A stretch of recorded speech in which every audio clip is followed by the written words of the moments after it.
hyperextended that knee. Came down on it a little awkward, but passed all those initial tests, which gave me comfort in terms of, the stability of the joint and everything in there. And so ultimately, worst case scenario was avoided, and I'll be back in a couple of weeks. Started the rehab process last couple of days, and I'm already starting to see improvement, so I'll be okay.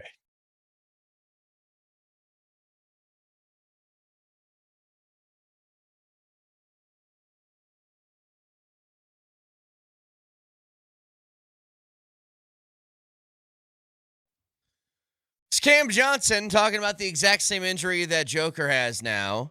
Um, we got the news towards the end of the show that it was just a hyperextension. It was not anything more than that. And it is a hell of a relief to make sure that your superstar, the guy that's directly responsible for your success and failure this season, and the guy that's honestly probably responsible just for your joy in watching basketball with the Nuggets, is not going to be out with a long-term injury. Now, he is going to miss time, though. And so, the question is, what do the Nuggets do in his stead? What do they do for the month, and let's be honest, probably more, that he's going to be out? This is not any sort of territory that has been trod before. The Nuggets do not have any sort of memory bank to pull from in which Jokic has missed an extended amount of time. The most he's ever missed was 7 straight games back in 2017. He has not missed more than 5 in a row since then. And I remember there was a stretch just a few years back in which he only played 69 games. I say only. But he played 69 games in a season. I believe that was the year the Nuggets won the title. Nice. And it felt like an eternity that he was gone. So now he is going to miss at minimum 17 games in the month of January. And my guess is a few more after that. I believe it's 5 more until the All-Star break in early February. And if everything kind of goes according to plan, maybe that's around the timeline that he returns. So what do you need to see? And that becomes a very, very difficult question to answer. And I have a similar one in regards to the Broncos that we'll get to in about 15 minutes. But when you talk about Nuggets, sans Jokic, and 3 other starters who hopefully will return to the lineup soon, what is the proper expectation for this? Because let's be honest, the proper expectation is probably awful. I don't know how else to put it. If you're going to live in a world that does not have Nikola Jokic and 3 other starters on or in your lineup, your team should lose a lot to teams like they should be one of the worst teams in the NBA. That's the honest answer. Now, the Nuggets at times, when Jokic has missed games, have been able to find and grind out wins through, I think, more of an effort thing more than anything else. But, and there is a but to this, this is a long stretch. I think you can use a little bit of that. If we just hold it together, he will return to the lineup, and then and we can take off from there. And so if we can just kind of hang on for a month, like maybe the mental aspect of seeing the light at the end of the tunnel can help you. But here's the problem I have. You do this radio show, It's an opinion show. Opinion is your currency in this little stupid thing that we do. And so I hate using the answer of I don't know. Because even if I don't know, I'm supposed to have an opinion on what I think should happen. I have no idea what you do here. I don't know what this team's supposed to look like. I don't know how you navigate not having the best player on the planet right now. You've never had to do that before. We've had those instances of games in which he's out, and the answer has always been like, I don't know what you do, but just kind of get through the next 3 or 4 games, and then he'll return to the lineup. You aren't just missing Joker, you're missing 3 other guys. So when you're missing 4 out of 5 starters, you tell me a team in the league that wins basketball games like that. Pick, even if it's a great team, pick the team out, remove 4 of their 5 starters. Let's just say their best player and then their 3rd, 4th, and 5th best players. They keep their second best. How many of those teams are winning any games for that stretch that all of them are out? Every game is going to feel like, no matter who you play, best team in the league or worst team in the league, it's going to feel like a monumental task to try and get through it.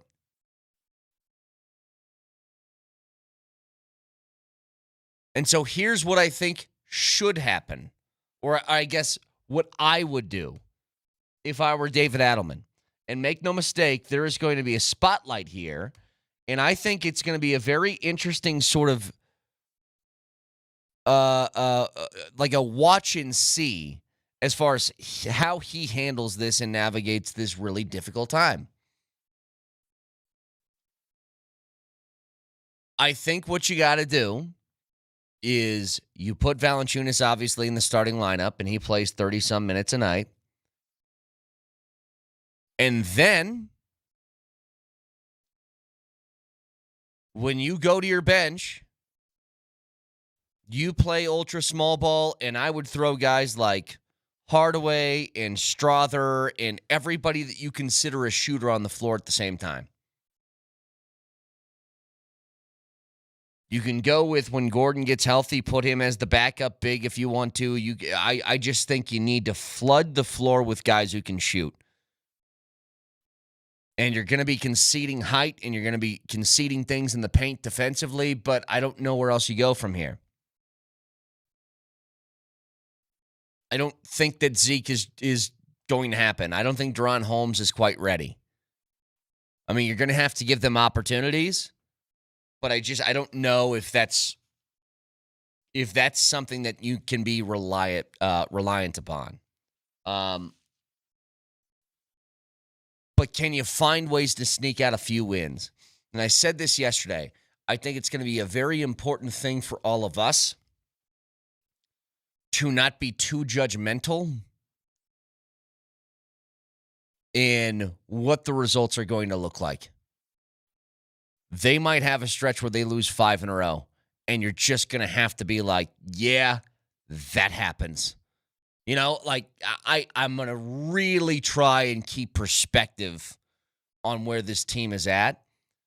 I think best case scenario, they hover somewhere around 500 for the next month to month and a half or 2 months or however long it's going to be.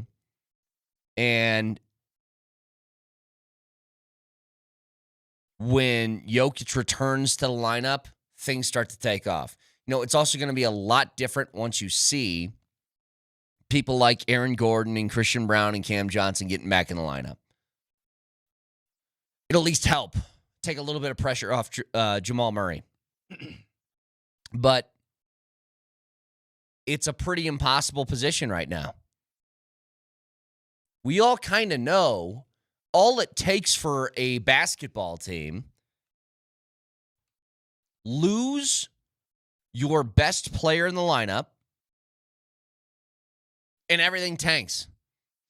Like, I can go back and talk about The Warriors, the year they didn't have Steph Curry, they were like the worst team in the NBA. Even with healthy Draymond and a whole bunch of other guys in that roster. When the Lakers didn't have LeBron initially. Or how about this? The Cavs with LeBron and then without LeBron back in the day. What did that look like? The Mavericks with Luka Doncic and without Luka Doncic. What does that look like? And that's just a single player. Add 3 more to that mix in your starting 5. You just, if they can somehow find a way to keep things around 500, that's what you need. And the texter says, we're going to be the scariest 8th seed ever. Bring on OKC. I mean, it's certainly possible. The issue that I have with that is if you're the 8, I mean, and they very well might be, you're going to have such a bad stretch during this where you win virtually no games. The Nuggets right now are 22-10. I'll call it 22-9 before Jokic left because it was a tie game going into half, and then he left and you got obliterated in the second half. They're going to be able, when he returns to the lineup, to pick up that pace and start winning basketball games again. But you aren't going to be in an enviable position. And you know what? Maybe all of this is a quasi-blessing in disguise. And I'll explain in a minute. It forces the other people on the team to start thinking about how to play without Joker. And that includes everybody that's on the bench and using those bench minutes and blah, blah, blah. Like, they have to figure out what is my best route in my minutes on the floor to get the most efficient basketball I can when I'm not reliant upon this guy setting me up for everything. But secondly, it has now forced Joker to take rest that he's never had before. Again, the season he played the least amount of games is the season that you won a title in. Perhaps there's something to the idea that him playing 35 minutes a night 80 times a year is just too taxing. And look, his numbers don't fall in the postseason. But there's a mental aspect to it of continuing to have to carry that heavy of a load every single night that sit out, chill for a little bit, and maybe this could be a blessing. So a lot is going into this next 4 to 6 week stretch of no Jokic being in the lineup. If they can just hover around 500, it's the ideal place to be. So 303-504-0925, Shant Mazda text line, one price, one person, 1 hour. We got another double dipperoo tonight. And if you're looking to spend New Year's Eve with Kaz and the Nuggets, you can head on over to AM 950 with pregame powered by Ramos Law starting at 5 o'clock. And if you need Connor and the Avs in your life too, 92.5 is where it's at. Pregame for the Avs and Blues starts at 6:30, and that is also powered by Ramos Law. So, double dipperoo. Who's that one? I think you started playing these when I was gone. I didn't hear any of these. And it's not a double dipperoo. It's a double dipperoo. I love that. That's your child's namesake. Your second child's namesake. Val? That is Valanciunas. Dude, he put some enthusiasm in it. I love it. And so I still have the old one, though. We can get both. Double dipperoo. No, but he's double dipperoo. No. See, Val is now taking his place because not only did he throw his own flair on it, I kind of like double dipperoo better than the initial one. I'm just gonna keep the juice on my board, even though he is loose and hasn't been in Denver for like a year now, just because if you see Eustace Onanen in person, would you think in a million years that he could make these sounds? Double Dipperoo. No. Where is Juice at, by the way? Nashville, that's right. No, see, I really like the Val one now. Now I'm obsessed with it. Not only because Val is a current player on the roster who's also very good. I always thought that Val would, like, if he was forced to say something, there wouldn't be enthusiasm behind it, and there was. I'm proud of him. So, 2 games tonight. The Avs will be on 92.5. The Nuggets will be on AM 950. Not to mention college football that I want to get to in a little bit. The college football playoff rolls on as we'll be off tomorrow, obviously, for New Year's. Do we need to do an emergency stock up, stock down for college football? No, there's too few teams to choose from. That's right. I missed the last portion of the stocks. It doesn't matter. We'll be okay. But I do want to get to college football a little bit later in the playoff and what expectations should be, because I was going to ask a question, and I'm going to hate the answer that popped into my head, so we'll get to that at about 6:45 this morning. But we're just talking about the Nuggets and the impossible thing of what should the expectation be when Jokic is out. I got a similar question regarding the Broncos that we get to next.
Jared Bednar is going to join the program at 9 o'clock this morning. I have a question that we kind of stumbled upon yesterday when talking about the Broncos.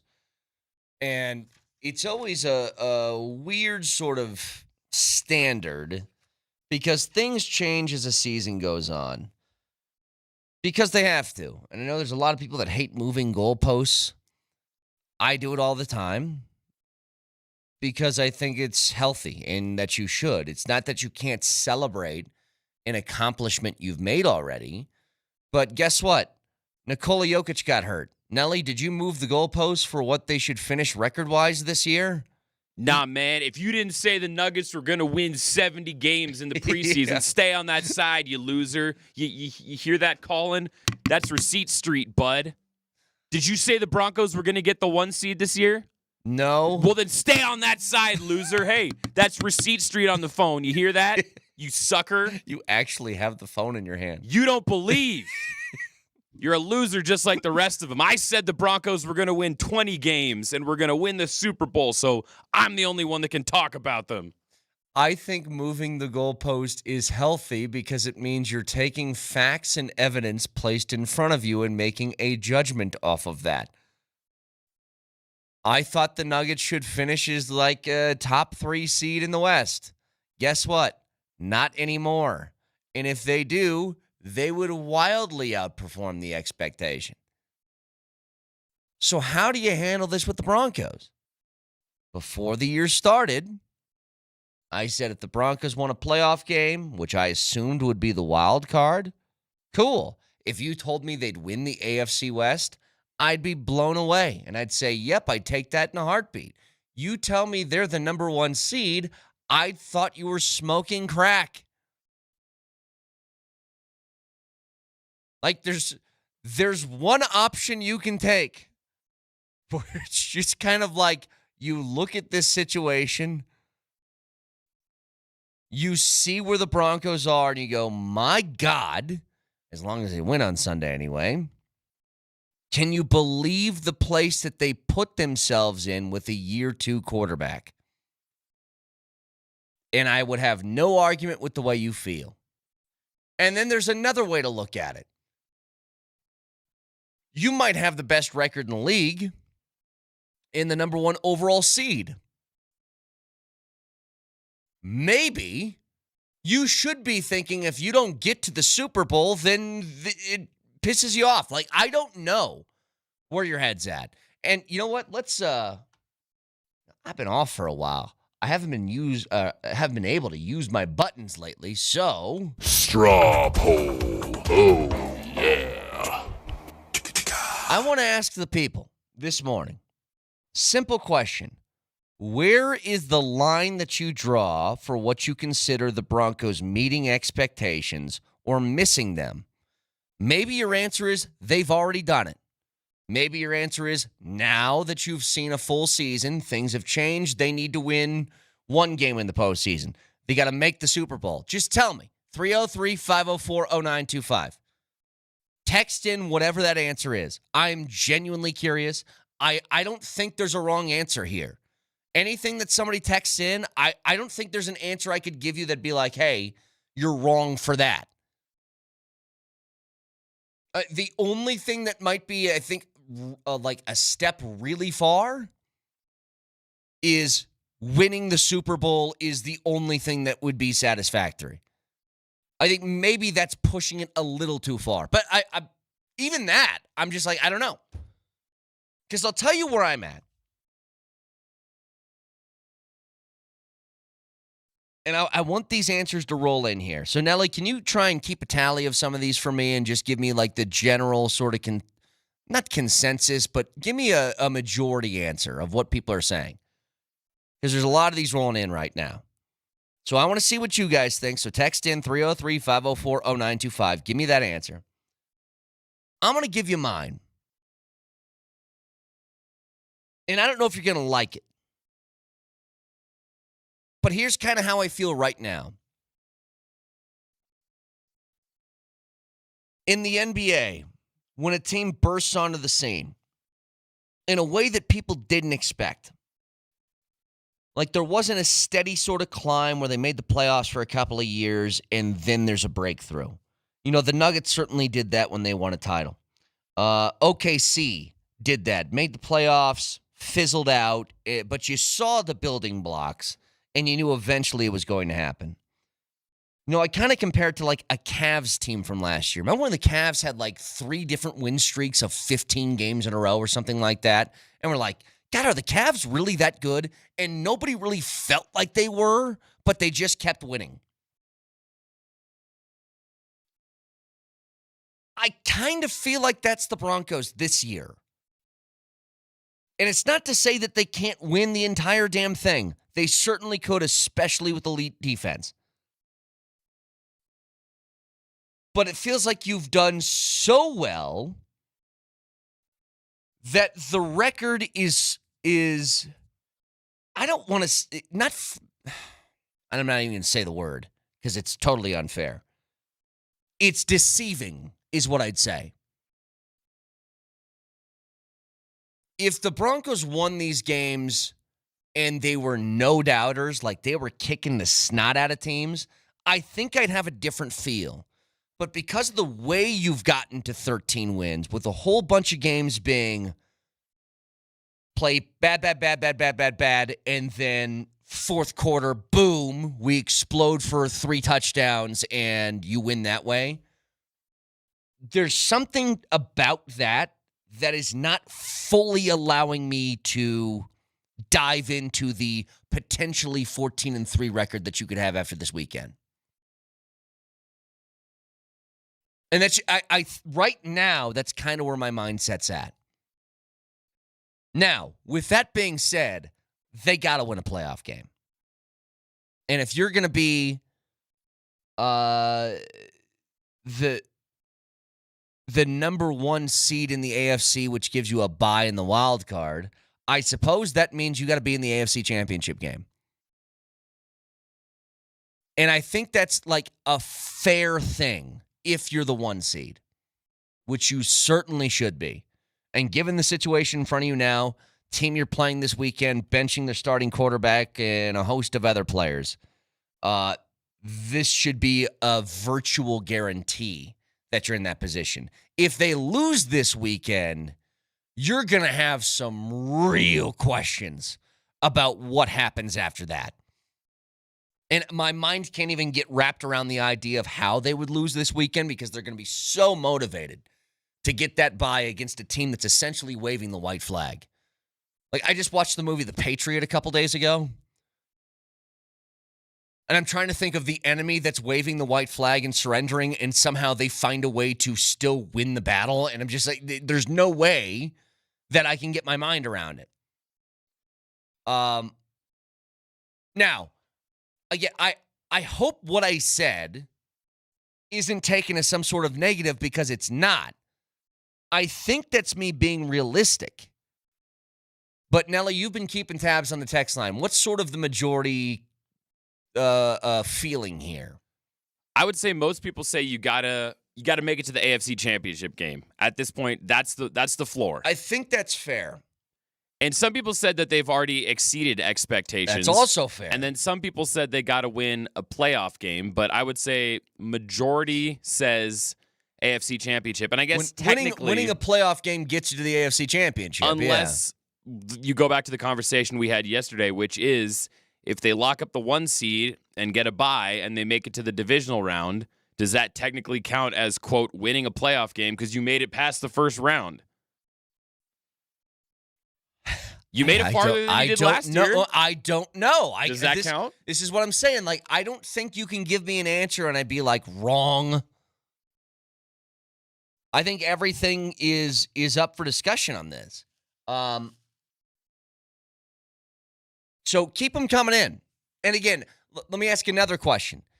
Do you believe what I've said is fair?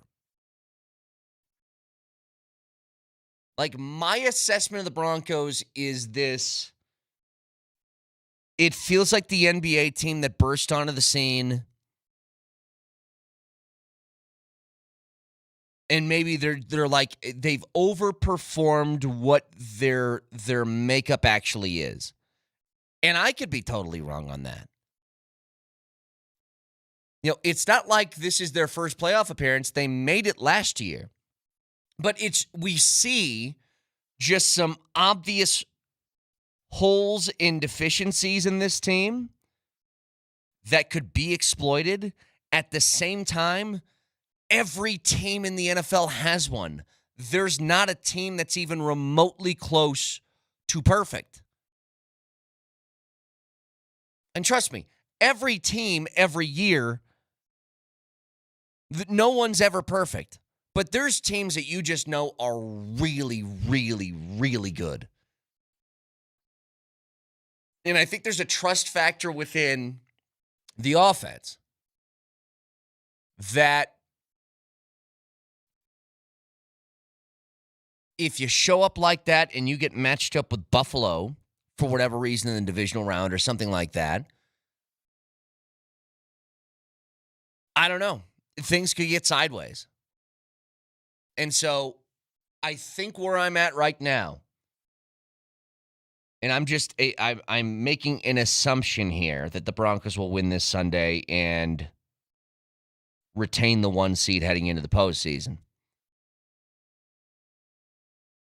That the Broncos would, or at least should, win 1 game in that divisional round, and then after that, I'd be like, you know what? Whatever kind of happens, happens. But it would be really disappointing. No matter when they lose, it would be disappointing. But it'd be super disappointing. You grab that 1 seed, then you lose in the divisional round. At home. So, keep the answers coming in. It is a very interesting exercise, though, in what is fair. And I don't know what fair is. Because they are certainly a team that can win. Like you have, I've mentioned this part of it all year. I didn't think the offense, with their inconsistency, would be enough to get them to this point. But they found ways to win late. And if you combine that with elite level defense, which they haven't had in a minute, but could easily return, you are as capable as anybody of winning the whole damn thing. And what I have maintained is top defenses in the NFL virtually guarantee you playoff spots with opportunities to win playoff games, because once you get in that pressure cooker in the postseason, the one thing that seems to stay consistent is defense. And offense, even elite level ones, can have turnovers, fumble the football, have an off day. Maybe you're playing in Buffalo and it's a snowstorm and that affects the way you play. Maybe it's in Denver. You have a playoff game where it's snowing 8 inches over the course of 3 hours and it messes up offensive play. Defense will always be something that shows up, and it's certainly what the Broncos have. Even with the Broncos defense not being as good lately, still pretty damn good. I mean, you look at teams across the league. In the last month, it's been 17 points. They've gave up 17 to the Raiders, 26 to the Packers, 34 to the Jags, 13 to the Chiefs. Pretty standard. You had one clunker in there, big deal. But where they're at, I think at this point, they have certainly overachieved what I feel like the expectations were in the regular season. Even the most optimistic of Broncos fans would not have told you they are the number 1 seed in the AFC leaving the regular season. The question now is, where's the line when the postseason hits? And I think it's still kind of win a playoff game and then make the assessment from there. It's going to depend on matchups too. What's really weird about this year is I feel like this is a season, if the Broncos get that 1 seed or not, doesn't even matter. all the wild cards could go on the road and beat the teams that are the division winners playing at home. Texans, Chargers, Bills, if that's the way it stays after this weekend, could easily beat the Patriots, the Jags, and the Steelers or Ravens or whoever comes out of the North.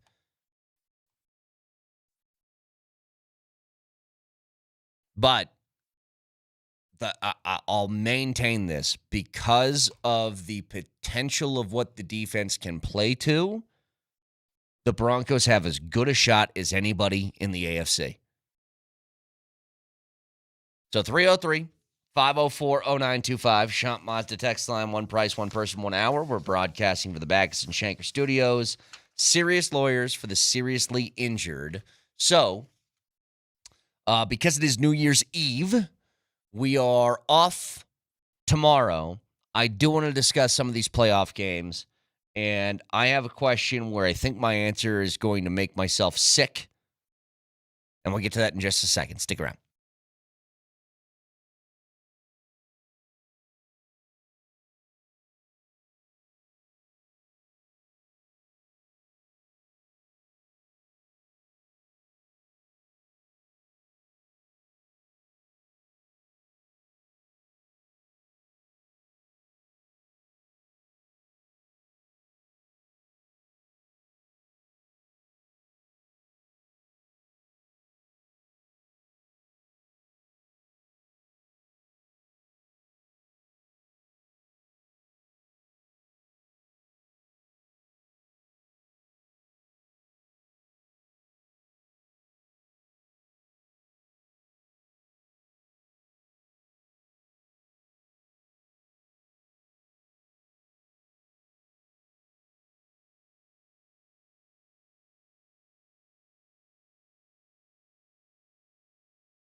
All right, it is New Year's Eve. We got the Double Dipperoo tonight. The Avs will be on 92.5, the Nuggets on AM 950. College football playoff continues tomorrow. And it's got these really, really big matchups. Yeah. So here's the problem I'm having. You look at all these games that are going to be played tomorrow. You got one tonight, Miami and Ohio State. And then you have Oregon, Texas Tech at 10 a.m. tomorrow. Bama, Indiana at 2 o'clock. And Ole Miss and Georgia at 6. I feel like between all these games, there's a really good chance that Bama gets another win. And it's not that Indiana's not a great football team. They are. It just feels like one of those things. They've been there before. Indiana, who is coming off the bye, has not been in this situation. I don't know if the answer is ever or in a long time. But when you have a team that's sort of new to the scene, there's a lot of pressure that is stacked on the shoulders of the team that finally gets their university to a place it hasn't been in a long, long time. And that game at 2 o'clock is just going to be, because I already know what's going to happen here. And if Bama does end up winning that game, they are 7-point dogs. Like, this is a heavy favorite for Indiana. But if Bama does end up winning, I'm not going to be able to take the amount of people that say, see, the committee got it right. Because it's not the bleeping point, okay? You earn your stripes to get into the tournament. You earn that. And the issue I've always had when it comes to stuff like this, when teams have snuck in as in the previous playoff as the 4 seed or whatever, or the BCS national title game when it was the BCS.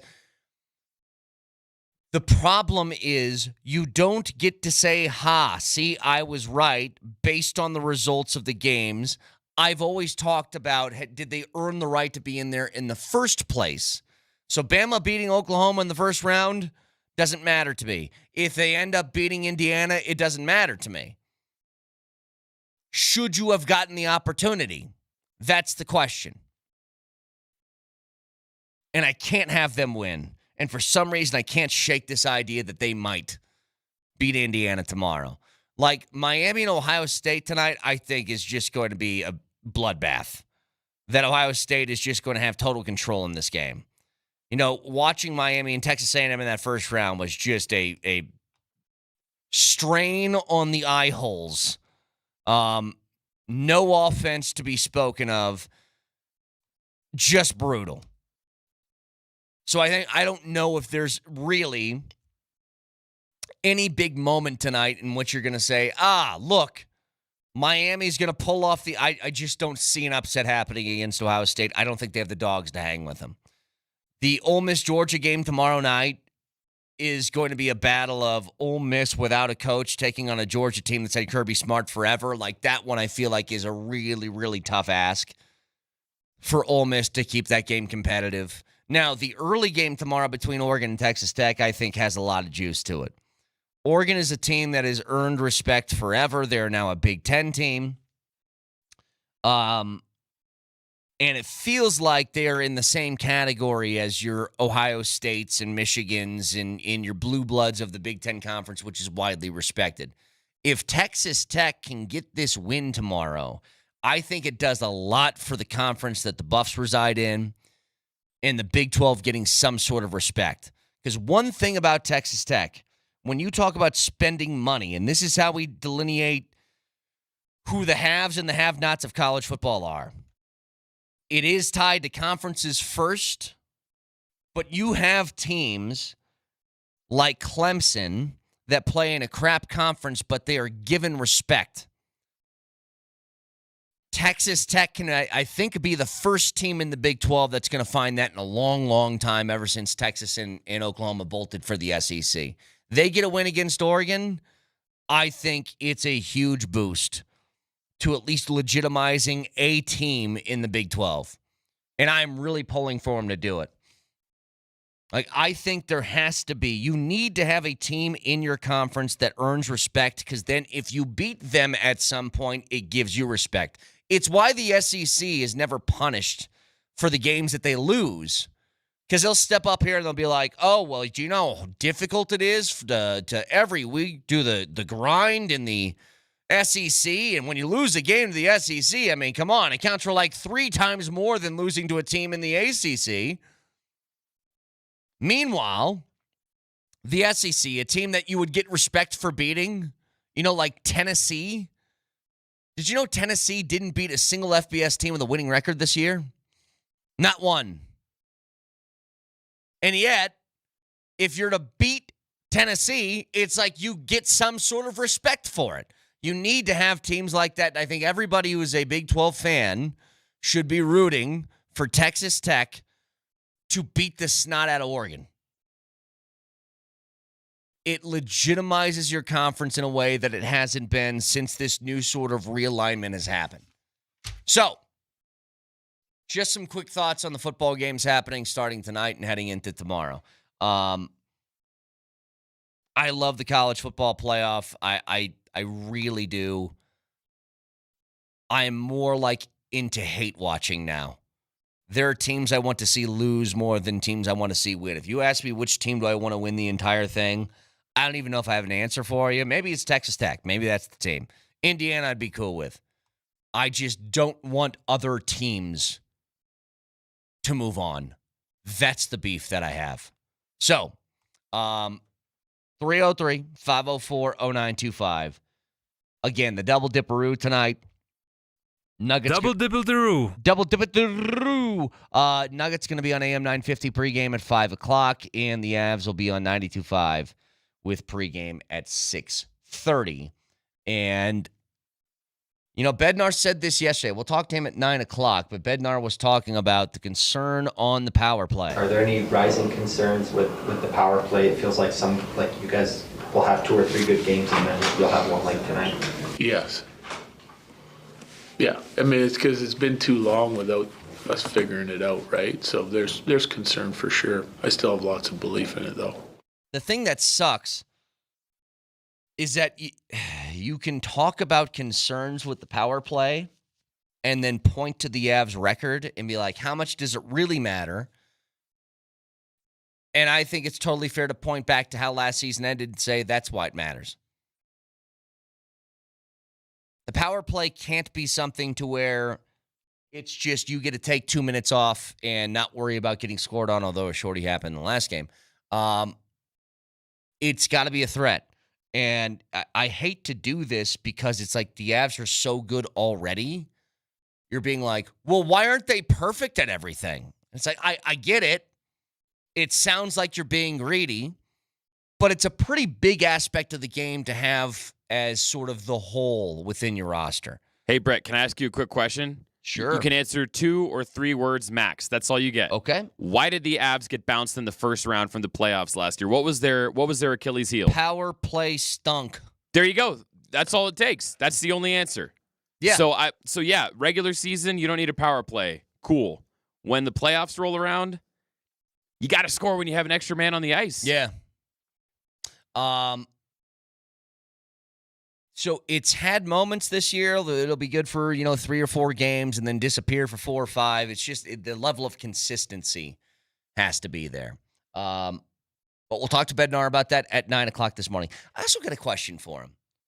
And Nelly, stop me if somebody asked him this already. But I'm curious what his answer is going to be. With how good the Avs are, he's got to be the leader for Coach of the Year, which he's never won before. How much does an individual thing like that matter to him? Couldn't care less.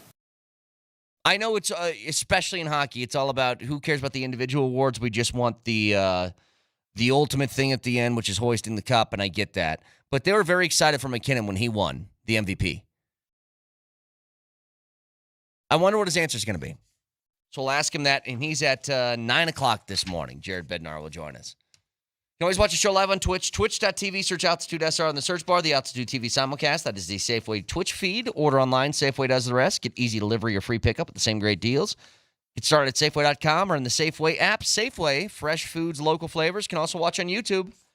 Go to YouTube, search Altitude Sports Radio, and don't miss anything from Denver's #1 sports station, Altitude Sports Radio 92.5. Give it a like and subscribe. Let me be like all the teens on YouTube. Smash that subscribe button. Moser, Lombardi, and Kane next.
hyperextended that knee, came down on it a little awkward, but passed all those initial tests, which gave me comfort in terms of, the stability of the joint and everything in there. And so ultimately, worst case scenario was avoided, and I'll be back in a couple of weeks.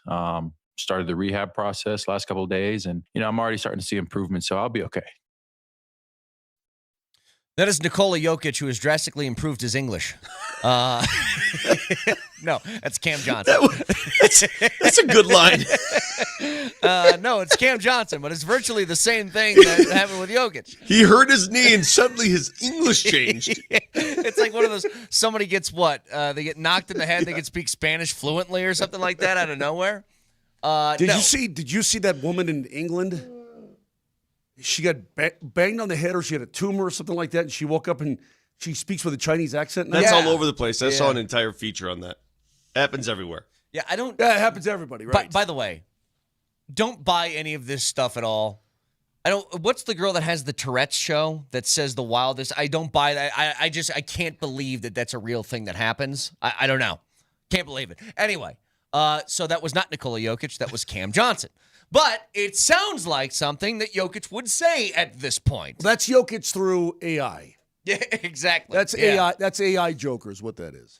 So it's funny. I'm going to ask a question here, and then we're going to have a similar conversation with the Broncos in about 15 minutes. Jokic is going to be gone at least a month. I think we all kind of assume a little bit longer than that. The timeline just looks like it matches too perfectly with post-All-Star break return. I would bet on him beating that deadline. Oh, you think he comes back earlier That's than that? my wager, and I don't wager. Okay. All right. Well, whatever. They're going to be missing him for a significant amount of time, and by significant, it's just because this guy's played at least 69 games in every year of his career. So the question becomes how you navigate that. But I want to put that on the back burner for a second and just throw this out there. See what you think.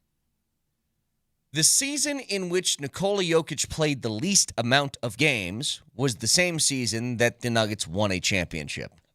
Could you argue that now that we know there's no serious problem with his knee, maybe this could be a blessing, no matter what happens here in the next 3, 4, 5 weeks with the Nuggets and their record? Him getting a little bit more of a rest than he's ever had in his career and a little reset here in the middle of the season. Could you argue that? From a personal, physical standpoint, I can't argue it. From a team standpoint, because they're so reliant on him, I can argue that all day long. Okay. Fair. Okay, do I have a choice? A choice in what? What do you mean? Can he be back sooner? Can he be back in a week and a half? That's not going to happen. Well, no. Okay, then if that can't happen, then I choose I got you. to look at it as a positive. Yeah. I choose to look at it as, you know what, maybe this will help everybody. Yeah, as it's not positive. Now we're shut just him being... off. Shut him off. Yeah, we're being stupid. He has made the choice. Did you not hear him? He has made the choice. You can make that. Well, you can make whatever choice you want. To say Nikola Jokic is going to miss extended time with an injury is somehow positive. There's some people in the world that try to make everything positive, and I get it. You people are so optimistic about life and everything, and I love you for it, but let's not be stupid. You know what I prefer, Vic? You're right. I prefer now to go through life pessimistic. I'm not saying you have to be pessimistic. No, I'm a realist. Realism. I understand. Be pragmatic. And no point in life is Nikola Jokic being out with a long-term injury good. Hang on, though. Let me just say something. You're absolutely missing the point. Let me just say something. I'm talking about long-term, you're going to make the playoffs. Uh-huh. Is it nice to have a more rested Joker heading into that? Because sure. I think we've all kind of realized this. The Nuggets seeding doesn't really matter. I know they were the 1 seed when they won the title. They got really, really fortunate in some matchups that they got too. Like in the NBA Finals, you faced against a Heat team that weren't they 8th or something like that coming out of the East? Yeah, they were. At the end of the day, it's like, you just take care of business when you get to the postseason. What if it ends up being a positive, Vic?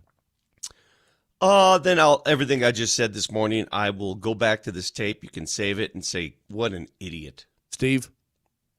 Now, would you like to hear realistic, Brett? I can give you realistic as well. Sure. This team's going to be ass for a month. They're going to be so bad. And Big time win. It's nothing against the players that are going to be on the floor. If I give you a scenario where best player on the planet is removed from the lineup and 3 other starters, give me a single basketball team that looks remotely okay None. During that stretch. 0. Absolutely I'll remind you, when Steph Curry was out for the Warriors a couple years ago, they were like the worst team in the league. I have never seen anything like this, and I need somebody out there with more basketball acumen, maybe NBA history acumen. Somebody tell me, when is the last time an NBA team this early in the season fielded a 5 missing 4 starters? When's the last time this has happened? I don't remember. And with legit injuries, by the way, not guys just sitting out for load management. I don't remember before the first of the year a team trotting out 5 guys out there, 4 of which are not starters. Don't recall it ever. This doesn't happen. How often do you get 80% of your starting lineup missing for a significant amount of time in any sport? 80%. Yeah, that's what I'm getting at, though. Like, my hope, my prayer is that they hover somewhere around 500 in his absence. I don't even know how that's possible. And if they do, it's like the greatest compliment you could ever give to David Adelman and I guess Jamal, who'd be holding it together in the meantime. Maybe you have guys who are going to do things that you're not expecting. Well, you expect. I don't know. You expect 2 of the starters to return next week. CB and AG are on the mend, and they should be back. So if you're going to be this short, you're going to be short for a couple games. And I don't know, again, I don't know when they'll play again. I'm told at the end of this road trip they could be available. If that's the case, games like tonight, what's the spread in this game? Does anybody know? Let me see. I'll look it up tonight. Here. I got it right in front of me here. Denver is, oh my God. The Nuggets are underdogs. You know by how much? Yeah, take a guess. Minus 4 starters. Probably 7 or 8. 6.5, which is stunningly small. Mm-hmm. That is unreal to me. How small a spread that is. Minus 4 starters. That is the most. If I were to guess what the spread would have been in that game, I would have gone double digits. I think I would have too. Now, maybe this is we got to see one game without all of these guys and what this is going to look like. Because the Nuggets have done, I mean, you've seen this, Vic. They've done the thing before where it's like, it looks like they stand no chance and they somehow grind out a win. What was it? Was it last year, 2 years ago? It was like Reggie Jackson and DeAndre Jordan combined for like 60 points in a win. That was in LA against the Clippers. I was at that game. They were minus Joker. They were minus Jamal. They were minus all their studs. In fact, MPJ was the only starter who played, believe it or not. Aaron Gordon played minimally, and they went off. Yeah. And they won at LAC. Now, the starters weren't hurt. They were just sitting dudes. But we're talking about a one-off game as opposed to having multiple consecutively. Yeah, a different situation. But I think maybe they're just like, maybe the odds makers are sitting there going, let's just see what this is going to be here. The question that we were asking yesterday is, what's the strategy if you're David Adelman? Like, how do you handle this in the meantime? And the big one is you finally get a backup center in Valanciunas, and now he's thrust into a starting role, and you don't have a backup center to your backup center. So what do you do there? And I think the route you can take or you should take. Hello, Zeke. No. What is it? I think you just load your backup unit with shooters. Like, it's Hardaway, it's Strother, it's play AG as like a backup. Who's your starter then? If Hardaway's your backup, well, you're staggering starters with your bench unit anyway. They don't do a full like line change like they do in hockey. But at least you've got a guy in the middle now who has been a starter.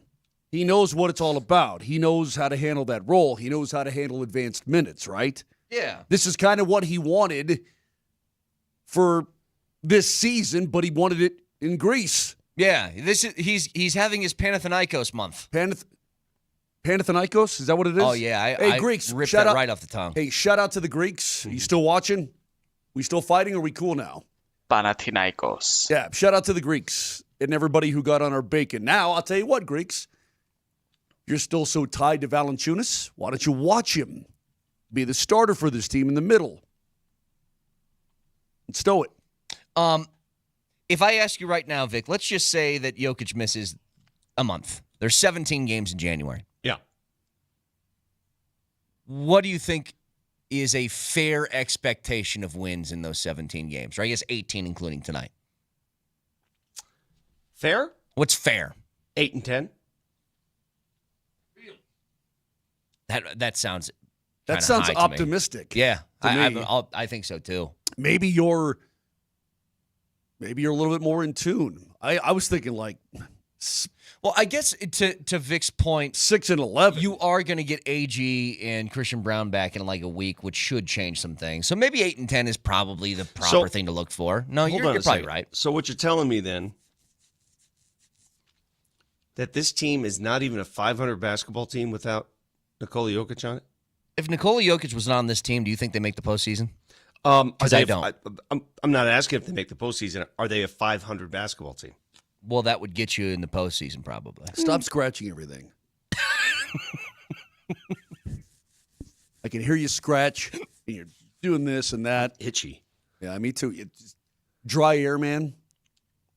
Dry. Hey, get out of the shower. I'm like, no, scratch. I can tell you why you're scratching because you're just thinking, the hell is this team going to beat? Yeah. What are we going to do? Pretty much. You're itching because you want your Jokic back. Yep. You're having withdrawals right now. Again, I am absolutely, I'm intrigued by what this is going to look like for the next month because it's going to reveal so much about this team, about how much talent this team really possesses. About when you use the word, though, intrigued. Yeah. When you use that word, to me, that's a connotation of, it's a little optimism built in there.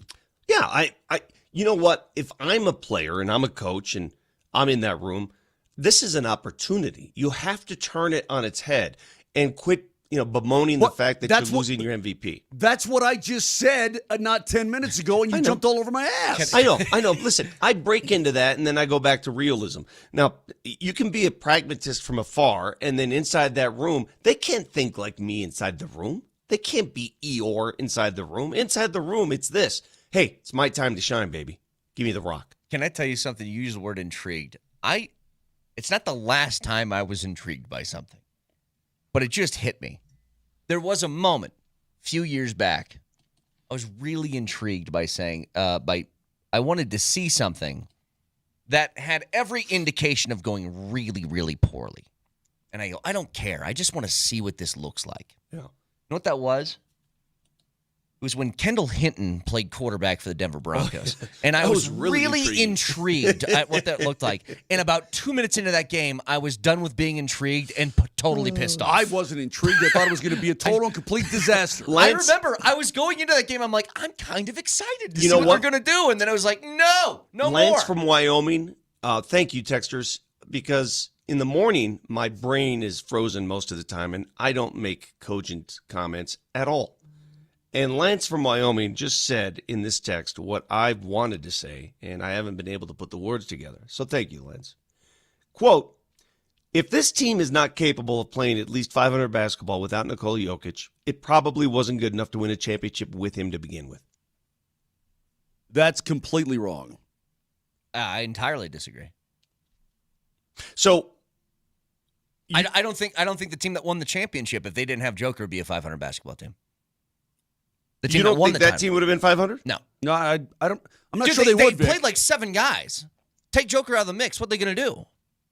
That's not a 500 basketball team without him. Okay. All right, so let me deconstruct your argument. So is there another team in the NBA where if you took away their star player, they wouldn't be a 500 basketball team?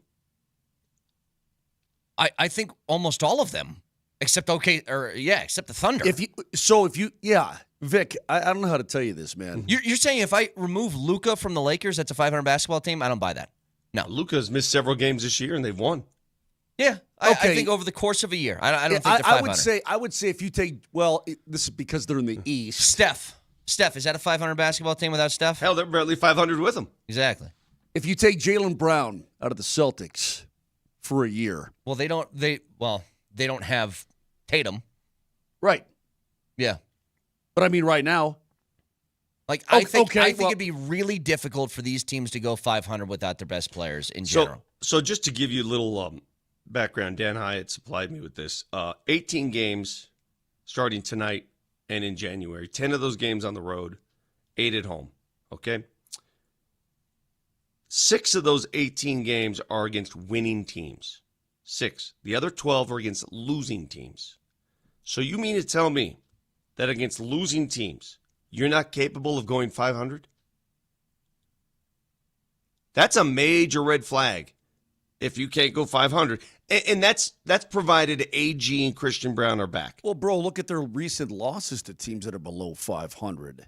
And that's with Joker. By the way, the 13 games that Joker missed in 2023, they were 5-8. It's not just Joker, though. I mean, but it's also Joker. What's AB going to look like, and what's CB going to look like, and how are they going to work? We aren't talking about some team's best player. We're talking about Jokic here, and it's what your entire team is run through. Yeah. It's why the Warriors were so bad without Steph. They run everything offensively through Steph, and when he's gone, they can't run their offense anymore. Like, it's completely different than most teams missing their best player anyway. Nikola Jokic has missed 38 games in his career. 38 games total. And the Nuggets' record in those games, do you care to guess what their record is? Overall. 12-26. This is since 2018, by the way. 12-26. Yeah, I'd say 14-24. Yeah. You got it. 14-24. There you go. 10 games below 500. That sounds right. That's exactly what it feels like. Okay. Now, again. So you guys are, based on history, this team is not a 500 team without him. But I keep being told that this team is more stacked than it's ever been. So the reason why I hold out hope for that is you added so many pieces, so many depth pieces. If this is indeed, and do we agree on this, this is the most well-rounded roster the Nuggets have ever had? Yeah. Yes. Do we agree on that? Yes. Okay. So if you just assembled the most well-rounded roster, even more well-rounded than when you won a championship, shouldn't that team, give you a little more? They are most capable than any other team with Jokic of handling an absence of his.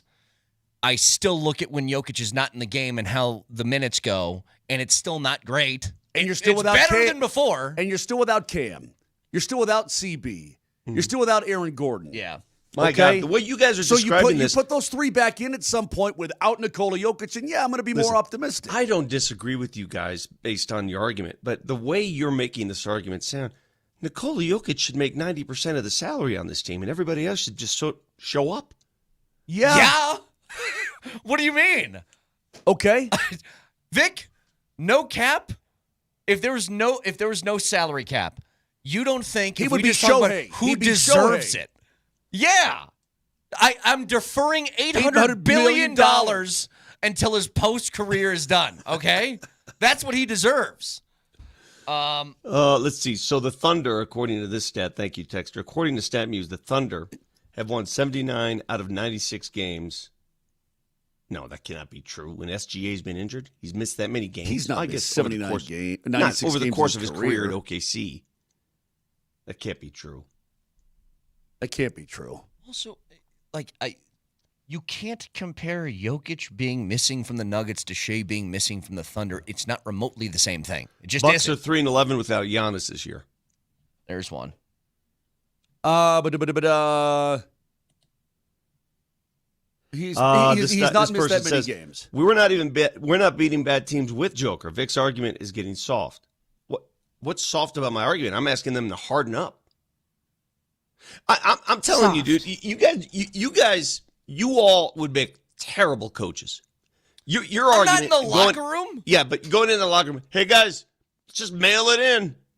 Our guy's out. Let's just chill. Well, hang on a second. Shea, in his 3rd year, only played 30. Well, that was a shortened season anyway. He played 35 that year, but that was a shortened year because of the COVID. All I'm saying is this. At some point, pride's got to take over. You're not going to win tonight, all right? You're missing 4 starters. I'm going to give you tonight's game. If you win tonight, holy crap. That's crazy. But next week, starting next week, and it's a tough road trip. You got a back-to-back. It's not easy. You're at Boston. It's not easy. But at some point, when you get these dudes back and they can play normal minutes, no. The expectation is to win. It's got to be. Of course. But, Vic, again, I'm not in the locker room telling them the old motivational speech. I'm just trying to look at what this team is without Joker, and the odds are it's probably not going to go well. I hope I'm wrong on this. Now, I have a similar question in regards to the Broncos. Expectations. We'll get to it next.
Coach, first off, congratulations on winning the division, but you mentioned you have your eyes set on the next goal of getting the best seed possible. How important is it? The second one. Yes, the second one. How important is it to get that home field advantage and potential number one seed?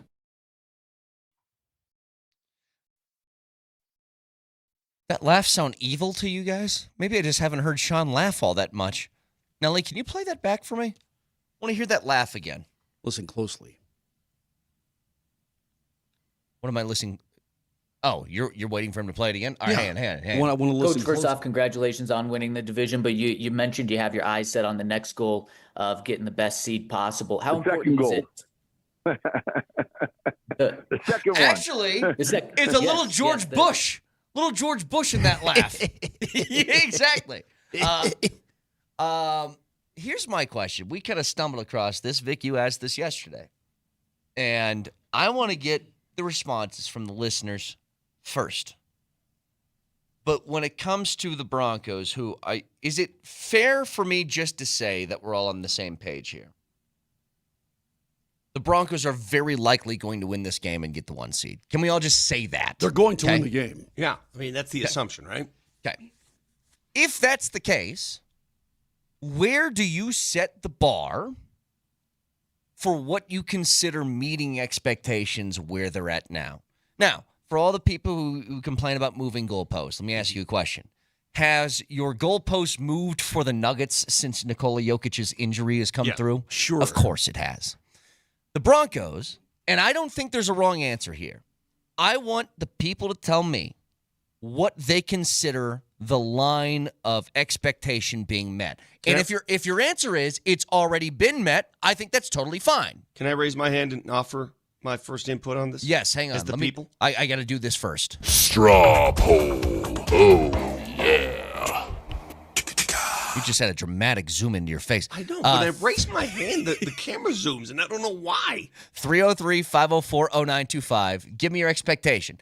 Is it met already? Will it be met with a playoff win? Will it be met with a Super Bowl appearance? Like, where is the line? But yes, Vic, go ahead. It's pretty simple for me. You got the number one seed by winning. Back it off. I'm backing it off.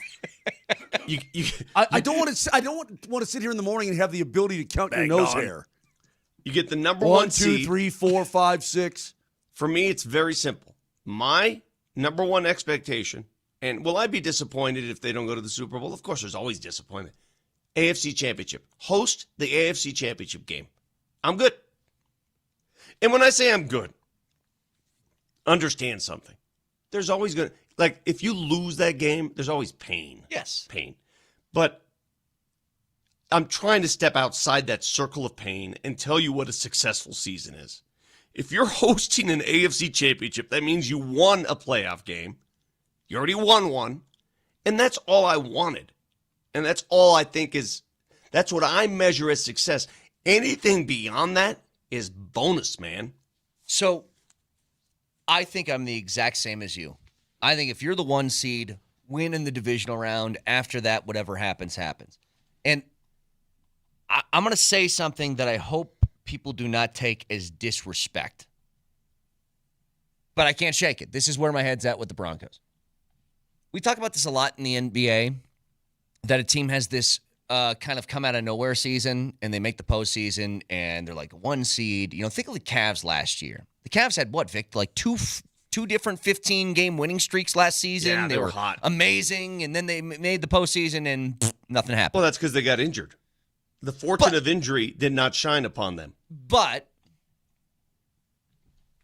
it feels like there's some teams, especially in the NBA, that have this amazing year, and you just don't kind of buy that they're actual contenders. You know what I mean? And I'm not saying the Broncos are that. But I feel like their record, which could very easily be 14-3 when we get back on the air on Monday,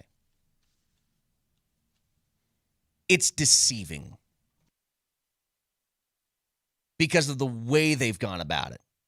That they've had a whole bunch of games that have taken some weird sort of strokes of luck or insane spurts late in games that have gotten them wins.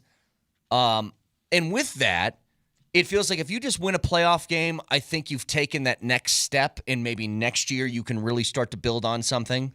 I know they made the playoffs last season, but there's something about them that doesn't have me like when I say 14-3 football team, you go, oh, that team should make the Super Bowl, right? Like that's how it feels, and it just for whatever reason, it doesn't quite feel like that to me right now. I think that's fair. You were just talking for a long time right there. Well, I had to get the full point out. I think what you're trying to say is what I'm going to say about the NFC. I look over at the NFC. I mean, is it fair to say Seattle right now is the number 1 seed, and should they beat the Niners, they'll be 14-3 themselves? Is it fair to say Seattle should win the Super Bowl?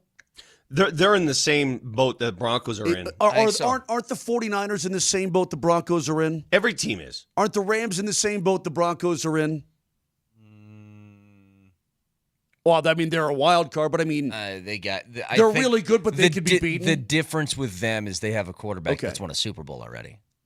You're right. But the Seahawks, I think, are a good example. They've shown a way to step on their own feet, which is crazy to me. Okay, I got one for you. What should the expectation be in Boston, Massachusetts? I think similar. Yeah. I think it's the same. Same. In fact, I think it's absolutely the same. You just hit on something. What? There are only, help me out. Am I off here or am I being? Yeah, I know what you're getting at. There are only 2 quarterbacks left in the tournament that have won a Super Bowl. Aaron Rodgers and Matt Stafford and Jalen Hurts. Oh, 3. Yeah. Never mind. I forgot about Aaron. They're not winning a Super Bowl. Well, no, but still, I know. I missed him. Yeah, you're exactly right. How about this, Vic? Well, and hang on a second. The Steelers could lose to the Ravens, and then that would take him out. I mean, but Vic's right. There's only been really 2 that we would consider like teams that are going to win. Maybe that's why it feels so darn wide open. Yeah. Because a lot of times when you look at teams, you look at the quarterback first, and you say, okay, oh, geez, that's going to be a tough out. It's open because a lot of these quarterbacks are unproven on that stage. Yeah. Well, how many quarterbacks currently have won Super Bowls in this league? Would you take the field or the guys I mentioned to win the Super Bowl this year? I would take the field. So Stafford, Jalen Hurts, Rodgers. Because that's still the field. 11 against 3. I would take the field. I feel like we're going to be totally shocked by who wins the Super Bowl. And would you be shocked if the Broncos won the Super Bowl? No, I'm not shocked by. I mean, give me a team that would shock me. Yeah, the Steelers would shock me. Okay, but if the Carolina Panthers beat the Buccaneers and they win, or the Buccaneers beat the Panthers and then they win the Super Bowl, either of those. If the Chicago Bears won the Super Bowl, I would be blown away. I would too. I wouldn't have doors for a month. How about that? No replacement doors. Shipping problems. Outside of no that, doors. My door's blown off. Outside of that, I don't think any team would. Although, so maybe we should alter our expectations. Maybe my expectations are way too low on the Broncos. I mean, these are not expectations. This is sort of a happiness meter. Host an AFC title game. And I consider that a successful season at this point. I think you mentioned this the other day, Vic. I think there's a good shot that all of the AFC wildcard teams win their games. Like the teams that are playing a road game, I think there's a good chance that all of them win. 100%. And that's also very odd. Because that would match you up with what? As of right now, Buffalo, if that happens? That's who you'd get in the divisional round? Who would Jacksonville play? Houston? Are you talking about in the wild card round? Let's say Jacksonville. Let's say the numbers stay the same. They're matched up with the Chargers right now. Chargers. Oof. I could see why the Chargers may want to avoid that game, considering how they tattooed them. The Jags tattooed the Chargers earlier this season. Yeah, but now Buffalo's dealing with their own problem. What? Oh, Stephon Diggs' problem. Oh, geez. Did you guys read that police report? Yes. Oh, my God. Dude, I don't know what's real, what's not, what's an allegation, what's not. No. I don't know any of that. Diggs plays for the Patriots, by the way. Not Buffalo. Oh, what'd I say? You said Buffalo. Patriots. That's what I meant. But some of the details in that report, what the hell are people doing? I don't know. What are people doing? What do you do? There's always been something, I could never pinpoint it, but there's always been something about Diggs that seemed, yeah, whatever. Never mind. And she says one thing he categorically denies. There's a video back when he was playing for the Vikings, and they did that sort of hoaxy locker room video of who would you least want to date your daughter, and all of them went Diggs. Date your sister. Yeah, Diggs. Or who sister. would you least want to date your sister? Like, Diggs. Every single guy Diggs, to a Diggs, man Diggs. said Diggs. Yeah. There wasn't even a single other answer. All right, let's play that game here. Here we go. Date your sister? Yeah, let's say that we're all free agents. Of this foursome here, who would you least want to date your sister? Can Steve, we all we'll start say it with on you. can we all say it on the count of 3? Yeah, you ready? One, two, three. Moser.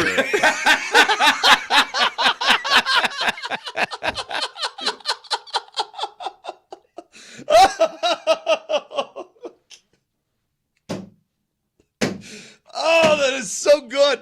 It's so real. It's so true. It's so good.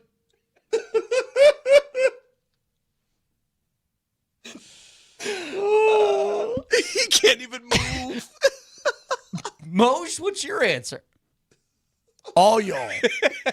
I would just love to poke the bear a little bit. Oh, I knew it was coming, therefore I did not want to participate. I mean, you went down the road. You're the one who invited it, not me. I didn't go down any road. I mean, If I how about this? If we make it the station, the radio station. okay, on the count of 3.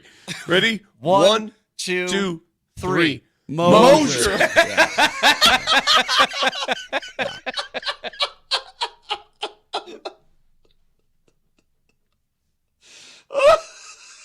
Okay, let's open it up to any human you know. All right. On the count of 3. 1, 2, 3. Charles I Manson. I gotta stop. It's a good I gotta answer. stop. It's a good answer. Oh God, I needed Jesus this. Lord. Oh, that is so good. It's so good. It's just so good. I don't know how insulting me is going to make this a better segment. By the way, Jared Bednar is going to join us at 8 o'clock this morning. I was saying 9 o'clock earlier. My bad. 8 o'clock this morning. I'm still trying to get my bearings back together. Give me a break. 303-504-0925. Somebody said, Dan, just for information purposes, care to share what's in the police report with Diggs? It's just some lurid detail stuff. Strangulation. Weird, yeah. Yeah, just weird and off the charts. I mean, just go to ESPN.com and read it. It's not good. We're double dipping tonight. If you're looking to spend your New Year's Eve with Kaz and the Nuggets, you can go to AM 950, pregame powered by Ramos Law at 5. And Connor and the Avs are going to be on 92.5. Pregame at 6:30 for the Avs and Blues, also powered by Ramos Law. You going to wear the tux tonight, Moj? Yep. I'm going to wear my tux. Got my bow tie all ready to go and everything. I'm going to wear my tux as well. God, that was such a good segment. I'm sorry. Just so good. Oh, that was right. I mean, and that wasn't even planned. You know, a lot of people plan this stuff. They put it in the rundown. Let's make fun of Moser at 7. It's just organic here. It just happens. Just right down the highway. Boom. Should we ask it to Bednar? See what his answer would be? We have to ask Bednar. We have to. Come on. By the way, there is one question I'm going to ask Bednar, and I don't know if you guys have asked this already, but I'm curious about his answer, and I mean this. This team is so good right now. If he doesn't win Coach of the Year, there's something wrong, okay? There's some conspiracy going on. How much do you think he cares about that? Couldn't care less. I don't. Well, let me tell you exactly what he's going to say. You ready? Ask me that question, and I'm Bednar, and I want you to replay this at 9. Make it it's quick. Going to mirror it. Coach Bednar. Mm-hmm. Your team's the best in the league right now. Mm-hmm. You've never won Coach of the Year. Do you want it? Well, that's not for me to decide. If you take care of the big things, the little things will follow. You know, I'll tell you what's interesting. You know, John Cooper's never won the Jack Adams. And he and Beds are the two longest tenured coaches in the National Hockey League. And neither one has ever won the Jack Adams. What's great about today is that it's not yesterday. That's why I wouldn't vote for him. I want you to store that response I gave you and compare it to what Bedsy will say at 9. All right. It's 8 o'clock. Oh, he's joining us at 8? 8 o'clock, yes. Well, I choose to conduct that interview at 9. That's my choice. You've been vetoed. It's my personal choice. 303-504-0925, Bednar, in 20 minutes. Stick around.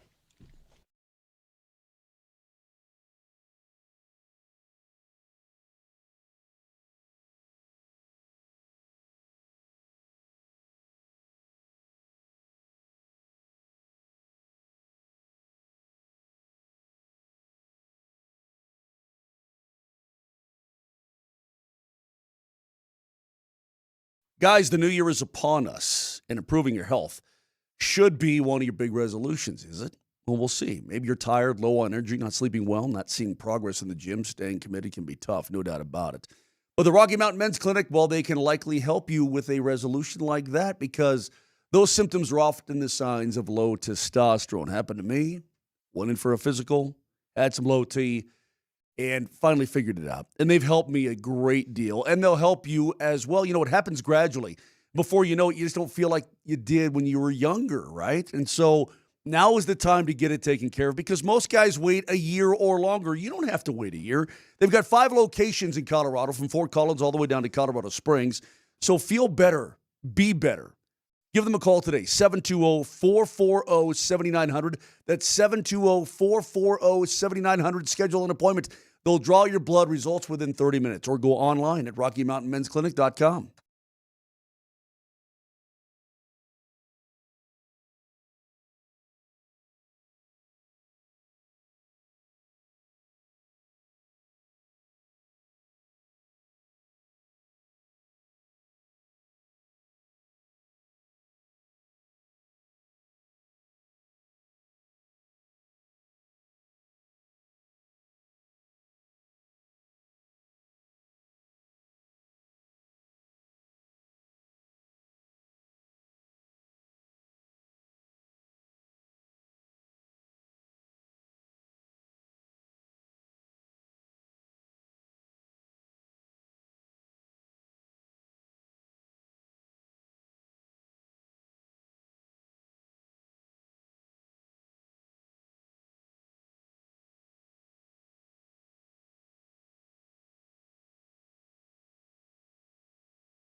Jared Bednar in 15 minutes.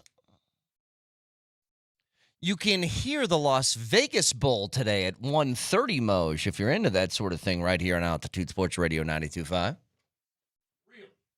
Really? Nebraska and Utah.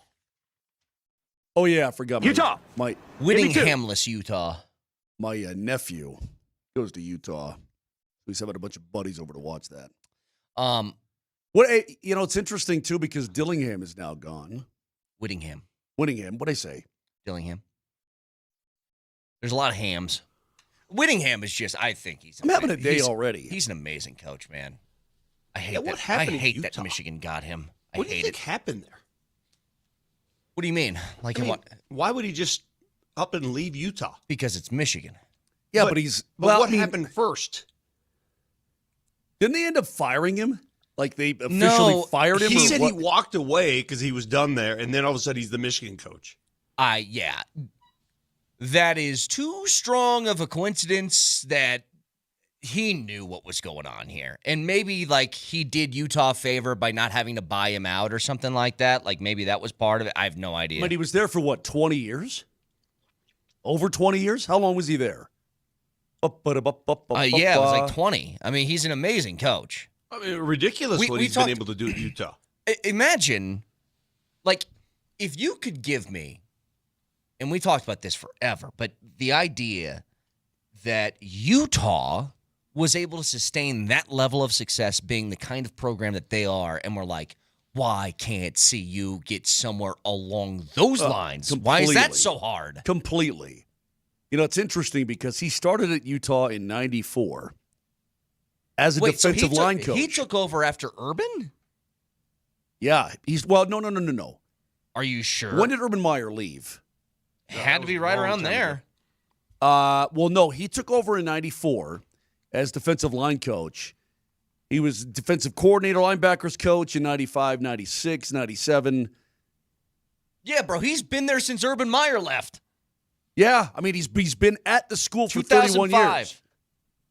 2005 is when he became the head coach. Correct. That is nuts.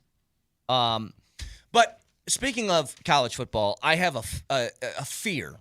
Well, I'm going to hate watch the heck out of college football for the next 2 days. That's what I was just talking about that. Oh, yeah. I don't know if there's a team I'm really rooting for. Is there anything better than hate watching games? It's given me new life, actually. I didn't know the concept of hate watching until it arrived, but this is the perfect hate watching opportunity for me. I have a fear. So it starts tonight. It's Miami and Ohio State. I don't think Miami's got a shot. I think Ohio State's going to punk them. Well, hold on a second, man. There's a couple other bowls today. Playoff. Nobody playoff. Nobody cares about the other bowl games. The ReliaQuest Bowl, Vandy and Iowa. You got the Tony the Tiger Sun Bowl. Great. ASU versus. Don't care. Hang on a second though. But if you want, like I told, the Pop-Tarts are dancing and getting cooked and all that kind of crap, and the grass clippings on the coach at the Bad Boy Mowers Bowl. Tony the Tiger Sun Bowl. Remember what I said yesterday, right? Do that foam in the cup stuff all you want. I'm saying. Okay, let's go play fill the cup with foam. Yeah. Stay with me now. Okay, stay with me now. Can you make it quick? Yeah. Tony the Tiger. We know he's a cartoon guy, but Tiger. Go with my theme.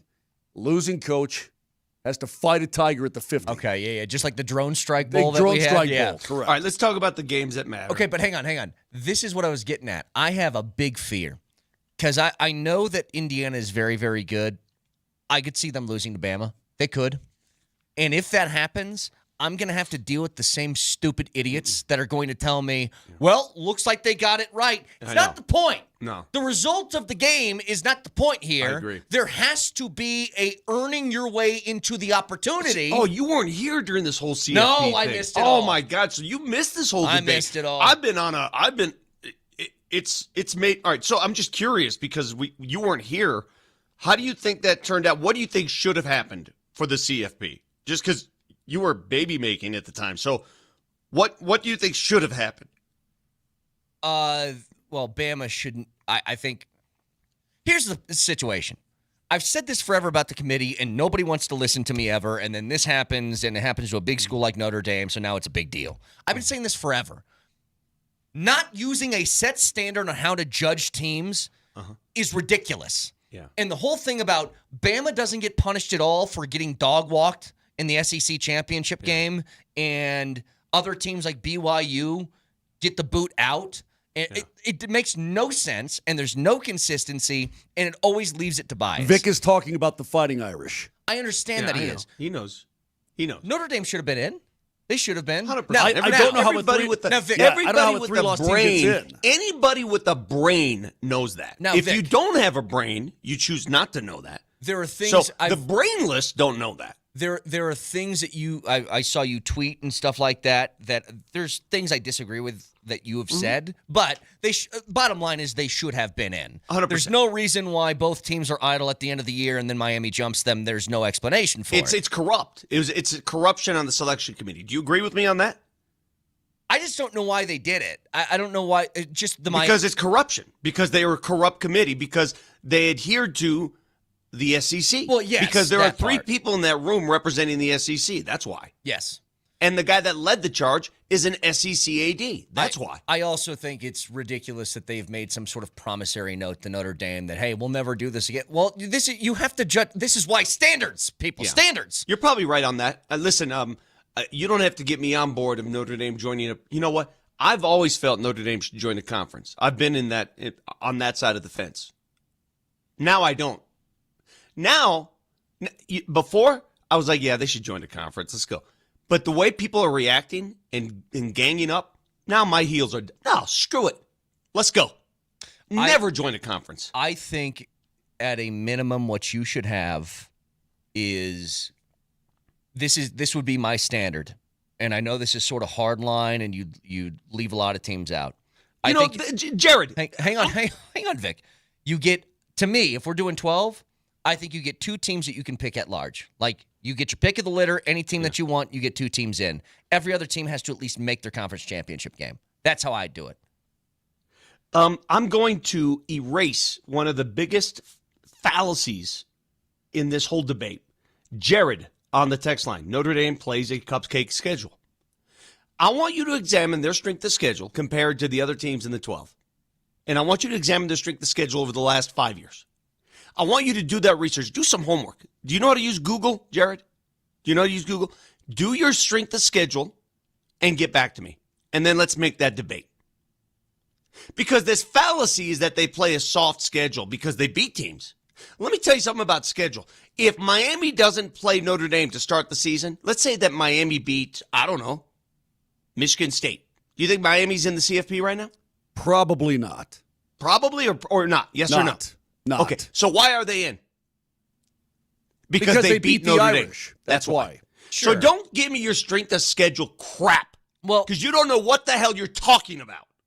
Bottom line in this is with these games tomorrow, there is the Oregon-Texas Tech matchup I think is fascinating for two reasons. I think that could be a battle of which quarterback's going to be taken first in the draft between Dante Moore and between Fernando Mendoza. And I think every CU fan should be. You should be rooting hard for Texas Tech. Like, you should hope that Texas Tech wins the Natty. You need a team with some legitimacy in your conference to make you feel real. Well, I'll tell you what's interesting. You know what? The conference felt real last night. TCU beat USC. Yeah, that Mighty was a pretty USC. damn good win. When you look at the bowl wins so far, I think the SEC is 2-5. Yeah.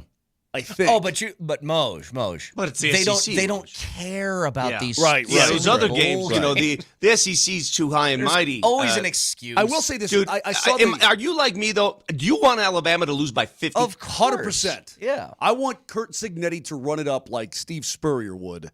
Moj, you were going to say Pretty something. simple. I win. I was just going to say, I was quickly. watching that TCU and USC game last night, and there's a handful of guys on each team that are out. They opted not to play, right?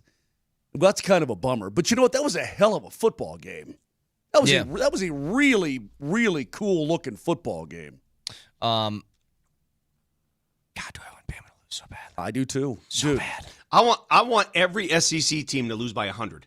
I'll tell you what's interesting. I want though. Ole Miss to beat Georgia just because. Me too, because they're coachless. Yeah. Oregon's been there, right? They're only a 2.5-point favorite in that game. This is, I think that people think that Texas Tech buying their roster and having it put together the way it is, I think they think they're real. I would love to see them win. It's because they are. Yeah. They're really good. I would absolutely But you know love what? It sets up. I mean, if Texas Tech were to get to the finals based on oil money and buying a roster, holy crap, the gloves are off. Yeah, well, you know what? They've already been off. I know, George has already I know. been off. Bama's already You're been right. off. You're right. The gloves are off. We can talk about this a little bit later. Going to make time for the head coach of the Avs, Jared Bednar, joins us next.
We'll talk to the head coach of the Avs, Jared Bednar, in just a couple of minutes. The Avs continue to win. If they win tonight, Moj, or at least lose in overtime or a shootout, they'll head into 2026 with only 2 regulation losses, which is, do you have the numbers? How many teams have done that before the start of a new year? I think the answer is none.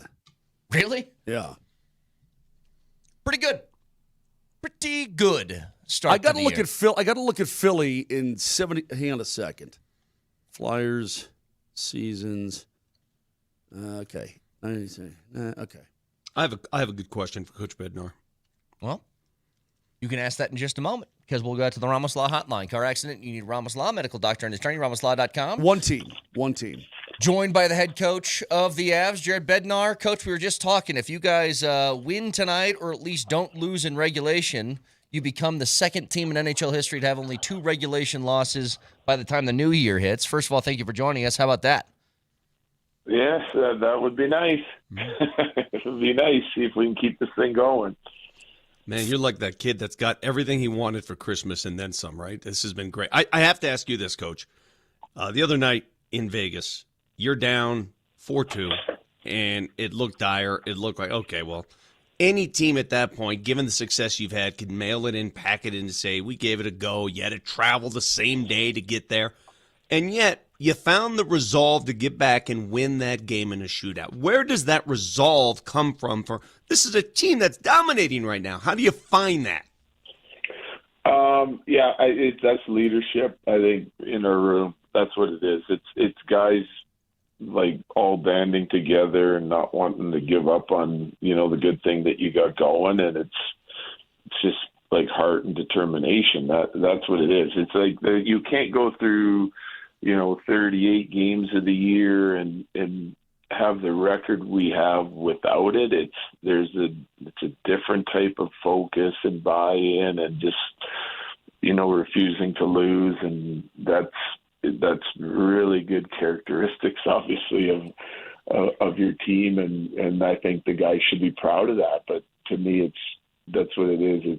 It's leadership in the room and guys taking charge and having the belief that you can come back and win based on like your previous performances, and so that was really nice to see. We haven't been trailing like that a lot this year, but when we've needed goals late, Nashville was a game where we scored late on the 6-on-4, and this one we score on the 6-on-5, and just playing the game out till the buzzer goes. I think it was really nice to see, and I'm glad the guys got rewarded for their effort. By the way, Brett's back. Yeah, congratulations, Brett. Do you remember? Thank you. Do you remember when you took 6 weeks off when you had your kids and whatnot, and during the season, and somebody else was coaching and whatnot, right? Remember Coach, can you babysit? You need to get out of the house now. That'd be a great babysitter. I'm sure you would. Coach, in all honesty, when you're going the way you are, and I asked Sam Malinsky this the other night on the bench, when is it like, hey, man, let's, you've won 14 in a row at home, you're 16-0-2 at ball. When does it become, hey, man, how far can we take this thing? I mean, do you think about that, or is it just the result of the pride in the preparation?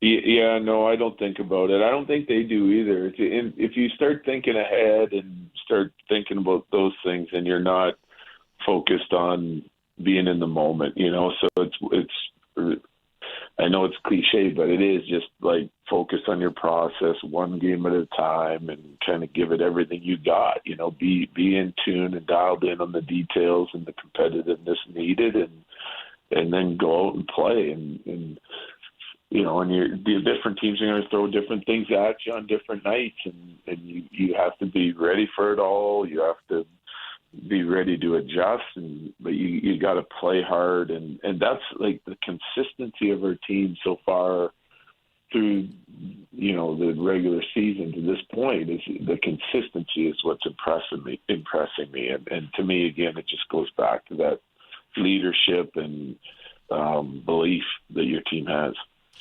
Coach, I feel like you're going to hate this question, but I am curious. A couple years ago when McKinnon won the MVP, we asked you about his standing in that, and it's all about the team and not the individual stuff, but it was cool that he was in that award and he got that. You've never won a Jack Adams. Your team is really good this year. You're probably in position as of right now, and I know there's a long season still, to win that. Does that matter to you? Is that something you would cherish if you got it? It does not matter to me one bit. Gotcha. Yeah. We have guys, players, hitting milestones and all that, and I think that's for post-career. You look back on it, you can say, yeah, did this, did that, whatever. Like the only thing that matters to me is winning the Stanley Cup. That's it, and it's a hard trophy to win, and that's all that matters. The focus every year for me, I just do not like losing. Any game during the regular season, and certainly in the playoffs, I don't like to lose. So the only thing that I think about is what do we have to do to win a Stanley Cup, and the regular season is just really all preparation for that and trying to get our team prepared for what we may face in the playoffs. And yeah, that's really all I think about. You do have something pretty cool, though, that you know about that no other coach has done, right? No. Well, the Kelly Cup, the Calder Cup, and the Stanley. I mean, nobody's done that. That's pretty cool, I think. Yeah, you think about you're getting prepared for a season every season, and there's only really one way to measure success, right? And that's winning the championship. So right. I don't care what level you're at. There's other things that you can take pride in, but your goal is to be the last man standing at the end of it, right? So I've been fortunate to be able to do that at a couple different levels, and it's the best feeling that you could possibly have is getting a group of 25 players, and by the time you add staff, management, everyone's pouring their hearts into the season. The only thing that feels good at the end of it is being able to lift the trophy, right? So that's what everyone's chasing, and it's very difficult to do, but it's the ultimate goal, and it's really the only way you feel satisfied at the end of the year is if you're able to do it. You're playing a team with a losing record tonight, and obviously those kind of games could be difficult for some. It's not been difficult for you. You found a way to motivate your team, but you hinted on this earlier. It starts in the room. How much motivation do you actually have to do? I mean, what do you do pregame anymore? Do you just say, all right, guys, here we go again, or do you have to rile up a speech for every opponent? No, that's never that. Honestly, that's there's different coaches, I think, have different strengths, and it's never really been me. It's like I don't know. I prepare a team so they know exactly what to expect from our opponent, and I prepare a team so they know exactly the type of identity game that we need to play, and what I feel like are the most important things for our success in general, and then for our success tonight. And then, part of this game and part of being consistent, as a coach and as a player is you have to be self-motivated, right? The guys that are the best at what they do are self-motivated guys. And some guys need a little help with it, and you need a kick in the pants every once in a while or a pat on the back. But, it's more for me about the information and then the process of what we need to do to have success. And if everyone's doing it, you're giving yourself the best chance to win on a nightly basis. I'm glad I have you on the show. We have you on the show, and I don't know why my camera just did that. But you are used to coaching a team, and you've done it before where you've lost players. I mean, injuries galore. You've gone through this. What words of advice would you have for Coach Adelman and the Nuggets after losing Nikola Jokic for what could be a month or more? Yeah, that's a difficult situation, right? Because every player you lose And the bigger the role they play, the harder it gets, right? It becomes incrementally harder to win. The margins for error become smaller and smaller with every player you lose. And you lose a player like Jokic, it's like, it becomes even that much more difficult because it touches every area of the game. But it's, ultimately his duties and responsibilities get split up between everyone. So you have to ask a little bit more from everyone, and they have to understand that it's going to be more difficult, but it's not impossible, right? You're getting 5% more from different guys, and some guys may surprise you and continue to help you win hockey games, or basketball games. But it's you got to continue to focus on what you do well, and everyone's got to be even more dialed in on the detail of your game, and just you have to pick up the slack as a group. And there's nothing you can do except keep trudging forward and do the best you can, and the results will land where they land. But you got to keep battling. In the long run, it may make them a better team because you're going to find out even more about some of the guys that you have. Head coach of the Avs, Jared Bednar, with us as he is every Wednesday. I'm going to play a little bit of the post game from you a couple days ago. Are there any rising concerns with the power play? It feels like you guys will have 2 or 3 good games, and then you'll have one like tonight. Yes. Yeah, I mean, it's because it's been too long without us figuring it out, right? So there's concern for sure. I still have lots of belief in it, though. So I know everybody's striving for perfection, and when you have a hole in your game, you're trying to improve it, and the power play can get better. I understand all that. Is there any part of you, though, when you keep getting power play questions where you're like, we're winning? I understand that this isn't where we want it to be, but we're winning. Does it annoy you almost? Well, I mean, you never want to be answering questions on, like, why your team's not doing very well in an area or overall, right? It's just not great. And if you look at our game, it's like 5-on-5 play has been really good. Penalty kills have been really good. We've been getting goaltending. There's just so many things that if you had a checklist of 20 things that you want your team to do, we're doing 19 of them, right? And on nights, 20 of them. But the power play has been, it's because you look at, you have a Makar, you have a McKinnon. There's more to it than that. So people see star players and think, yep, the power play should be good, and it should, and it's been good in the past. And power play can be a little finicky. Like I said in that quote, I have a ton of belief that we'll figure it out. But we've tried different setups, different personnel, a few different ideas on where we need to improve, but it's an ever-changing thing. We want to improve something, we're good at it, and it looks good, and then it goes away the next game, and so that's an area of our game where we've been inconsistent. We haven't scored easy on the power play when we've created our chances, and then on other nights we're not creating dangerous enough chances consistently. So it has to improve because it's an area that can really help you. I feel like if we get our power play going and continue to play all the other areas of the game the way we are right now, we're going to be really tough to beat, right? So, sure. And that's the goal. So we're going to continue to stress certain things. We're going to continue to move guys around and, create some competition there and see if we can't drive up the urgency and the execution. And we'll start that already tonight with some different ideas, like after the last week's look at the power play. You don't want to be changing it every game.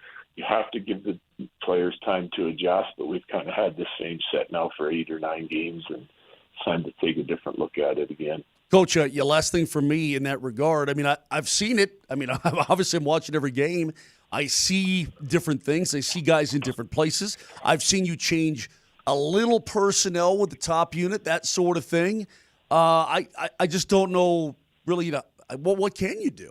I guess is my question, not to give away any trade secrets, but, I mean, do you ever think about just blowing the whole thing up and different personnel and, guys, I know your best players want to be out there and they are your best players, but I don't know what else you do, right? Yeah, I think, yeah, like number one, I think you have like there's different things we see, so the messaging will change a little bit tonight. And for the next handful of games, we'll try to keep what we have planned for tonight together. Like I said, we're going to try and create a little bit of competition here to drive some urgency and ultimately the execution, because I think they've done some really good things to open things up on the ice, and then our execution hasn't been great. But yeah, I mean, we're open to anything and everything at this point. And like I said, the execution 5-on-5 and like our attack, playing even strength has been so good. I think we have to take some of that mentality to our power play and see where it goes. And again, you score one, you can gain a little confidence and start stringing them together here. But you can't look big picture too much. You got to focus on the first power play you get and making that dangerous, and then try to carry a little bit of that momentum over to the next one. And it may not just be a switch that flips, but you want to be able to build it in the right direction so it's more dangerous than it is right now. Well, the Kings were all over your bacon. I mean, I can't remember the last time I saw every guy in a PK finishing his check in the corner and this kind of thing. You know what I mean? I'm like, golly, they were, I don't know if they were afraid of you or what the story was, but they were incredibly aggressive. So I guess it's just different stuff every night. That's all. Yeah, no, for sure. Every team's going to throw something a little bit different at you, but it's a copycat league. So when they see one team have success a certain way, the next team that's playing is going to try to do something similar. And then if it works again, then the next team's going to do the same thing. And we're kind of seeing that teams are getting more aggressive and trying to take away Kale and Mac. And then you got to be able to adjust and work out of it and find the next play. And we, at times we've done it and then not been able to finish it off. And at other times we're having trouble with that pressure. So I think it's, our guys are aware of that. They kind of understand, after the pre-scout meeting, exactly what's likely to come at them. And, we just have to find a way as a group of 5 to work around that and find the next play and be all on the same page and then still execute under some difficult circumstances if they're going to put that type of pressure on you. Coach, this last question is the most important question you'll answer this morning, and we decided to save it for last. Do you have a sister? Just curious. Do you have a sister? I do. Okay. Yeah. So let's just I'm the middle child. Okay. Let's just play this game. Of the three of us, myself, Moj, and Kane, which of the three would you least like to see your sister date if given that opportunity? You can be honest. I'm going to go, I'm going to give you an answer. I'm going to say probably Moj. The reason we pause is because there's zero surprise whatsoever. By the way, there's a correct answer to that, and you nailed it. Yeah. Well, leading the witness, I felt I know Exactly. You didn't necessarily lead the witness, but I knew where you were going. What? How did you know? Sometimes you just got to play along. Yeah. Wait. It's not because Moj isn't a nice guy. He's a really nice guy. I just can't. And probably I know Moj a little bit better than you guys, so. That's probably why I said Moj. Wait, so who's the player then in your locker room? Name one of those. I won't answer that one. Yeah. By the way, one last thing, Coach. Just a quick two-parter here. When can we expect to see LOC? And when he does come back, who's going to exit the lineup? Because everybody's playing pretty well. Yeah, we're not there yet. Yeah? We're not there yet. We're still trying to figure out, a plan to get him back in the lineup, and it's not going well. And it's been a little frustrating, especially for him, because I know how much he wants to play and how hard he's working to get back. But I'm just not there on a timeline. And so no use worrying about, maybes at this point just yet. Gotcha. All right. Well, Coach, always appreciate your time. Again, congratulations. You got that answer absolutely correct. Good luck tonight, and we'll talk to you next week. All right, fellas. Take care. Cheers. Jared Bednar, head coach of the Avs, joins us every single Wednesday. He's right. You led the witness. Nah, He it didn't was say a a layup word. You for him. led the witness. He didn't say a word. I'd never mentioned anyone by he could have Kane. easily said me, could have said Kane, Uh-huh. but he went exactly where everybody goes. Uh-huh. Listen, nobody wants their sister, as one of our Twitch followers so aptly put, nobody wants their sister drinking from a spit cup, okay? Good point. Hey, I have an admission that's going to make me look really foolish that I want to make when we come back. It's something that I've now taken on as a hobby, and at first I was ashamed to bring it up, but I am going to admit my hobby and what it's done to me over the last 24 hours. Okay, we'll get to that in just a second. By the way, all conversations with the coach are brought to you by Mr. Rooter Plumbing, proudly rooting for Colorado's hockey team. Back after this.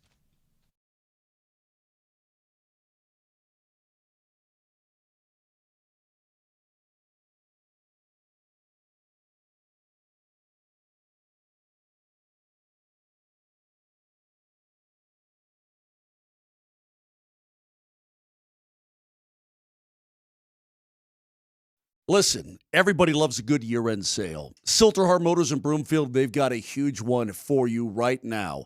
At Silterhar, you get 0% financing for 60 months on all new Ford models. Now, that includes the best-selling, fantastic Ford F-150 and the Super Duties.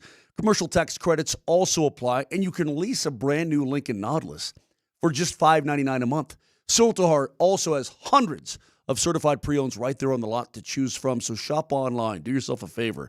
Go to sthmotors.com. That's sthmotors.com and save big. It's Silterhar. Everything you want out of a dealership.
Hooah!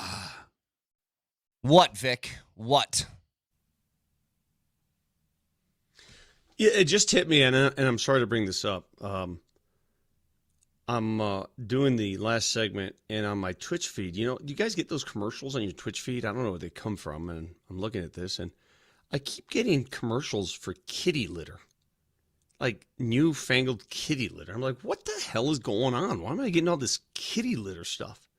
And this is when I know the computer knows more than you think. They're watching you. I have embarked on a new hobby that was introduced to me on Christmas Day. Peeing in sandboxes? No. My wife bought a 1,000-piece puzzle for the family to work on. Of course, the family gave up on that in a hurry, so it was left to my duty. I'm the one who, we have this puzzle laid out on our kitchen table. And you ask, what is the puzzle of exactly? Like, I love geography puzzles. I can do that in a heartbeat. Yep. It's a puzzle of 4 kittens in 4 quadrants, 4 kitties. And I've been working on this puzzle for a week now. Last night, I'm not joking, I spent 8 hours. 8 hours on this puzzle. 1,000 pieces, tiny little pieces. And it's just trying to put these cats together. And I'm colorblind. So having to do a puzzle that features all these different colors is incredibly difficult with my disability. What's so funny? Just go with shapes then. Go with shapes. That's what I'm doing. I'm doing angles and shapes. That's all I can do. Okay. Because I can't see the colors. Like my wife says, just get the blue portion. I go, what blue portion? What are you talking about? And I don't know if Nelly has a picture of the puzzle. But this is 1,000 pieces of bunch of colors of cats. And I cannot tell you how difficult this has been. And I am not going to stop until it's done. I am not going. That is the puzzle itself. Look at all those cats. That's the final look at what it's supposed to look like. Look at all those colors, those shades. How am I, a colorblind man, supposed to put that together? Well, I've made this my mission. 8 hours of employ yesterday on this. 8 hours of misery. I'm about halfway done. That's where I'm at right now. Stupidest thing I've ever seen. What's so stupid about it? Have you ever done something that your disability may not allow you to do, but you want to work through that disability? Are you saying you're going to beat colorblindness? I'm going to beat it. I am beating it. I mean, look at that. Sure you are. Well, look at that. Oh, I see you got the orange cat in the corner here, easy, because he's got a Santa hat on. Well, that was, for some reason, my eyes saw that pretty easily. The rest of this is a complete crap show. I'm going to be honest with you. Colorblind has taken an early lead in this battle. 100%. Could you guys at ever the quarter embark? pole, colorblind? Let me ask you this, Moshe. And bringing up the rear, Vic. You have to give me credit. Give me a pat on the back for showing, because I'm the most impatient guy. Displaying the patience to sit at a kitchen table and do a kitty cat 1,000-piece puzzle. Can you give me my flowers for that? I give you your flowers. My wife and I and my daughter played Scrabble last night, 2 games of Scrabble. Okay. I've been playing a lot of Scrabble with my wife. 2 games ago, she blew my doors off. Good talk. I know that's what I agreed. Yeah. All right. Oh, my God. Brett, Yeah. would you see? You have 2 little ones now. There's no way you could we're pull doing off puzzles. a puzzle. No, we're doing puzzles all the time. Now, it's Really? not 1,000-piece puzzles, but they're like, little kids' All right, puzzles. put your kid on that sucker. See what they can do. She's not colorblind. She might be able to get it pretty quick. See, when do you find out your kid's colorblind? When does that happen? I told you my story. When I was about 10 years old, we went to the doctor, and my mom spoke broken English. We went to the eye doctor because I failed something at school. Eye doctor comes back in the room and said, Ms. Lombardi, your son is colorblind. Well, she interpreted it as blind. So she starts crying. I'm like, Ma, I could see you. True story. Poor Bambina. Poor Bambina. She starts breaking. She's crying. It's just... It's like I'm trying to figure out a mother to a 10-year-old who just didn't notice her kid was blind for 10 years. He's just running into walls. With no idea. Just thought you tripped a lot. Like you were clumsy. I don't know. Miss Lombardi, your son is colorblind. Just emotional. Just in a lather over there crying. I'm with you, Moj. I feel bad because, yes, it lost in translation, right? You just hear one part of it and you're like, oh, no. Yeah. Hey, and I'm tired of you people's, and I shouldn't say that. I appreciate everyone. Everybody keeps sending me these links for these glasses, these colorblind glasses. It doesn't work. Those things are, they don't work. All right? All it does is accentuate what you can't see. So, I mean, I've seen videos of people who put those on and then they're like, oh my God, it doesn't work for you or what? I'm not sure colorblind is I could see colors. I can't distinguish colors. There's a big difference. It's like being, what's it called when people can't read? Dyslexic? Yeah, you could see the letters. You just can't put them together. So I could see all the colors. I don't know what they are. Do you understand the difference? So you have a limited bank of colors that you see. I see what you see, but I can't identify what I see. See, this is what I've always talked about this. You can't describe red. There's no way to describe it. You can say things that are red, but if somebody said, what is red? I look at you'd have to a fire identify truck. An apple. Right. Exactly. So anyway, Vic, keep at the kiddies. I'm going to say that thing tomorrow when I'm hate watching college football all day. Yeah. That thing will be done. Done, you say? Yeah. It'll be done by tomorrow.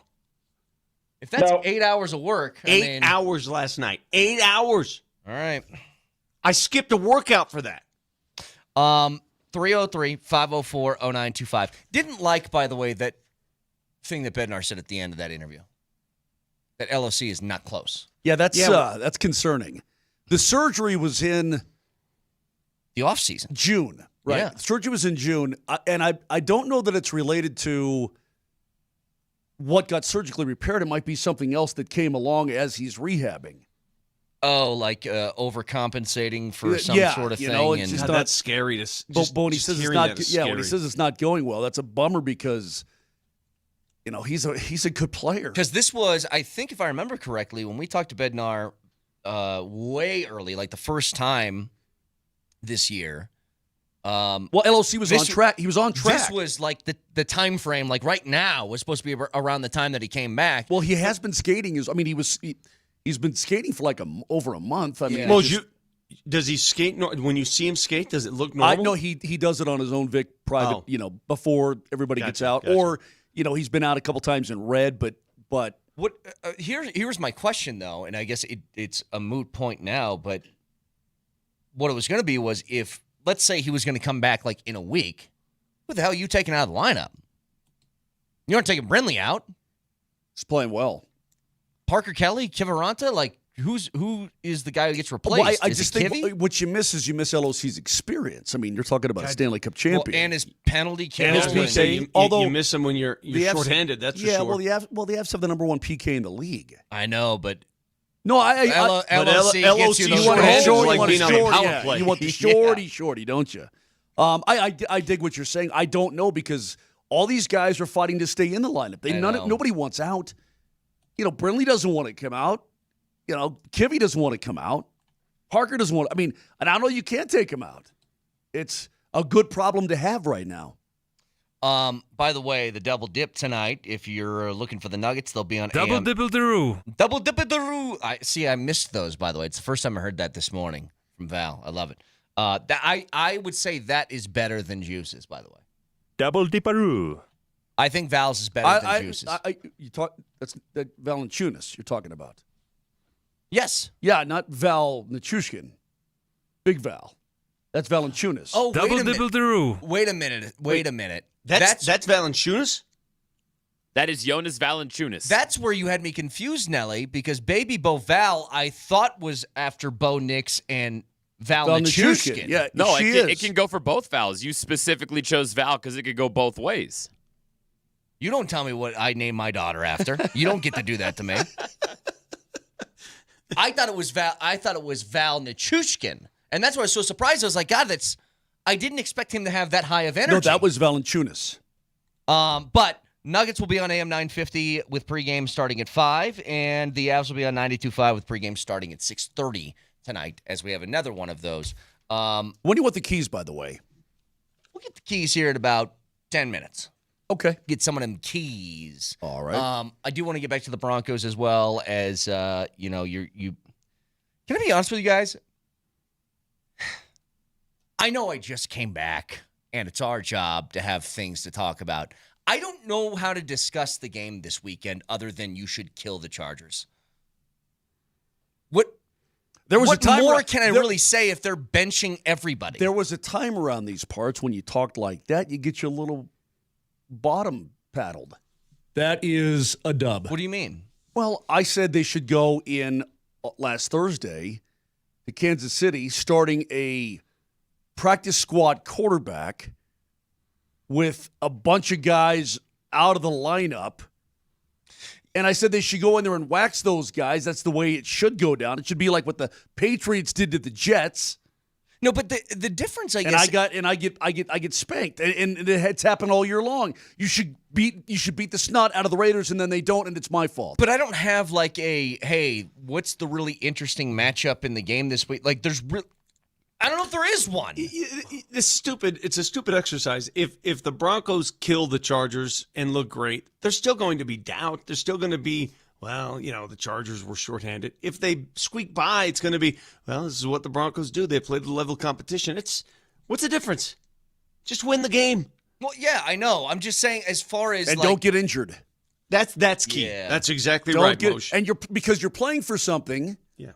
Because the Patriots have a free win and the Jags have a free win this weekend. No, there should be. Because you're playing for, you should have a free win. In fact, if I don't get injured. If I gave you this, if I said that the Broncos are guaranteed to win by a point on the last second 2-point conversion, but you're guaranteed no injuries, would you take it? 100%. Yeah. All right. Yeah. It's just they have ultimate motivation to go in there and win. Get a bye week heading in the postseason. You're automatically in the divisional round, and you get to avoid what might be the best teams in the AFC that are in the wild card. Mm-hmm. You know what I mean? Yeah. Hold on a second. Mike texts in. Vic, I'm proud of you. It's inspiring.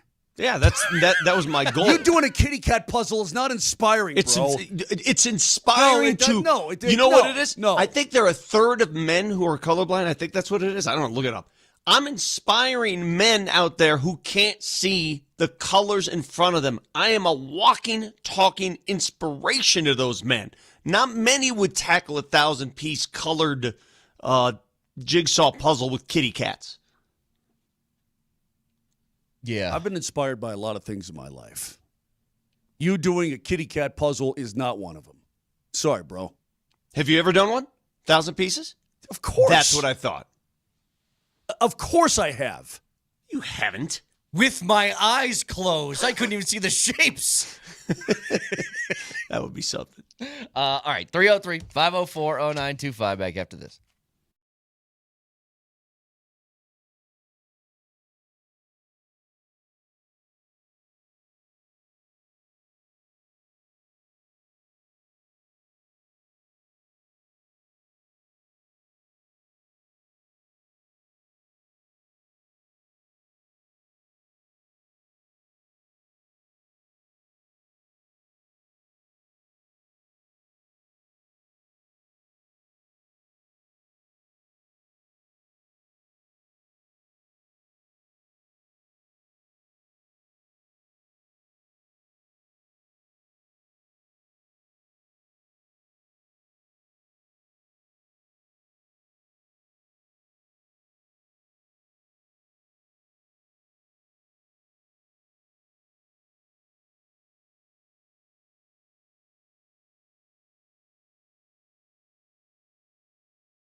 All right, so it's New Year's Eve tonight. We'll be off tomorrow. We'll have a whole bunch of football to discuss when we return on Friday. And then obviously the final regular season week of the NFL season.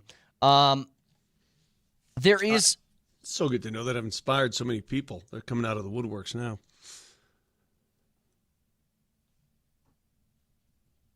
You're an just move on. inspiration. Yeah, move on. I can't do this. An absolute inspiration. No, I can't. I won't. Hey, MTV's shutting down. Go on. Oh, no. Where am I going to watch ridiculousness 50 times a day now? Cool, Carl. What does that mean, shutting down? It's being bought out by somebody? There's no more MTV. It's not going to exist. The global operation it was our childhood. Moser and I, this is what you did. I mean, think about it. The MTV from our childhood hasn't existed for 30 years. I know, bro. but I mean, think about waking up every day and you're just sitting there in front of a television watching music videos. When I was a little kid, yeah. Do you come from a land down under? Everything. Well, something and do something. Can That's you all feel you the did. thunder? When did Total Request Live I come start? from a land down under. None up. I love TRL. But then it just made Carson Daly go everywhere. Mm-hmm. You know what's funny? Carson Daly and Ryan Seacrest are similar people to me. They're on TV all the time, and I always ask why. Yeah, what is it with Carson Daly? What's Has the allure? Has Carson Daly ever fluctuated his voice before? Has he ever gotten mad? He is the exact same tone in pace in everything that he does and everything that he says. Because what's he on now? Is he on some sort of... He hosts The Voice. The Voice, that's right. He is The Voice now. Guys, Anyway. that dude's like Madonna, man. Give him credit. What does that mean? He's made the most of the least his entire life. What does that have to do with Madonna? Madonna stinks, man. She can't sing. Oh, shut this down. She's done more. She's done more with less than any other, singer I've ever seen. Let's shut this entire. Madonna's lame, bro. Kevin, Joel, if you're listening, let's shut this entire sports station down. MTV us, man. Well, you know what? Junk. Don't even get me started. Dude, don't even get me started. So you mean to tell me? See, I did not want to do this today. I want to talk You regular brought stuff. up Madonna. I mean didn't. to tell me? He brought up MTV, and now we're screwed. You mean to tell me one of the great musicians of our youth? Musicians? She can't play Jack. She can barely sing.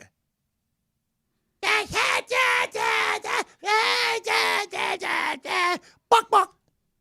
I get why people like this. I think you're being a hater. Now, I saw a picture of Madonna recently. Yeah, she looks like an alien. She's on that Tom Brady juice. Yeah, Tom Brady, you get one more of those. You're looking like Madonna. You've hit your limit. You get one more. Do you think does anybody counsel Tom Brady and let him know, hey, I think people notice what you're doing?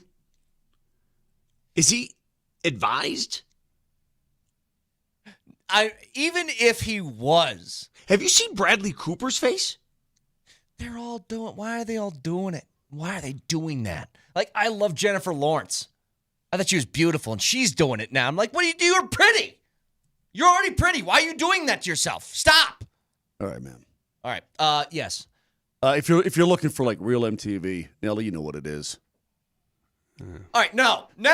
This is not Moser's happy hour. Okay, we aren't doing this anymore. When he licks his fingers. This isn't Friday. Friday is reserved for this song, and it has its place. I have a question about David Adelman. Please. How much do you judge David Adelman in this month or more? The absence of Jokic? Dude, it's a hell of a prospect to have for a head coach. I'll tell you that much. Creativity is going to be through the roof. And our boy Jake Coyne, who has been on our show several times, listening this morning, and I asked the question, I said, I can't remember the last time a team was minus 4 starters before the first of the year. I don't think it's ever happened. Well, he looked it up. The last time a winning team had 3+ starters out due to injury by January, the last time, and that was 3, not 4, the 2018 Clippers, they were without Blake Griffin, Danilo Gallinari, and Patrick Beverley, 3 starters. mind you, none of them named Nikola Jokic, so a little different right. here. 3 starters. And during that stretch, they went 11-10. So they finished above 500. That's the last time this has happened. You understand how rare this is? How do you even find that? I don't know. He found Is that an AI thing? I mean, who was that, Dan? Dan did it? Jake Coyne. Oh, Jake Coyne did. Yeah. So thank you for Well, looking he's that a up. geek. I would imagine that, But- in the most positive of ways. But this is how rare it is. I mean, not only to be missing now 4 starters, not just 3, 4, but to be missing the best player in the world. Right. So he trumps, like, Nikola is the value of 2 or 3 of those dudes, right? Yeah, I mean, Pat Bev and Blake Griffin combined. This is right? a different Yeah. deal. So, yes, is the pressure on David Adelman? Well, of course it's on everybody. But what does David, like, if you're David Adelman and you're trying to do a hype speech for tonight's game in Toronto, what do you say? I don't know what you say, Vic, but other than, hey, you're all getting paid to play basketball. You're all in the NBA, which means you're good basketball players. You're 0.00001% of all basketball players on the planet. Go out there and play basketball. What I hope doesn't happen. What I hope let me say doesn't this happen is real I quick. hope they don't come off their timetable to bring those guys back earlier than expected, right? I hope that, AG had a certain date that, man, you never know with those soft tissue injuries. I hope they don't accelerate that based on what's going on, because that could only hurt things even more.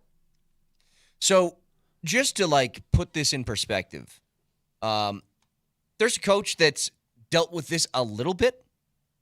Like, the Avs were hurt really bad at the beginning of last year. I'll give you, this was their 25th game of the year. Mm-hmm. It was against Edmonton, a game they lost 4-1. Ivan was playing. Kovalenko was playing. Okay, let's go through the list of guys who are long gone. Ivan. Kovalenko, I think, is back in Russia right now, by the way. Kovalenko. Okay. Middle stat. I mean, he was He's second-line gone, okay. guy, but Prishapov. Okay. Chris Wait, Wagner. wait, who? Nikita Prishapov. I don't even remember that name. Okay, that's John 6. Ludvig. 7. I don't remember that name. Calvin Dahan. 8. I mean, these are the guys. Dan, these guys are out of the league.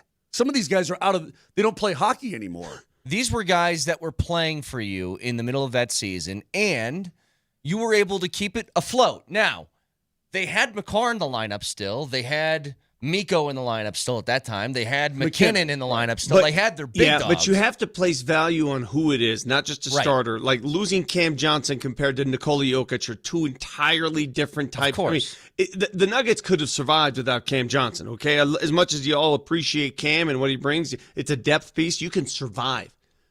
How do you survive without the Sun?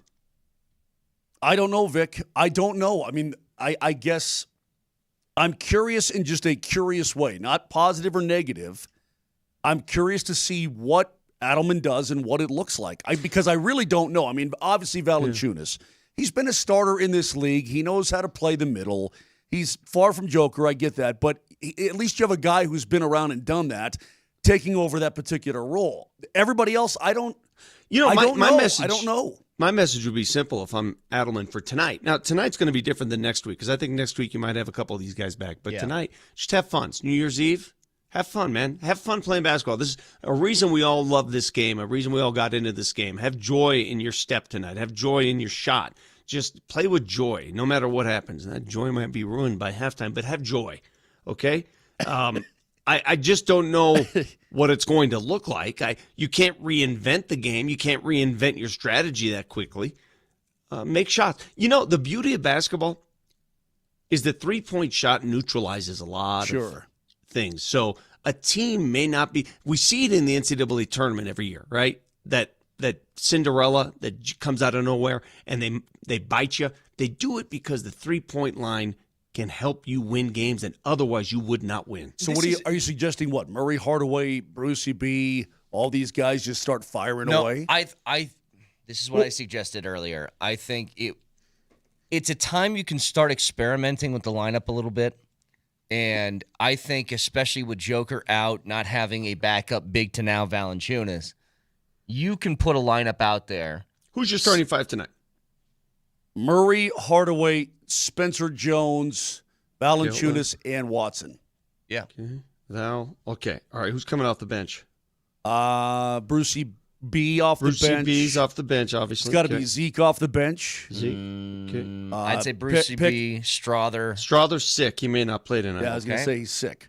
Will Duran get more run again? Well, he's got to. I mean, he has to. Who else do you have? Pickett. Pickett's going to. I mean, that's a small second five. All right, Duran, I got that on here. Who else, fellas? That's it.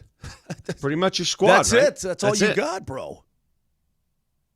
I mean, Hunter Tyson's still on the roster. 7, 8. Nah, you get 9 guys total. 9 total. Everybody's going to get a taste. Everybody is going to get a taste. We said Holmes, right? The only good neuse, Toronto is missing their big fella. He's Hurdle. out. Yeah, Hurdle's out. But they're still big across the board. Hurdle. They're big across the board compared to the Nuggets. I just think tonight is go have fun. You start experimenting and doing when you get AG and CB back, things change. Sure. Things change. That's when you go from having fun to, if you give me CB and AG, I'll put CB back in the starting lineup, and you can move Hardaway back to the bench, scoring off the bench. All right, so let me move him, and I got CB at off guard, and you can move Watson back to the bench and give me AG at power forward. Okay, that's different, man. See, I could win with that. I could win. See, this is Texture says, need I remind you of 7 freaking dudes? That's a game. It's a one-off. That's not a month. Game. It's different. Yeah, it's a one-off. I'm just saying about surviving the month of January, and I think that team I just gave you, if I gave you a starting 5 of Jamal Murray, playing like an all-star, Christian Brown, Big Val, Aaron Gordon, who, mind you, when he was playing this year, off the charts. Yeah. And Spencer Jones, I can win with that. I think Jamal averages 30 a game for the next month, by the way. 30 a game in January. Book it. Okay. Well, I'm curious to see what opposing defenses do with Jamal, because now they can focus on Jamal, where before they couldn't really stress that because the big fella occupied a lot of their brain space. What do? Yeah. You put 2 guys on Jamal? You could. We'll get back to this in a little bit. If you missed any of our chat with Jared Bednar, it should be on the podcast shortly. iTunes, Spotify, Moser, Lombardi, and Kane. Back after this.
Right. Hey, right. Do you want to share on the air what you were just talking to me about? Yeah, Loretta. This Loretta listens to the program. Thanks, Loretta, but she fights with me. Actually, she attacks me. You guys have a long-standing feud. Yeah, Loretta's got a problem with me, and I got a problem with Loretta. God, I've never heard anybody go toe-to-toe with Loretta on a sports talk show, but here we are. You know who you are, Loretta. So funny about that.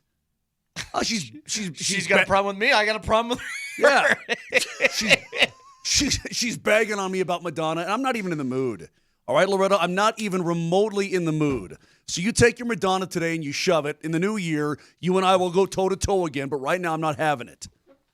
Having said that, I just got a photo from a friend of mine who's listening to the show, and he shows me a half-finished puzzle that the family did not finish on Christmas, and he felt the need to finish it himself. That's what we do as men.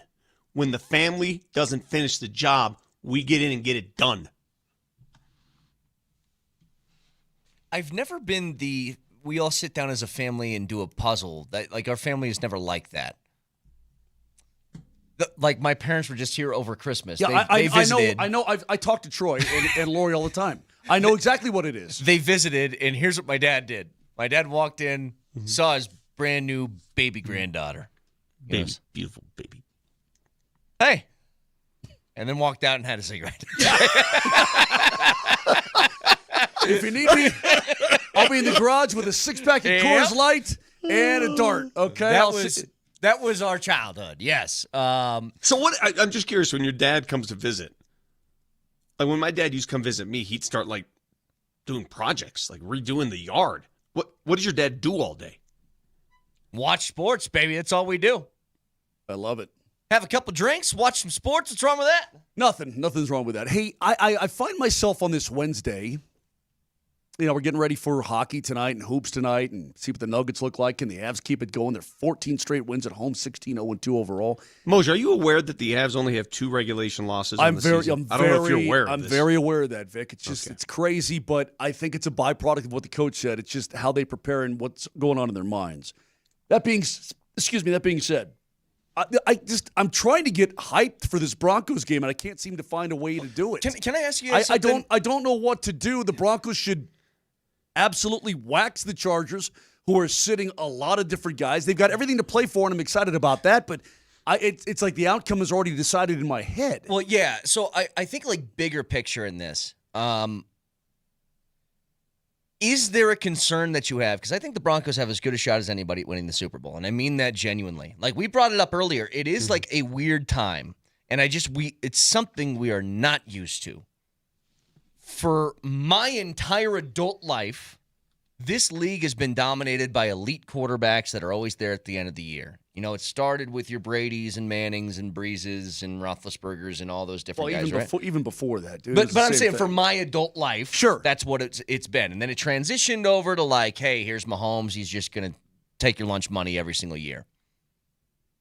There's really 2 quarterbacks in the playoffs right now that have won Super Bowls in the past. Mm-hmm. That's it. And I know you could say Aaron Rodgers, but I don't think anybody believes that the Steelers are going to be doing anything. So those 2 guys are Matt Stafford and Jalen Hurts. And ask Jalen Hurts' own fan base how confident they are in Jalen Hurts and their offense right now. Not a lot. Now, Rams. Buffalo won. What's that? They went into Buffalo. They did do that. Their 13-12. Yeah, but their defense was awesome. 13-12. They scored no points in the second half. It was also a driving rainstorm, so let's be honest but that's been a running problem for them all year. I mean, that's why A.J. Brown is going on Twitch streams yelling about don't pick me up in fantasy or whatever he said. The other one is Matt Stafford, who I think we all can see is still supremely talented, and the Rams seem to be very good. I've watched that Puka Nacua play against the Falcons. I've already watched it 10 times again this morning. There's a reverse angle, though, the ball comes out. We're not relitigating that. Touch and catch. Foot in, catch. Feet in, toes in, catch. The problem that I have, or not the problem, I guess the question that I have, I think the Broncos have as good a chance at anybody because everybody seems to be pretty unproven in these grounds. But for them to win the Super Bowl, it's going to have to be off the back of an elite defense, which has not been elite over the last month. Do you think that can turn? Or has something happened here where maybe somebody's figured out a little bit of how to attack their defense or what? I think they're playing better teams. They are playing better teams. That's an excellent point. I'm looking at the quality wins coming down the stretch here. They didn't give up that much to Kansas City. That was bad offense. The Packers, though, when I look back in that game, Micah Parsons getting hurt. They still Christian give it Watson. Christian Watson getting hurt. That was huge. But when you look at, the original Chiefs win, okay, the Texans win was big, but the Raiders win, blah. Commanders win, blah. Other Chiefs win, blah. Yeah, man, and the Jags came in here and worked them. And so, I would see what you're saying, Brad. Like, how many of the elite quarterbacks in this league are still left that you would consider the top of the top? That strike fear, right? Yes. The kind where you're like, taking this guy on. Matt Stafford strikes fear in me. I'll tell you what, though, when I watched Drake May over the weekend, I'm telling you, man, the kid has got it. The kid is Vic, I don't know what you think when you watch him, but my eyes tell me that looks like a superstar quarterback. Well, the way Trevor Lawrence played here, he should strike fear in you. Yeah, but he's more slick. He's got this jam about him, the way he plays the game. And obviously his confidence is sky high. I mean, he threw for 5 touches and then put a baseball hat on for the entire second half. The only thing that you could say about New England, and this isn't a knock on them, it's true. They have not beaten a really good team. They have 13 wins, and all of them are against either mediocre or just straight up bad football teams, with the exception of the Buffalo win early in the year. You're talking about who? The Patriots. Oh, the Patriots, yeah. You know, the thing that makes the Patriots, they have beaten bad opposition. But they buried them. Yeah, I mean, they've blown their doors off. Yes, I know. Completely smoked them. I'm not taking anything away from them, but there is, like, we were just talking about the Broncos. What's been changed with the defense over the last few weeks? They play better competition. I think that's true. If you were to look for a crack in maybe the Patriots' case, I think that's one of them that they just really haven't been tested yet, and then they're going to play Miami this weekend. Like, we'll see how they handle any combo of the Texans, Chargers, Bills trio that's going to be going in one of those 5 to 7 spots. You know, I do understand where you're coming from. This game is almost the kind of game where let's just get it over with. Yeah, I think if both teams could go up, shake hands, and get together with Goodell and be like, the Chargers are forfeiting, we're just going to the playoffs. We're good. If he stamped the approval on that, I think they'd take it. Yeah. I think both teams would. Talking to Schefter on Monday, he's without further injury. Like, if you asked Harbaugh, hey, every starter remains intact and your fate is known right now, would you take it? He may take it. Like, I just watched the movie The Patriot again a couple weeks ago. The Mel Gibson Patriot? Yes. Okay. It reminds me of an army that's waving the white flag, and that's what Harbaugh is doing. That team can't win. You know what I mean? Right. Like, they are telling you, you take the win, we're just going to try and get to the postseason healthy. That's it. Schefter said on Monday, it's his opinion, that no NFL player takes the day off. That these guys always play. Well, when you're in the game, you're going to play hard. The question is who's going to be in the game, and today will reveal a lot. Let's take a look at that injury report, that first injury report that's revealed on Wednesday, and let's see exactly what the Chargers have planned. It will reveal a lot. I mean, look, man, if I would shrink wrap the entire offensive line if I was Jim. Yeah, I mean, that's my point is you've already lost both tackles for the year. And a backup, I would just put those guys the more you think about on the sideline and not even remotely play them. The more you bring this up, the injuries that the Chargers have suffered and the fact that their franchise quarterback's not playing, there is zero excuse that this game should even be within a touchdown. No, I think it should be like 35-0 at half, and then you throw on the baseball caps for all the guys in the Broncos. Like, that's what it should be. The great Joe Williams, hitman. He would judge quarterbacks by baseball hat wears per year. I love that. Leads the league in baseball hats, right? That kind of thing. Mm-hmm. Because that means you're doing your job. You're banging that opposing defense, and then you're hanging out, shooting the breeze, having a chili dog with a baseball cap on. I love that. Yeah, and again, this is a question of motivation, which is always something that, in how about in bowl games in college? The little engine that could team, maybe the UCF team that's undefeated and missed out on a chance at a championship, like they're entirely motivated to go out and prove something. Who won the Independence Bowl yesterday? I don't know. Was it Coastal Carolina? I think Vic and DMac won the Independence Bowl. Yeah, that's true. They're talking. All right, of all these guys, you expect to see any of these guys. You ready? Justin Herbert. We know that's it's no. already a no. Omari and Hampton. No. Lad McConkey. No. I don't know. They got to have somebody play. Well, they've got some backup. Okay, well, let me keep going. Quentin Johnston. Yeah, I think they got to play somebody. Keenan Allen. Probably not. The vet. Starting tight end, Rodney Gadsden. I mean, look, if I'm Harbaugh and I'm doing this, then I'm going all the way in. Like, I'm not. What am I going to bench Herbert but play everybody else? What's the point? Like you won't see Mac, you won't see James, you won't see any of these guys. You should destroy the Los Angeles Chargers of Anaheim. Yeah, you should. 303-504-0925. Texture says, Brett, I called in after the Broncos beat the Eagles, and you were saying that the Broncos' method to victory was unsustainable. It has been sustained. Good to have you back. That is true. I mean, but it's still something that gives me pause right now. Like right now, it's why I just can't go full in on the could be 14-3 at the end of this week. Head into the postseason, number 1 seed, you get a bye, and I'm still like, but. There's like a but that's still in my head. The only thing that gives me pause about this week is when you compare the last 2 games for the Broncos played a lesser Kansas City team, obviously, with the quarterback whose name I still cannot pronounce. Is Trey Lance better than Oladokin.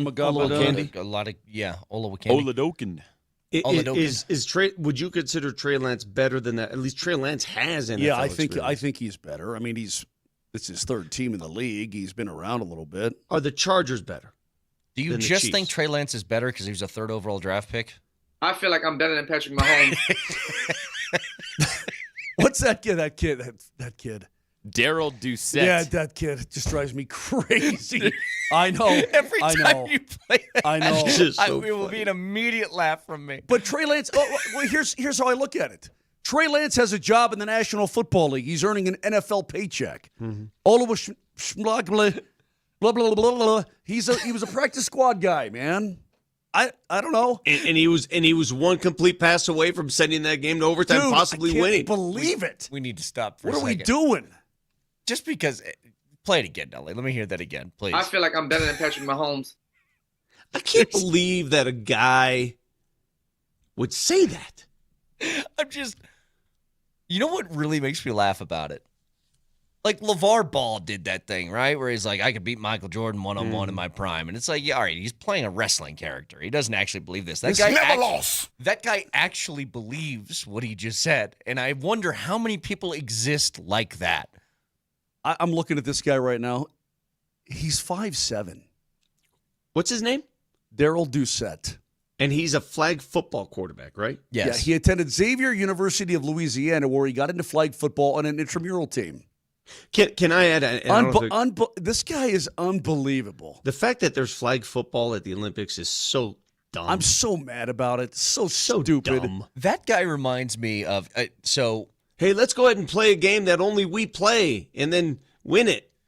Do you guys remember? Just so dumb. Oh, what's that dude's name that got into? I don't know if it was a Masters. It was some sort of major. He was the amateur. Michael Block. Yeah, I remember him. And everybody thought that like he's this great story. I cannot stand that guy. Cannot stand him. Why? Because he's Daryl Doucette or whatever that guy's name is. He said once, if I had Rory's power off the tee, I'd be the best golfer in the world. Well, you don't. And I'm like, how about you calm down over there, buddy? How about you calm down? Hey, this kid. You think an extra 30 yards off the tee is the difference between you winning like 3 majors a year? It's ridiculous. This kid, though, he threw, 3 touchdowns against Japan and proclaimed himself the best quarterback in the world? Remember that? Yes, I know. Can you think of another flag football power in the world? Dude. Why are we playing flag football at the Olympics? Why? Do you guys remember his highlight reel, though? This is how, I swear to God, this is how the guy threw the football. It was Moj, do a play-by-play for the people listening on the radio.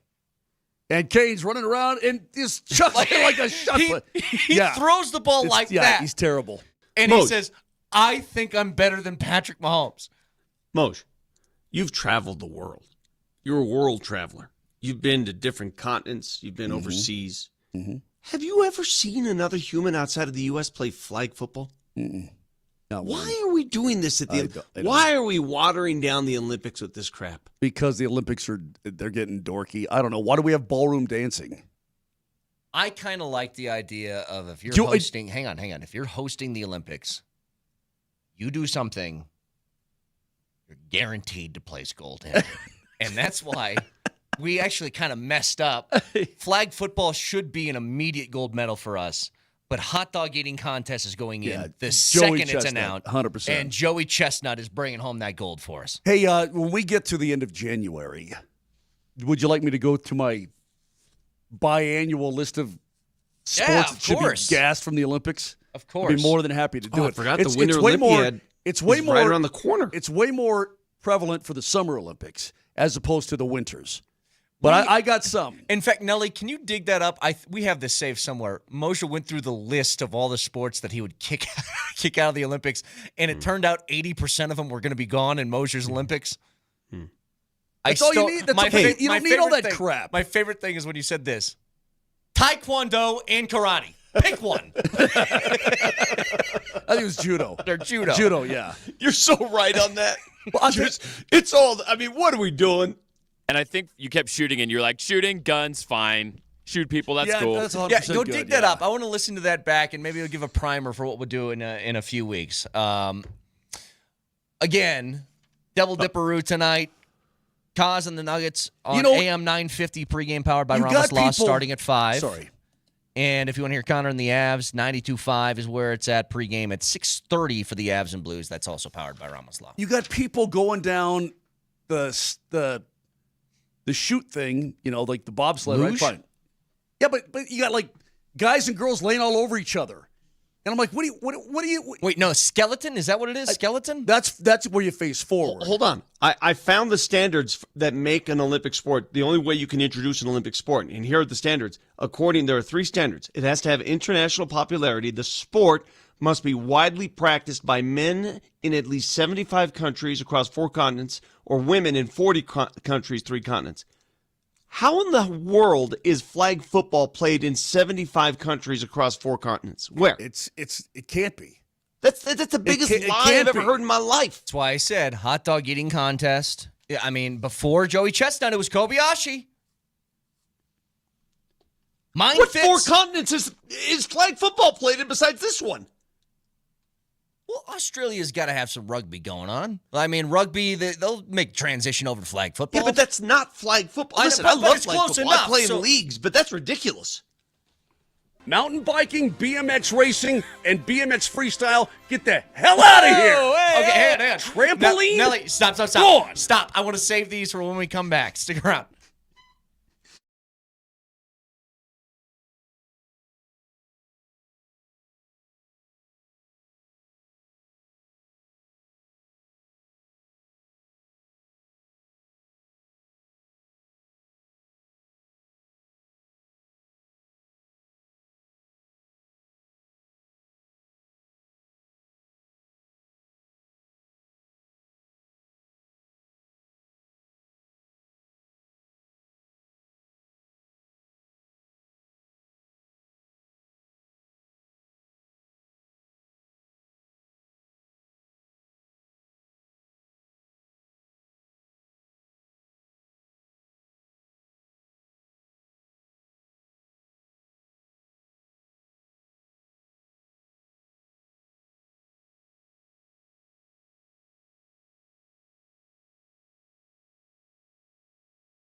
All right. So this was what, 2 years ago, Nelly? Well, it depends. I found 3 different versions. I found one from Moser evaluating the Summer Olympics in July 2021. I think that's the one that we need, because I'm pretty sure Moser drops an F-bomb in this one. I'm pretty sure. Well, there are a couple bleeps. I can't attest to what they were. But then I also found a version from February 2022 of him going over the Winter Olympics. And then again in July 2024. Oh, that's right, because killing the Olympics again. So you COVID tell got me. pushed, and so they had to smash them in back-to-back years. Let's go with just the very first one. The very first one that we got. Because I think this is the one that kind of set this whole thing off. So let's listen.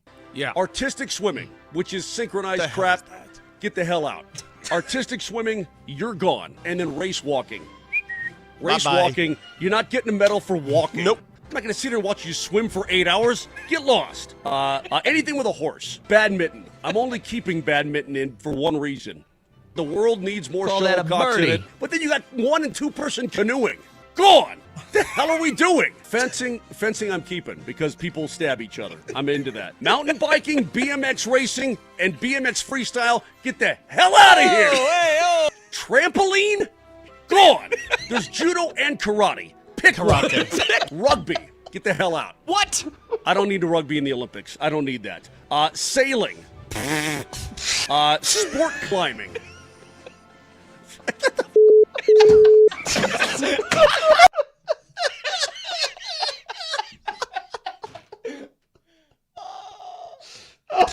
Sport climbing.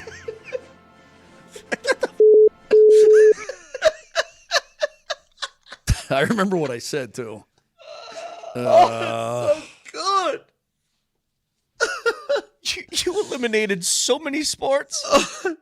There's just a bunch of junk, man. It's a bunch of junk. It won't be long before the picklers try to throw pickleball in there, and you know it's going to pass. Fencing, I like it. People stab each other.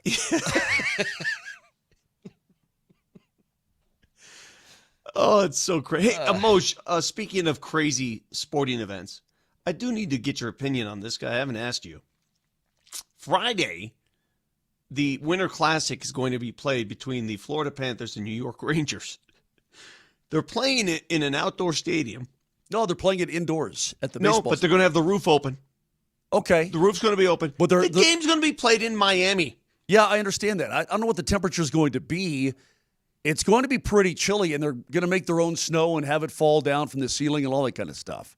It's kind of cool. I mean, but they're playing. Yeah, they're playing in Florida, but they're going to crank that thing down. Friday night. They're going to crank that thing down. 71 degree high on Friday. But in Friday night, it's going to get a little bit cooler. It'll be easy to keep there's going to be no sun on it. So it's a low of 50. Yeah, and plus, yeah, they're going to freeze that sucker. Oh, thanks. Moser reporting? Is that break? Moj reporting they're going to freeze the water to play hockey. You know what? Freeze the ocean then. Wow. Do that. Hey, can I just? I saw this from Schefter. Sorry, Brett. Do you mind if I found another cut of Moser? Yes. Please. Yeah. This was from summer 2024 when he was going over his Olympic sports again. I don't like a sport where you're dependent on another animal.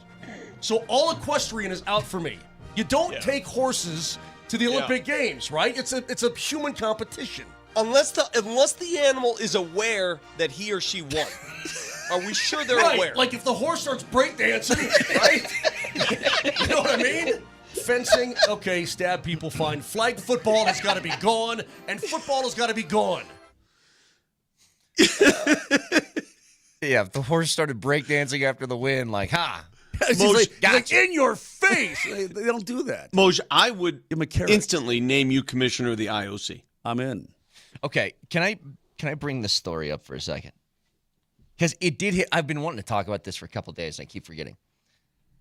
So, according to Ian Rappaport, Shane Steichen is naming Riley Leonard the starter for the Colts this final game that doesn't matter for them. They're eliminated. So, the Phillip Rivers thing came and went, didn't win a game, whatever. But I saw Phillip Rivers be interviewed after they lost. And I got to ask you, how do you think the locker room feels about this? Did you guys see it? No, I don't think I did. Because they asked Philip, like, hey, I know it was a tough loss, but man, how cool was it that you, 44 years old, you come out after not playing for years and you go out there and you do it again with the boys? And he was like, I got to tell you, I had an absolute blast. It was so much fun. Meanwhile, his team that was like 8-1 to start the season just got eliminated from the postseason. And you got to watch some dude be like, got to tell you, had a blast. I couldn't think of anything more fun I could have done the last few weeks than get my butt kicked. Isn't that weird? He did get extra health care for the next 5 years. Isn't that what he won out of this? Well, yeah. But think about, Vic, you're playing in your member guest. Mm-hmm. You are a day away from winning this thing, and your buddy comes down with a terrible flu. He cannot play. And you bring me in, and I'm just banging that ball around everywhere, hitting every tree in sight, plunking it in the water, can't get out of the trap. And at the end, we lose by a lot. And you overhear somebody saying, so, Brett, what'd you think of the course? Did you have fun? And I go, dude, I could have had more fun today. Like, wouldn't you lose you would lose your mind. Yeah. That's all I'm saying. So now Riley Leonard, who Vic has said cannot throw the football, is going to be throwing the football on Sunday for the Colts. So there you go. Hey, Landeskog was on your boys' podcast, Moj. I don't even want to say it. Can you say it for me? Puck around, and find out. Thank you. I know. Puck around and pod out. Pod out. Oh, wait, what? Is that what it is? Yes, pod out. Landy Those guys was on. are great, by the way. They've done a great job with this young, beautiful baby boy podcast. Landy, why the hell do you have so good? I think we got strength at every position. Our goaltending's been great. Our back end is high end. I mean, we always talk about we want to be hard to play against. That doesn't always mean be playing physical or being tough necessarily. It's just being hard to play against, relentless, hard on pucks. As soon as we lose it, we want to work to get it back and be kind of in your face, suffocating. So, I'd say our depth is our number one strength, really. It feels like every night a different line or a different player stepping up. We were just talking about that with, if you missed it earlier, Bednar was with us, and Logan O'Connor is going to miss more time. He said it's not going well, his recovery. So take that for whatever that means. He's not close, it sounds like. And you would think, man, that's a real killer. And, of course, you'd love to have LOC out there. Their depth is awesome. You know what, though? It's what they did when they won the Cup. It's like the third and fourth lines would beat the hell out of the opposing teams. But Landy said it, and Bednar said it when I asked him, how do you guys have so much resolve in these games?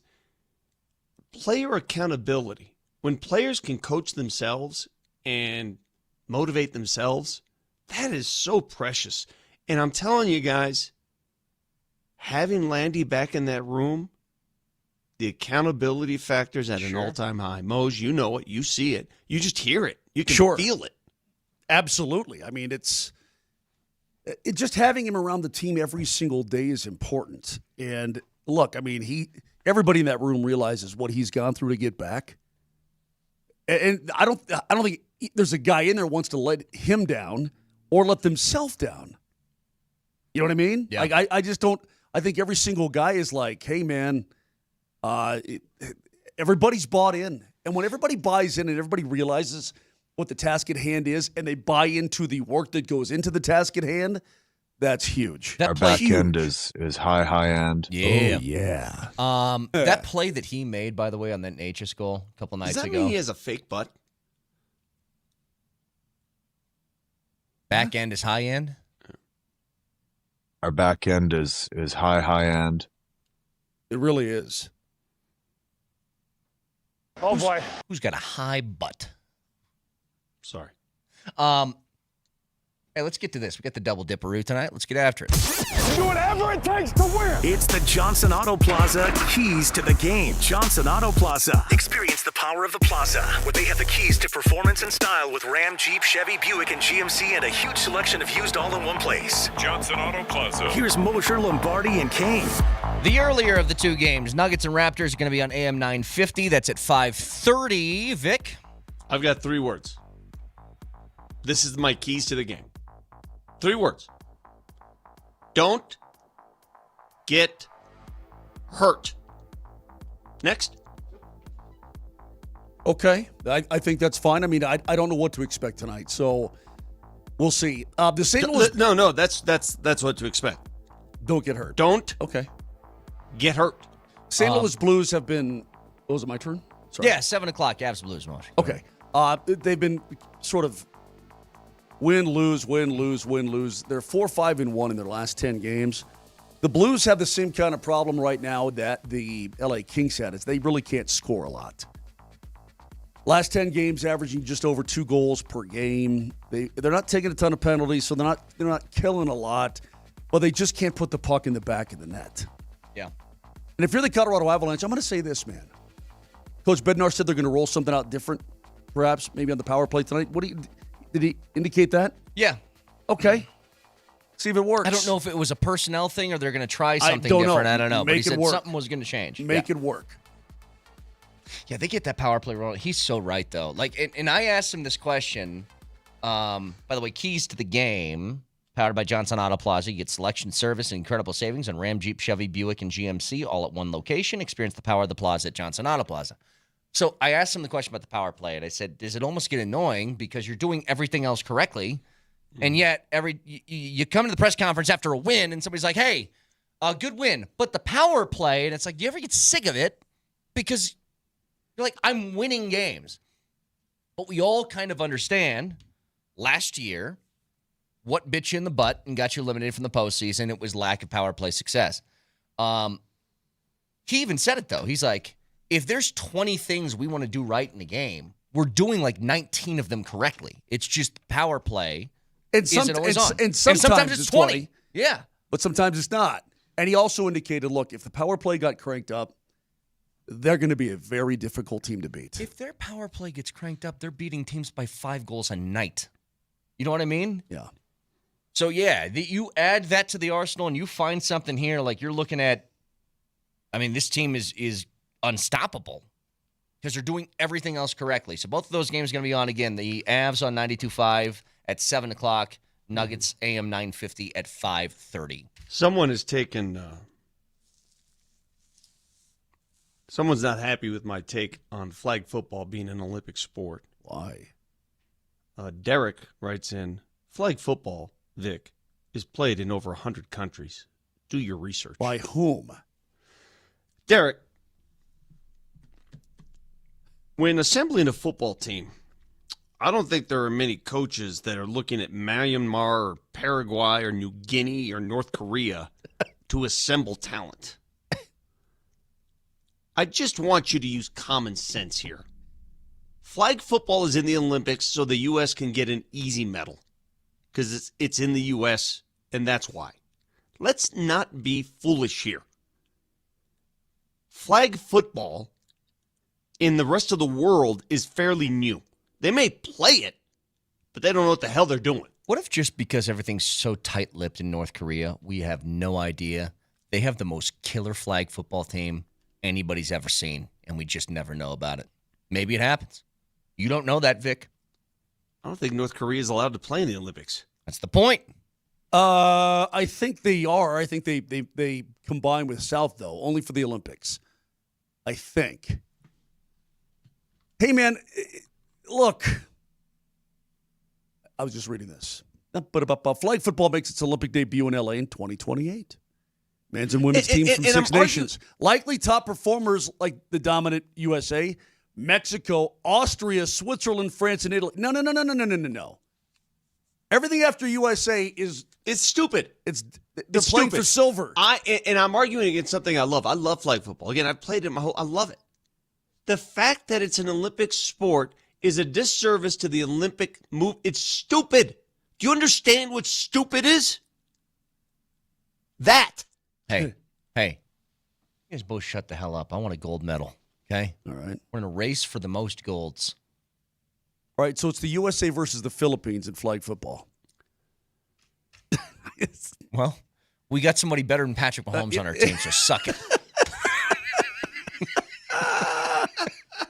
I feel like I'm better than Patrick Mahomes. Here's Josh Allen, and here's Philippines. Fact checker next.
College football playoff continues tonight. I feel like this game could be the game that gets the most out of hand. Perhaps I'm wrong on this. But Ohio State and Miami.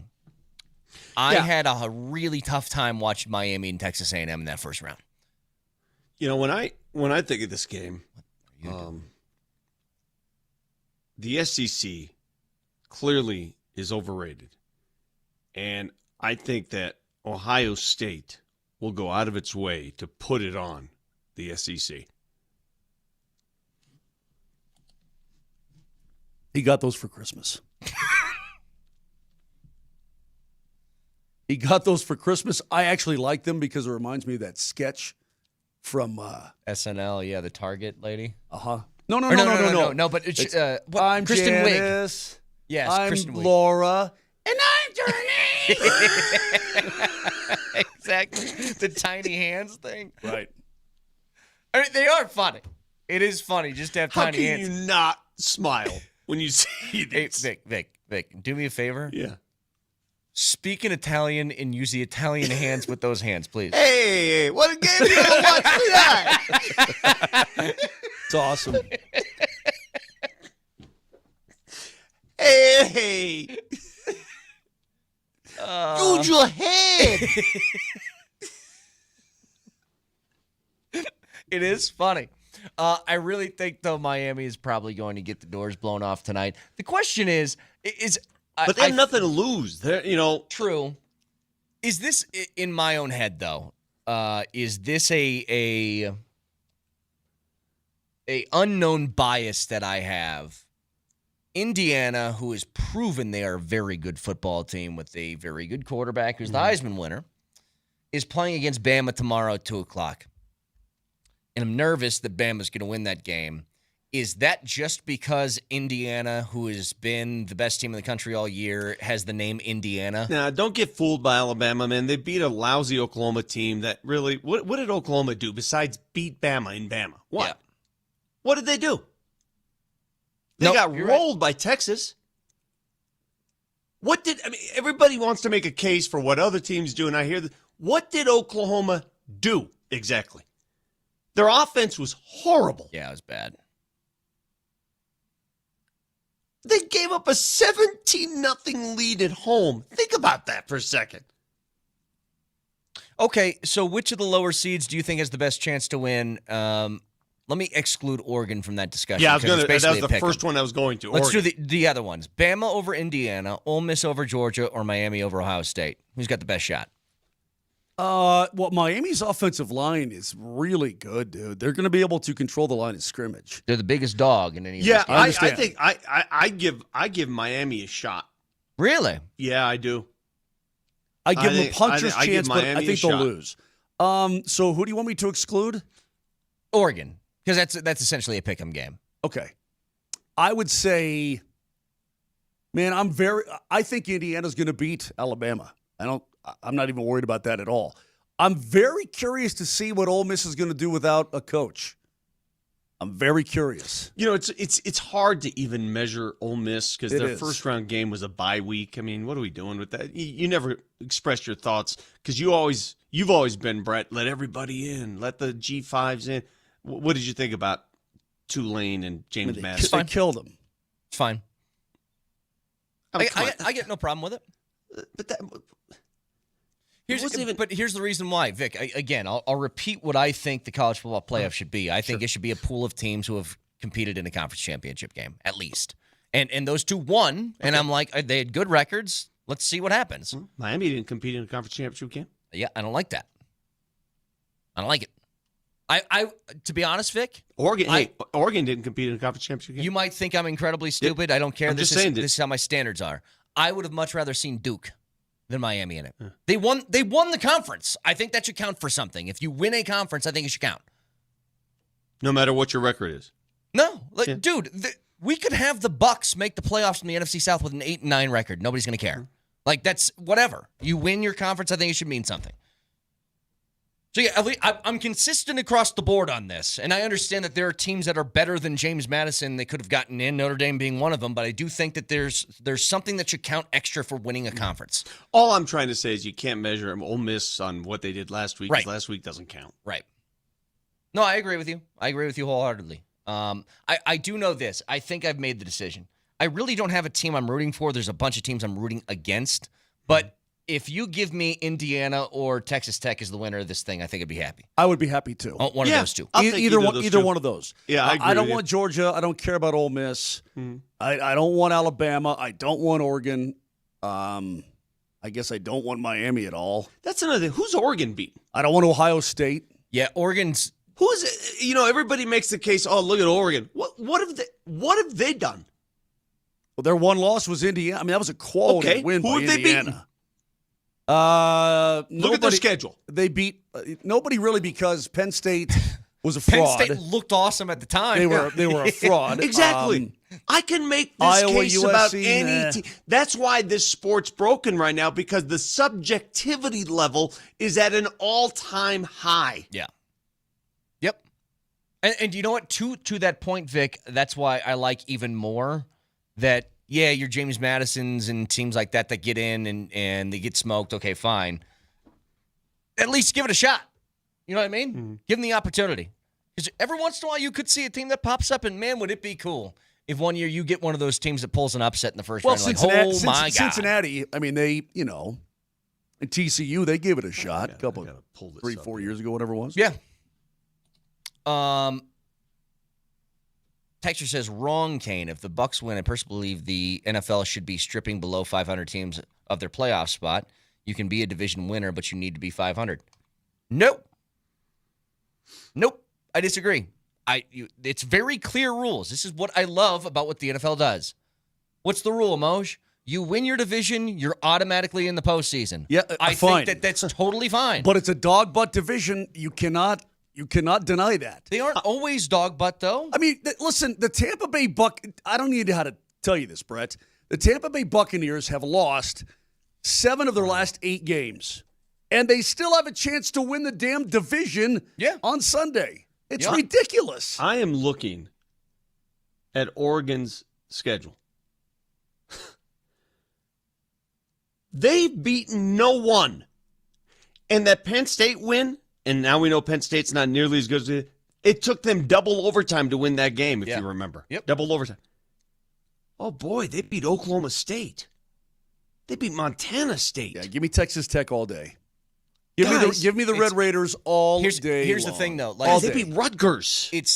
It's because the Big Ten and the SEC, just the nation has decided that their conferences rule, and no matter what, those teams are going to get in. I'll remind you, if you beat, I'm just going to pull a team out of thin air. They beat Iowa by 2 points, and they were losing in that game. If you beat Tennessee, is that a good win? Tennessee Just in general. No, Tennessee lost. Tennessee was terrible. But here's what SEC people do. They'll say, "Oh, well, they play Tennessee." Well, they try and play Tennessee every single week. Play Tennessee. Hey, try and play South Carolina every week. Tennessee didn't beat a single FBS team above 500 this year. Not a single one. Yeah. But you put that on your resume, and it's like, oh, you get a win in Tennessee. You're exactly right. I hate that so much about the SEC. They get off on when teams play each other, like, well, we got to play each other. So what? Oklahoma won at Alabama. We know what Alabama is. Big deal. You can listen to us anywhere on the Altitude Sports Radio app. It is powered by the Wilhite Law Firm. Injury lawyers, go to WilhiteWins.com. That's WilhiteWins.com. Fact checker, please, Nelly.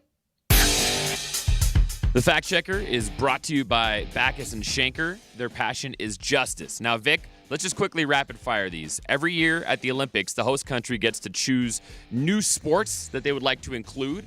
I already know how you feel about flag football, so let's look at the other 4 new sports that will be at the 2028 games. This is 28? Yes, and these are the games that the U.S. chose to include. The debut of Olympic squash. F. All right, we're going to take that as a no. Double birds. The return of baseball and softball for the first time since 2020. No. Okay. Team sports, no. The return of cricket for the first time since 1900. Good Lord almighty. Okay, another Well, nay. it's India or Pakistan's going to win that. Nobody else can win. And then the last one, the return of lacrosse for the first time since 1908. Are you a fan of any of those 5? No. Not a single one. I went to this little bar and grill that was outside of these cricket fields, and this guy who he was dressed in the garb, and he said, "You play cricket?" And I go, "No." And he goes, "Man, I'm telling you, you'd love it. Just come over and watch sometime." And I said, "Sir, I'd rather not." I tried to play. Have your little I did hobby. a story. Not for me. I did a story on it in Channel 4. There was a group playing in the back alley behind Channel 4, and I played in the cricket game, and I was like, yeah, whatever. I was basically Vic Fangio. He was like, "I'll turn you into somebody who likes cricket." I doubt it. All right. Have a wonderful new year, everybody. We will talk to you on Friday. Make sure to check out the podcast or chat with Jared Bednar at 8 o'clock this morning, iTunes, Spotify, Moser, Lombardi, and Kane. We'll talk to you guys on Friday. Enjoy the new year. Love you. See you. I doubt it.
Happy New Year's Eve here at Altitude Sports Radio. It's the morning sprint. Alex Ryan Emmy alongside the coach Mike Sanford. We've got KJ Granderson behind the glass today as always. And you guys, 303-504-0925 is where you can reach us as we're getting ready for the college football playoff. Brock Heward will join us at 11 o'clock today to talk about those games and also break down some Broncos and Seahawks. Are they real? Are they not? We're also double dipping on Altitude Sports Radio today. If you're looking to spend your New Year's Eve with Kaz and the Denver Nuggets, head on over to AM 950 with your pregame show powered by Ramos Law that starts at 5 p.m. And if you need some Connor McGahee and your Avalanche in your life, 92.5 is the place. Your pregame for Avs and Blues starts with Mark Springer at 6:30, again powered by our friends at Ramos Law. Coach, Happy New Year! 2026 is going to be the year, Raj. It's going to be the year where all you, me, KJ, and all of our fine friends here, our listeners, we're just going to win. There's going to be so much winning. It's going to be winning that takes place for the Avalanche, that takes place for the Nuggets. There will be some losing for the Nuggets before there's winning in 2026. Dude, you are, gosh dang it, man. I was trying to have some I'm good pragmatic. I was trying to hit you with some good old-fashioned John Gordon toxic positivity. Now, man. when the spring rolls around in 26, I can see a lot of Nuggets winning. No, but you'll be negative then too. No, you'll the be freaking early negative. part, I'm never that guy. I'm never that guy. I am pragmatic when I look at injuries and players not being available, right? So the beginning of 2026 for the Nuggets is going to suck. It will. You're the kind of guy, man, that it's New Year's Eve today, and you'd look at the screen here in the studio, and you'd say, we have to watch Iowa versus Vanderbilt in a bowl game. No, that's a great football game. Okay, thank you. I'm excited about that game. You should be. Big Ten SEC, man. Is Diego Pavia playing? I don't know. I think so. I have no clue. Hey, these bowl games, by the way, did you watch USC versus TCU? Did you see the ending of it? That catch? And then the 15 broken tackles. Like USC had more broken tackles in the final play than they had players on the field. It was unbelievable. SC, dude. Bowl season rocks right now. It's really good. I thought it was going to be awful. I thought it was going to be terrible. I thought bowl season was on the way to dying. Vic Lombardi told me to fit his Notre Dame narrative that it was done. No, it's not. It's actually the best it's been in a long time. It's really good. And it feels like players are there, right? Because you're getting paid. Again, what is the pay structure in NIL? Do you get a big, chunky bag at the beginning of the season or the end of the season? Or is it like the NFL where you get paid per game, right? So if you're getting paid per game, that's how you save the bowls, right? Players aren't going to turn down like, hey, I'm making $60,000 today. Sure, I'll show up for the famous Potato Bowl. I think it's done very similarly to you and me here at Altitude Sports Radio. Every couple of weeks? Yeah, like if we don't show up for 5 or 6 weeks because we're a professional babysitter, we're compensated for that because it's built into the American labor laws. Sure, which is good. But if you just didn't show up for work because you didn't want to show up for work, you ain't getting paid. You ain't getting paid. You ain't hitting that clock in, clock out button on the old ADP app. This is actually one of my favorite calls I've heard in a long time. Just, it's going to sound very awkward. It's going to sound very weird. You're going to hear the call of the overtime walk-off winner for TCU last night. But you're going to also, while it's being played, you're going to hear the ref mic into ESPN. So go ahead and let that roll, KJ. Seals with a check down. And Payne makes one tackle, scoots down the sideline, stays in bounds! Oh, no. Did he just end the game? Touchdown! The game is not over. The game is not over. The game is not over. The game is not over. TCU is mobbing the game is not Jeremy over. Payne, but you can hear in the background the referee saying they have to go to replay. They have to make sure that Payne stayed in. The touchdown is good. The game is over.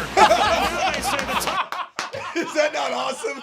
I saw that this morning. I said, and I saw somebody write on a tweet, the game is not over. The game is not over. Did it 5 times. ... The game is over. That's fantastic. Is that not so good? That was the ref mic. I always look at that at the end of games, then everyone starts piling onto the field, whether it's in college and you get the students rushing the field or in the pro game where it's all the players meeting in the middle to shake hands, exchange jerseys, a billion cameras, reporters left, right, and center. And I go, there's a possibility we have to roll back the clock. As in the game is not over. As in the game is not over. Touchdown is good. The game is over. I love that. That's fantastic. And Vic Lombardi was trying to tell us that the bowl season is dead. The game is not over. The game is not over. The game is not over. And you know what? For Notre Dame, the game was over. The touchdown is good. The game is over. Oh, it's too good, man. It's too good. I don't want to be Debbie Downer on New Year's Eve. I'm not. I'm still very much positive about the Nuggets. I'm certainly positive about the Broncos going into this weekend. I think they're going to whoop LA, and I thought they were going to do that against Kansas City, but eventually playing against XFL level rosters, you're going to win by a couple of touchdowns. That confidence extends into the divisional round, where if you get that 1 seed, KJ, what is it? Sean Payton 3-0 with a bye in his career in the playoffs. That is correct. I love that. That's positivity. You know what's weird about Sean Payton? These superlatives that come up, statistics, they actually kind of come true. Like his bad Septembers, followed by his banger of Octobers and or Novembers. Look at what he did with Russell Wilson in those months. It was pretty good. He beat Turned the season around. He beat the Bills and Josh Allen and the he Chiefs needed and some Mahomes. help from the referees in that one. Doesn't matter. Oh, no. Did we just find out news about the lumberyard, about the woods? Yeah. So 9 minutes ago. Oh, no. 9 minutes ago, Team Canada. So they unveiled their Olympic roster. All of the Olympic hockey rosters were due 9 minutes ago to the IIHF and the IOC. Now, Team USA will not reveal their rosters until Friday morning, I believe, on the Today Show, but they're all due 9 minutes ago. And the reports coming out for Hockey Canada, no Mackenzie Blackwood, no Scott Wedgwood. That's dumb. It's stupid. And I feel terrible for both of them. How many regulation losses have those two had this year? They've combined for 2 of them, 1 each. Yeah, one each. They're not good enough to play for Team Canada. You know what Team Canada did in their selection committee? A bunch of scarf-wearing, white-haired socialists. That is insane what they just did. Why did I just call them socialists? I mean, really, I don't understand it. Does current form not matter? Current form should matter. Jordan Binnington is statistically the worst starting goaltender in the league. Darcy Kemper, you have a piece of my heart, Darcy Kemper. I don't know if you've got a key to the city, but you got a fob. Is he a netminder for Team Canada? Darcy Kemper's on the team. Okay. And he's currently hurt. You know what, man? Stop it. All I can say. Logan Thompson makes the team. He's good, but so Mackenzie Blackwood and Wedgwood right now. Scott Wedgwood, the greatest netminders, combined or individually, doesn't even matter. How they're playing the current form on an NHL roster, not on Team Canada. Wow. I have a great gift from us here in the state of Colorado and original Colorado natives for the country of Canada.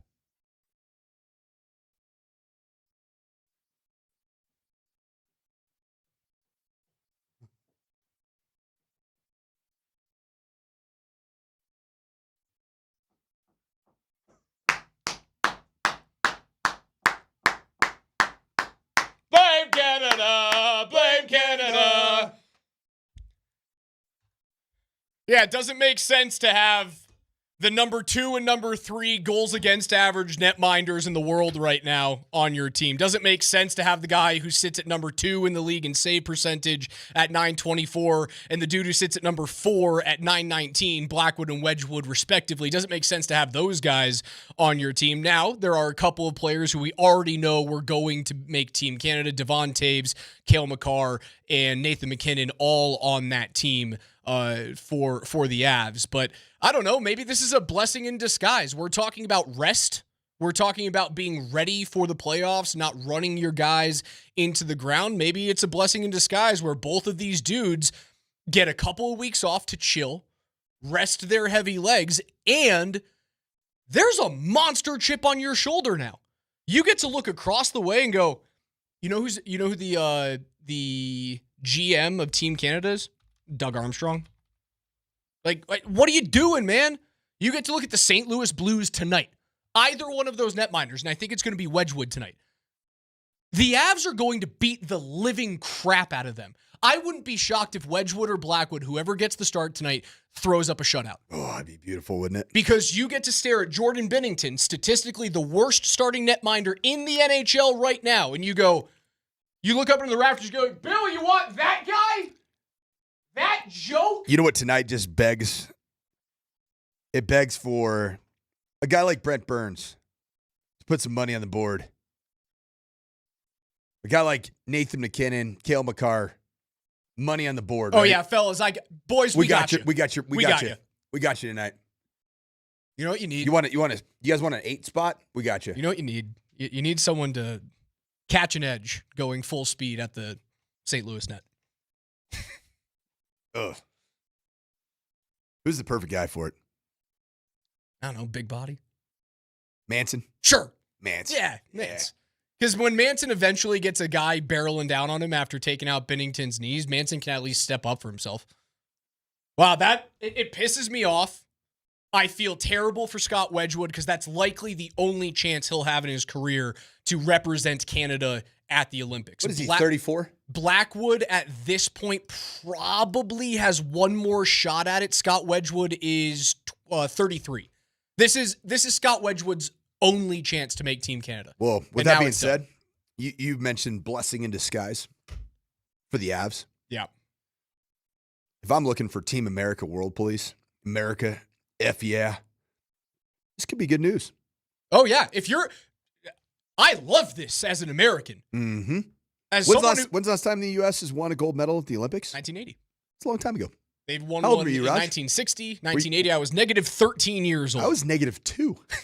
And I'm old. I mean, gravity's already hit my Netherland region. They finished second to Canada at Salt Lake in 2002. They finished second to Canada in Vancouver in 2010. That's the famous Sidney Crosby golden goal. Yeah, this is good for American hockey fans. You got a better shot at winning gold now. I got a coacher on the Sean Mazza text line, 303-504-0925. Coach, tell Bernsey to toe pick into Binnington. You have the connection. Get it done. Binnington always wants to fight guys, too. If you want to fight this evening, I don't know. Is a broken nose going to keep you out through February? No, it might. No, not Bernsey.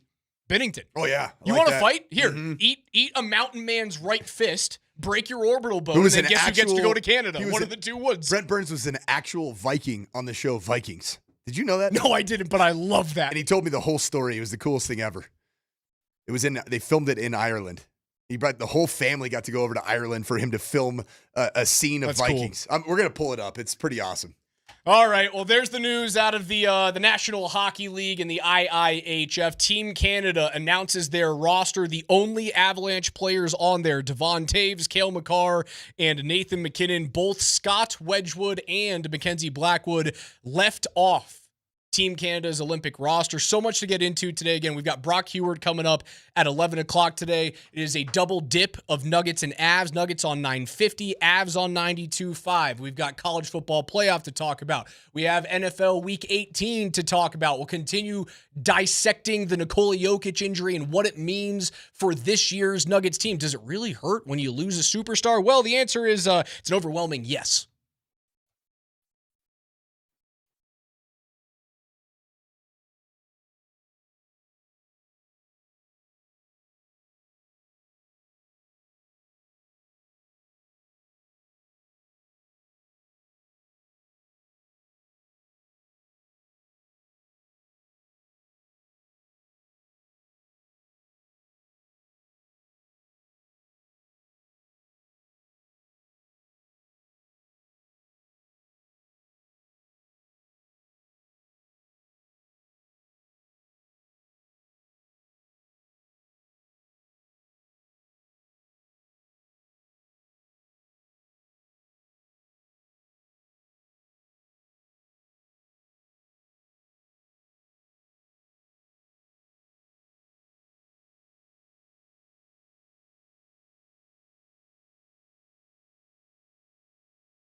Canada, you're dead to me.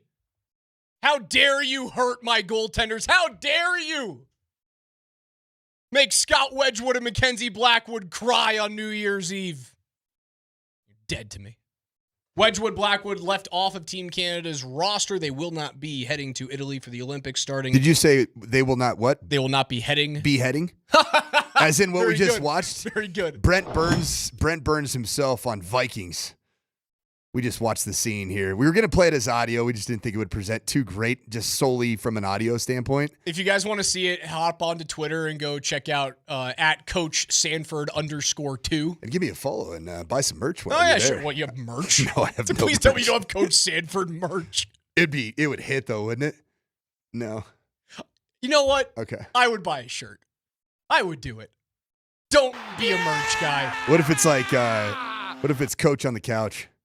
Coach on the couch. Pretty good. Pretty good branding. I'll take that. I had a whole thing I was ready to launch. If you made a One Beers shirt, I think we'd be able to sell a lot of One Beers shirts. But I want a cut of that. In dog if beers, I get a cut, you can be a merch guy. in dog beers, I've only had 2. That's pretty good. Yeah. That's not a bad one either. Oh, yeah. If you want to see that, just hop on Twitter, find Coach's account, and see Brent Burns get beheaded in the show Vikings. We'll get back to the Avs, get back to the Wedgwood and Blackwood nonsense thing, but listen, it's a blessing in disguise for them to not go. They get to be healthy. They get to have a chip on their shoulder. Coach, I mentioned that it's going to be hard for the Nuggets to find wins, especially when AG and Christian Brown aren't back in the lineup quite yet, but they're getting very close, right? I don't expect them to win against Toronto. I think 7.5 points against the Raptors tonight is a gross miscalculation on the side of Vegas.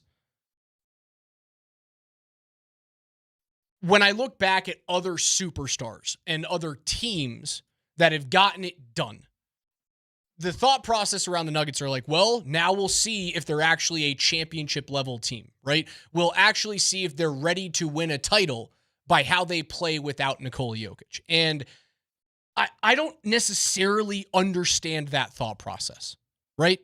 This team is not built to win a championship without Nikola. So without LeBron in 2016, Cleveland went 1-5, right? You should be a sub 500 team if you're the Cavs without LeBron James. Who's their next best player? J.R. Smith on that team? Matthew Dellavedova. Right? So kind of similar level players to who the Nuggets have. I think Jamal Murray is on a higher level than what JR was back in 2016. I think he's on a higher level than what Kevin Love was. Maybe AG and Kevin Love are a little similar. Do you remember that era of Stephen A. Smith just getting all fired up every time? And the performance from Matthew Dellavedova. It's a great name to say. He loved it. His New York Baroque. He just was hitting every single syllable of that one. The Heat in 2012 went 1-3 without LeBron, en route to their first of 2 straight championships. But they also had Chris Bosh and Dwayne Wade. The Nuggets do not have Chris Bosh and Dwayne Wade. Those are two, one certainly a Hall of Famer. Is Chris Bosh a Hall of Famer? No. Do we think? Maybe just Hall of Very Good for Chris Bosh. He's got the rings. Probably a Hall of Very Good guy. Hall of Tall and Skinny? Hall of Tall and Skinny. Hall of Looks Like a Dinosaur? So they went 1-3 without LeBron in 2012. They went 5-1 without him in 2013 when they won back-to-back titles. Again, they had the luxury of Hall of Fame point guard and Hall of Very Good Chris Bosh. Chris Bosh is already in He's already in the Hall of Fame? Okay, sir. There you go. He was inducted in 2021. Okay, there we go. That's totally fine. That's on me. I didn't know if he was. It was just the NBA doing him a favor because his career ended early due to injury. Okay, cool. That's fine. You can convince me that Chris Bosh is a Hall of Famer. You have the rings to prove it. Does the Basketball Hall of Fame, does it have the validity that the NFL Hall of Fame does?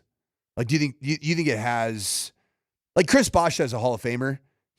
I would say for football, his career would not warrant him an NFL Hall of Fame induction. You told me that you wanted a kicker in the Hall of Fame yesterday. Oh, so kickers don't matter? Kickers don't have feelings, Raj? What are you, a chauvinist? Do you hate those with feelings?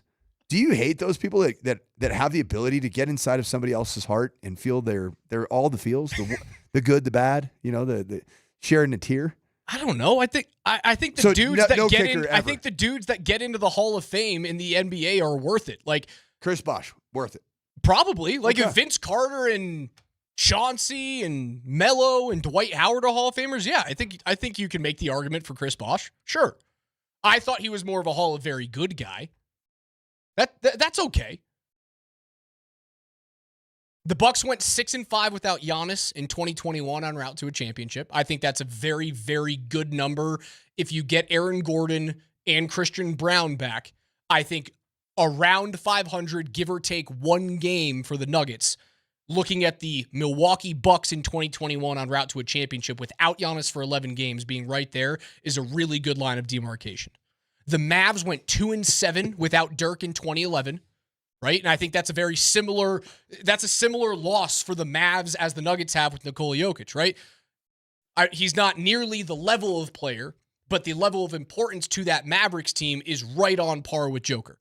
And they went 2-7 without him. They did win a championship, right? So that's my thing, is like, this team most teams are not built to be 1, 2, or 3 seeds without their best player in the league. Mm-hmm. You're typically going to lose. So when I go, it's going to be tough sledding for the Nuggets. It's going to be tough sledding for the Nuggets. Did you know that Chris Bosh was an 11-time All-Star? That'll get you in the Hall of Fame. Yeah. That get you there. 2-time NBA champion. And then he was on the second team All-NBA in 2007 as a Raptor. And he helped deliver the Raptors from complete obscurity post Vince Carter. Took him to the playoffs. Good player. The 213 says that Chris Bosh is already in the Hall of Fame. Basketball Hall of Fame is basically can you dribble? Okay, you're in. I think that's an oversimplification. Stop it. What would you say are the 2 most reputable Hall of Fames in sport?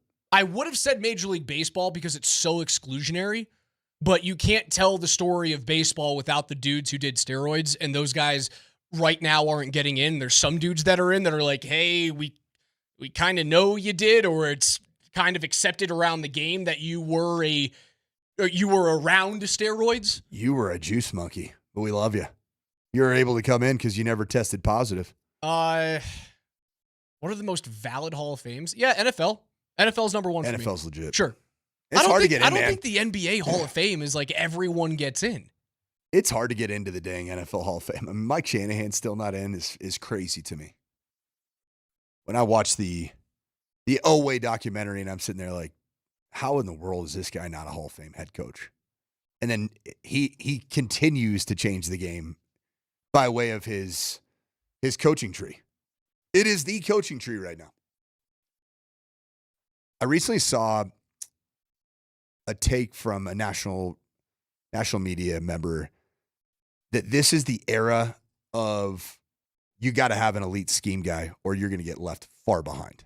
Like the era of head coaches that are motivators, that are kind of meatheads, or just if you don't have a real scheme guy, and this article was actually saying that if you don't have a Shanahan tree guy, you're going to get left at the altar. And point to everything that's happening right now with LaFleur and, McVay and obviously Kyle Shanahan. So what that article is saying is if you don't have a young coach, you're not going to win. A true scheme guy. A true cutting-edge scheme guy. Yeah, young. Mm-hmm. Cutting edge. So the question is... Andy Reid doesn't count? I mean, the thing about Andy Reid is... And they're talking about right now. Today. Andy Reid doesn't count? Yeah, he's not in the playoffs. He is going to be watching from Cancun. Andy Reid doesing count? He doesn't count right now. That's an insane thing to come out of your mouth. What about Sean Payton? He's 13-3 on the road to the 1 seed. He deserves to be there. Scheme guy. Is he a scheme guy? Is he a cutting edge today scheme guy? Just eye test for you, Raj. No, the McVay and Shanahan schemes, especially of recent week vintage. Ben Johnson too, brother. Make me more excited than what's happened with Bo Nix. It does. Yeah. Those guys make me more exciting. They make me way more excited right now.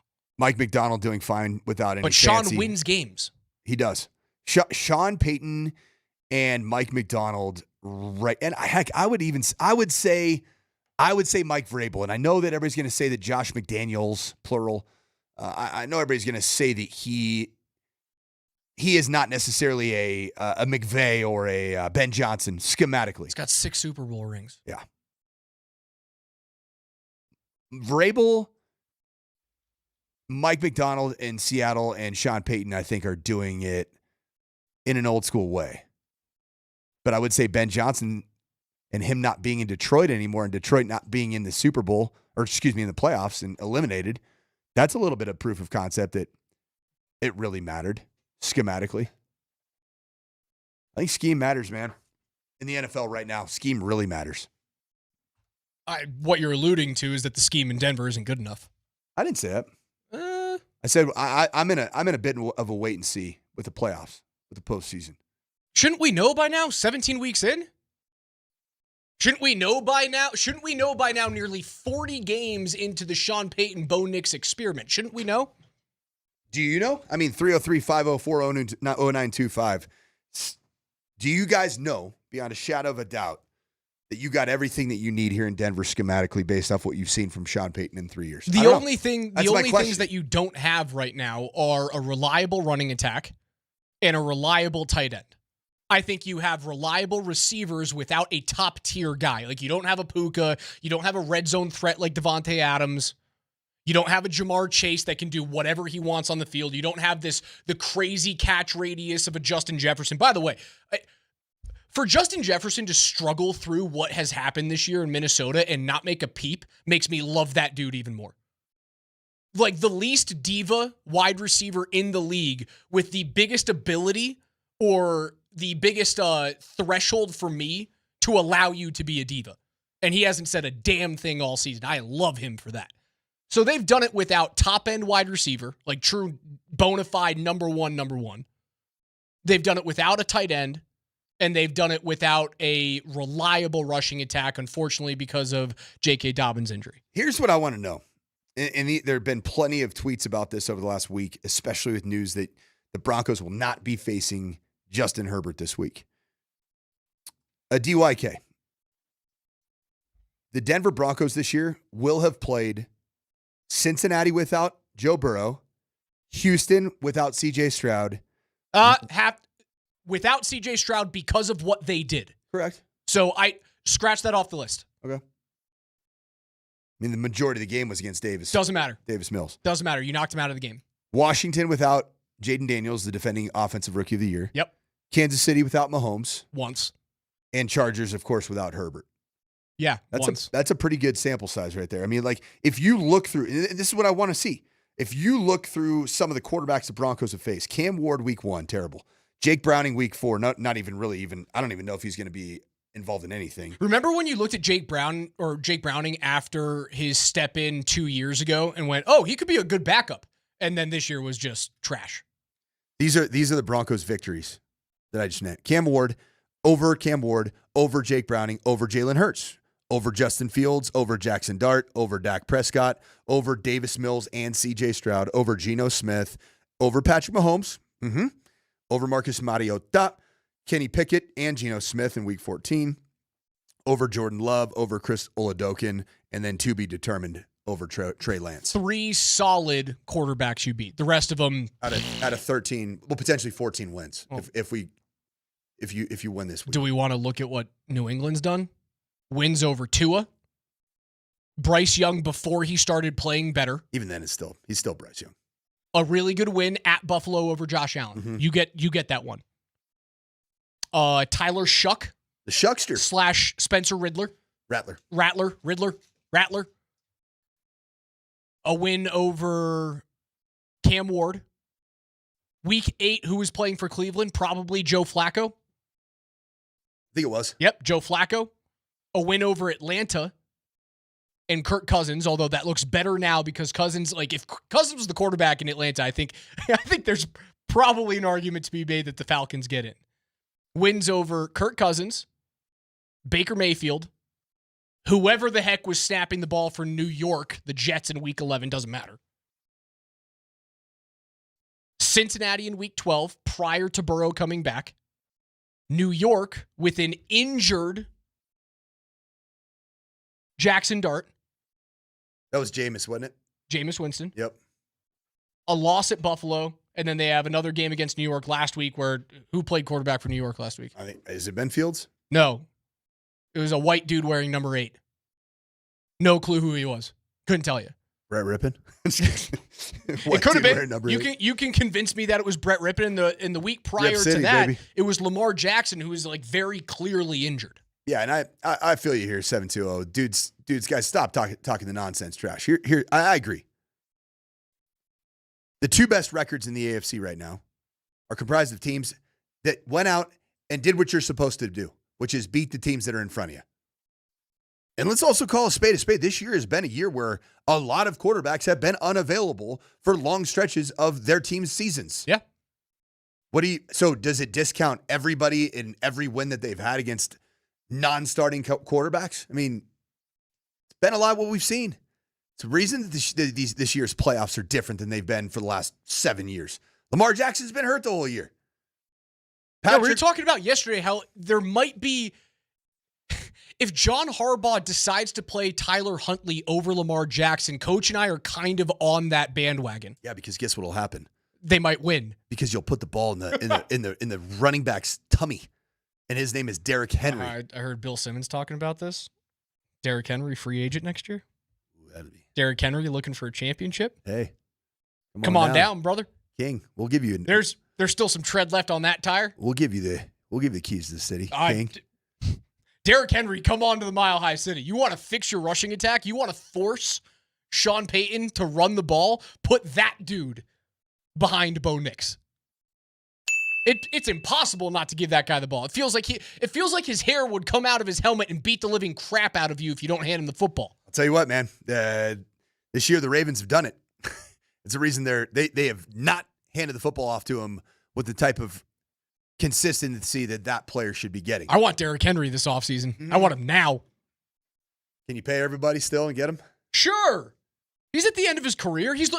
Derrick Henry at this point has made enough and has the one thing remaining, right? He needs to win. You got to go win, man. I would love to see him here. He's also been pretty healthy, hasn't he? He's started every game this year. Yeah. The only season he missed was 2021. He had half of a year missed in 2021. What did he do that year? Was it I think it was a knee injury. Okay. 17 games last year, 17 games the year prior, 16 games the year before really that, impressive. 16 games the year before his injury, 15 before that, in back-to-back 2,000 and 1,600-yard seasons. I want him in Denver next year, brother. That would be unreal. Don't waste a draft pick on a running back. Get him. Find your tight end in the draft. Brock Heward's going to join us at 11 today. KJ's NFL Notes at 11:20. Little programming note, too.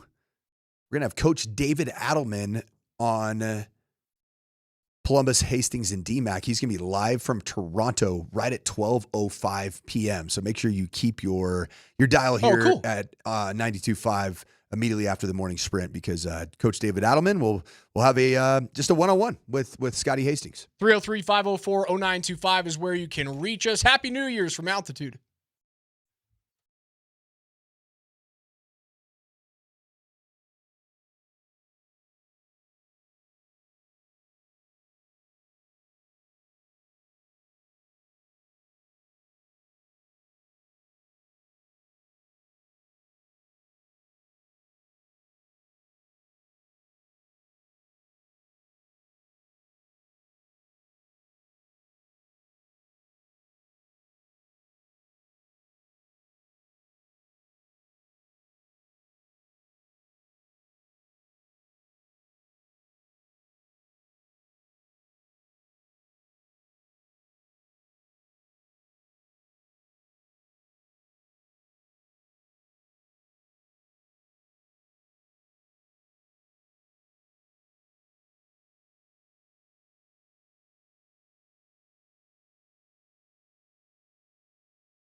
You're double dipping tonight, and if you want to spend New Year's Eve with Kaz and the Nuggets, head on over to AM 950. Your pregame powered by Ramos Law will start at 5 p.m., and if you need some McGahee and your Avs in your life, 92.5 is the place, or Ball Arena. Head on down there to see the Avs take on the Blues. Your pregame starts at 6:30 p.m. Mark Springer will bring you guys through pregame for the Avs. Berto, pregame for the Nuggets this evening. I was asked the question by KJ before we hopped on the show.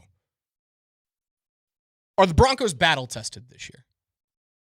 Would you say yes, with all these one-score wins and close games against, you went through the quarterbacks that they've beaten. Most of those games have been close or come from behind against, not the MVPs of the world, not the Burrows and the Staffords. And, well, yes, Mahomes was on there once, but not what we've seen over the last 7 to 10 years in the NFL of elite AFC quarterbacks. You look at the 17-game sample size and the quarterbacks that you faced, you haven't exactly played against those teams that are optimized at that particular time. But I like the fact that the battle testing of your second-year quarterback, Bo Nix, is real because he now knows how to operate in a very come from a place of being comfortable in what typically is the uncomfortable, whereas Drake May does not have that. So would you agree with the Broncos are battle-tested? The Broncos track has calloused them and has made them, has afforded them the right to feel confident in end-of-game scenarios. However, strength of schedule, quarterbacks that you face, there is going to be an uptick in the postseason, period. Does battle-tested and winning close games matter going into the playoffs? Yes. What makes you say that? Because it's all playoff football is what you've been playing for the entirety of the year. You would think that. Oh, gosh. This is the ultimate setup job. The numbers say that in the playoffs, it's really not all that close since 2014 in the NFL playoffs. Because I had the same idea as you. I go, yeah, playoff games are one-score football games. Playoffs? Of course they're close. I had the same thought process until I went to The Athletic. They've got a really good article on this. Since 2014, 54 games have been played in the wild card round. The Avs. The Broncos will not be playing in that weekend. The average margin of victory in that game, 11.9 points. 40 games have been played in the divisional round. The average margin of victory in that game, 9.9 points. Wow. Not a one-score game. You think it'd get closer in the championship games, right? The AFC and the NFC championship games? It's got to be. It balloons another 3 points. The average margin of victory, 12.6 points since 2014. In the Super Bowl, 8.5 points. Your total, 124 playoff games, and your average margin of victory from the wild card to the Super Bowl, 11.1. And if that was a Vegas spread, it would seem like the equivalent of a college spread of 30. Insane, right? Yes. You always think one-score games. That's what the playoffs are. That's really, really good data right there, Raj. Where'd you find that? That was on The Athletic. So I also went through the last 7 Super Bowl champions and went, how many of these guys, how many of these champs had to go through close, battle-tested games? And again, it's a little bit surface level. It's not going through every single one of those games going, how many were garbage points? But the Eagles won by 12 points in the wild card round, 6 points in the divisional round, 22 points in the championship, and 18 in the Super Bowl. They were dominant. So just 25% of their games were played within one score. It's hard to envision a world where the Broncos could pull that off in the postseason. Right. Like significant margins. Smacking teams. The Chiefs the year prior played 50%. Sorry, I apologize. 75% of their games as one score. They won their wild card matchup by 19. They won their divisional matchup by 3, their AFC title game by 7, and the Super Bowl by 3 points. The year prior, when the Chiefs won their first of back-to-back championships, they won the divisional round by 7, the conference championship by 3, the Super Bowl by 3. So 75% in the second of 2 Super Bowls, 100% of their games in the first of those back-to-back Super Bowls. The Chiefs are really the outlier here of playing close games and winning close games en route to a Super Bowl. The Rams won by 13 the year prior in the divisional round. They did win 3-point games in the divisional, or rather the wild card round. They won 3-point games in the divisional, the conference championship, and the Super Bowl. The Bucs, the year prior to that with Tom Brady, were only in one-score game, and that was in the championship game. They won the Super Bowl by 21 points. They won their divisional round by 10. Wow. And the Chiefs, the year prior to that, in their first of 3 Super Bowls with Patrick Mahomes, they won the divisional round by 20, the championship game by 11, and the Super Bowl by 11. What this is all telling me, Raj, is the Denver Broncos are going to be more like the Kansas City Chiefs of 2022. Is that right? Or is it 23? Where every one of their games was a one-score win. That was the first of their back-to-back, so that would have been 2022. 22. They won their first game in the divisional round by 7, and then a field goal in the championship and Super Bowls. And if you take both of those years and you combine them, it'd be 7 of the 8 games came down to a one-score game? Is that right? To me, that's what the Broncos are going to. You have to do it that way. They're going to go that route. And that's kind of the outlier for your last 7 Super Bowl champions. And if you even bring it back to the Patriots when Tom Brady was playing in 2018, they mollywopped the Chargers by 13. They had a close game against Patrick Mahomes and the Chiefs where they had to come back and win in overtime 37-31. And then in arguably the most boring Super Bowl of all time, they beat the Rams by 10. So those Chiefs teams in 22-23, they're kind of the outlier of having to win close games. Most of these champions win by a large margin. So does that tell you that battle-tested matters, close games matter more, or handling the opponent in front of you like you should? Handling the Chargers by 12.5 points this week like you should? What matters more? Winning is the only thing that matters. And the Broncos have proven that they can just take whatever is in front of them. Doesn't matter if it's Chris Oladokun or if it's Patrick Mahomes or Jalen Hurts, because they beat both those guys. Whoever's in front of you, you got to play better than. You got to have at least 1 point more than them at the end of the game. And that's why I like the Broncos, man. I like the Broncos in these spots. If there is one comparison between the Broncos and the Philadelphia Eagles that won in double digits in the postseason, week in, week out, it's all based off a dominant defense. And if the Broncos can get back to that, where it just feels suffocating, then yeah, I do think there's some games that they could win by more than 7 points. It's what Sean Payton talked about on Monday. Where is the defense lacking? It's not really over the past few weeks, it's been 3rd and long, not being able to get off the field, going from a bend, don't break defense to getting owned in the red zone by Jacksonville, and then also like Chris Oladokun scored a touchdown in the red zone rather than just holding him to 3 points. And I know the defense, if you look at the overall numbers and if you went back and watched that game, you go, it was pretty suffocating. The game was more akin to a blowout than it was to a close game. The Chiefs win. What he said was the one thing we're missing. It's not all that. We're missing the turnover margin. That's what we're missing. This all changes. The close one-score games, those things all change if Pat Surtain gets his hand on a football, if Zach Allen or if Nick Bonito get their hands on a strip sack rather than just quarterback pressure and you going bend, don't break. It all changes with the turnover. Well, the problem is the Vic Fangio style of defense, and we know Vic Fangio well here in these parts. It is a lot of cover 4. It's a lot of zone. You're facing the quarterback a lot, and it does create opportunities for driving on errant passes, baiting quarterbacks into making throws that they maybe shouldn't have, and leading to takeaways. The Broncos style of defense under Vance Joseph is much more cover 1, meaning true man-to-man, sick 'em, you got 'em, and the 1 meaning that you have single high safety. I wouldn't say the Broncos really have a true center field ball hawk that's just going to pick off errant throws back there at safety. Especially now with Brandon Jones being injured. Yeah. Even then, Brandon Jones is a really good player, really instinctive player, but he's a bit more of just he's short, man. He's not we've stood by him. He's not that traditional. Even Justin Simmons, man, who still would look good in a Broncos jersey, but neither here nor there. Justin Simmons had length. He had the ability to play center field. Broncos just aren't constructed to take the football away. Now, where they can and where this could flip is the pass rush. The old SSF, strip sack fum. What do we call it yesterday? A felonious grand theft? I liked the text line coming in, a snatch. Yeah. It's a snatch. Okay. What, you don't like Cool. that I've No, moved it's on good. from your term? No, it's Are good. you upset? No, it's Did just, that hurt your feelings? no, I think a felonious grand theft is pretty cool. It's just a little chewy. It doesn't really roll off the tongue. Snatch rolls off the tongue. Whoa.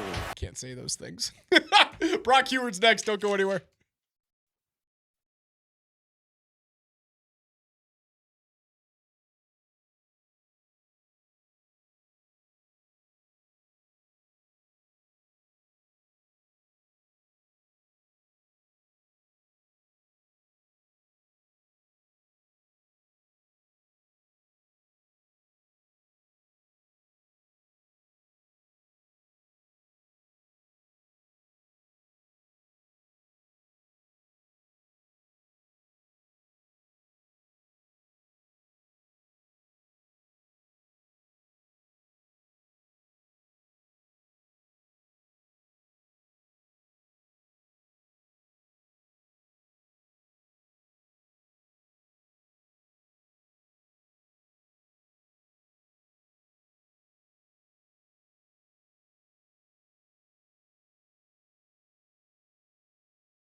Hour 2 of the morning sprint. Raj alongside the coach, Mike Sanford, KJ Granderson behind the glass on a New Year's Eve. It's a double dip on Altitude Sports Radio. Nuggets are over on AM 950 starting at 5 p.m. They'll be without 4 starters tonight as they take on the Toronto Raptors, a 20-win team out there in the East. Your pregame is powered by Ramos Law. Mark Bertinoli will have you there on network. And then starting at 6:30 tonight, Mark Springer will bring you guys through your pregame show live from Ball Arena as the Avs take on the St. Louis Blues. Again, Scott Wedgwood and Mackenzie Blackwood not selected to Team Canada as of this morning. They will be staying home for the 2026 Olympics. So a little bit of a blessing in disguise. I feel bad for both of those dudes, but they'll be rested. They'll be healthy. There's no injury risk for them either. I'm kind of pleased that this is the way it's gone as an American, because Team Canada is now worse off for it. Love his country, and it's going to be good for America. Bill Armstrong, who's the GM, will be in the building tonight of the St. Louis Blues. He's the GM of both the Blues and Team Canada. I think there's a war coming for the Blues tonight, man. Is there a little bit of daddy ball going on with Canada? It's kind of like when you're in some high school or some youth coaching where the guy that's in charge of picking the all-star team takes his own kid from his own team to the All-Star. That's what I'm feeling right here. Talking about, daddy coaches or guys who are coaches of other daddy's sons. Brock Heward of KIRO in Seattle joins the show on the Ramos Law Hotline. Coach, it's like a week late for Festivus, but what's the dumbest thing your son's coach did this year? Brock, do we have you? I got you. Did you just call me? You call me a daddy coach? It's a great way to start a radio interview. You just introduced me to the show as a daddy coach? That's how we're doing this, Rob? Hey, I was saying you can air your grievances about the dude who coaches your son. What's the dumbest thing Sanford did this year? Nothing, man. He's incredible. Should have been coach of the year in the state. I don't know who voted on that or what, but he's a blast. We had a great time. I've fun listening to you guys too when my show ends and driving around and listening to KJ's NFL news and notes that he brings every week or every day as well. So good to be on with you boys. It's awesome having you on, Brock. This is the first. We have staff meetings. We talk game plan, but to now have you on as the guy that has the number one show in the Pacific Northwest, Brock and Salk there on Seattle Sports Radio every day, 6 to 10 a.m. And you got an awesome show and so talented in so many different ways. So appreciate you joining our show. College football playoffs, they're joining. But before we get into that, the college football bowl games haven't been what Vic Lombardi said they were going to be, which is basically extinct. They've been a lot of fun. What have you been able to take from the college football bowl season this year? Yeah, they were fun until I threw my controller in the couch last night when it's 3rd and 20 and USC can't make a freaking tackle, can't push a guy out of bounds, can't keep that game alive. As little brother in SC can't get a 10th win. There has been a little bit more meaning, Mike. I would say that. Yeah, I think teams have either been like all in or all out. There's not been much in between. And you feel that. And I think in years past, there's just kind of been I don't know what we're going to do. I don't know what the guys are going to do. We're kind of betwixt and we're kind of between. And I think because a bunch of these teams and programs have been like, no, we're in, and this matters to us, and we're going to finish it. And we are on the outside. We're not in the playoffs. Those are, on a different level. But we're also not totally out and folding our hands. And I think it has led to a little more passion and a little better gameplay, too. Cotton Bowl tonight, Miami against Ohio State's the biggest spread in this round of the college football playoff. 5:30 p.m. tonight on ESPN from Jerry World. Miami have any shot against the Buckeyes? I think they got a shot to keep it close. I do. I think that number's probably about right because I think in the end it may become a 2-score game. But anytime, and we see it in our markets, your Broncos and our Seahawks, they're built similarly. Their front fours are so dominant that it covers a lot of other challenges, and it's putting, I think, both the Broncos and Seattle in prime position to be the number one seeds because those defensive lines are just different. You guys have 8 guys you play in Denver, and so does Seattle. You have Pro Bowlers and all-pro caliber guys up front. It can make life miserable. Coach and I felt that this year against a team that didn't have the personnel that we did, but they had two dominant defensive ends that were really good players. And it limited some of the things that we could do and some of those places you can get to. So Miami's front is elite. That's the best unit that they've got. And if you were going to pick any unit on your team where you're an underdog or in a playoff atmosphere, to me, when it's your front four defensively, it keeps you in a game. And I would expect that to happen tonight. Brock, who's going to win the college football playoff? I want to say Indiana so bad. I think it would be so awesome for college football to have Curt Cignetti in the Indiana Hoosiers rub it in the sports face, just like they did in the Big Ten championship game. Like, no, we're the worst program, one of the worst, with like Kansas and Akron, I don't know, like in the history of football. Yet in the last 2 years, with the right people, the right culture, the right system, the right buy-in, the right team, we're able to elevate all the way. I want to say Indiana. I just can't quite say that. And again, if I'm going to speak all that positivity about a front four and the impact that can have on a team and in these playoff games, there's no front, there's no three levels of a defense like Ohio State. So I think they got humbled a little bit, just like they did a year ago, losing to Michigan at the end of the year and kind of galvanized them. They got humbled in the Big Ten championship. I'm going to have a hard time picking against those guys. Former Seahawk quarterback Brock Huard is our guest on the Ramos Law Hotline right now. Yesterday, we went through the NFC, and I went through the scariest teams that I don't want to see if Denver gets to a Super Bowl. I ranked them in this order: San Francisco, Los Angeles, Seattle. Why am I wrong?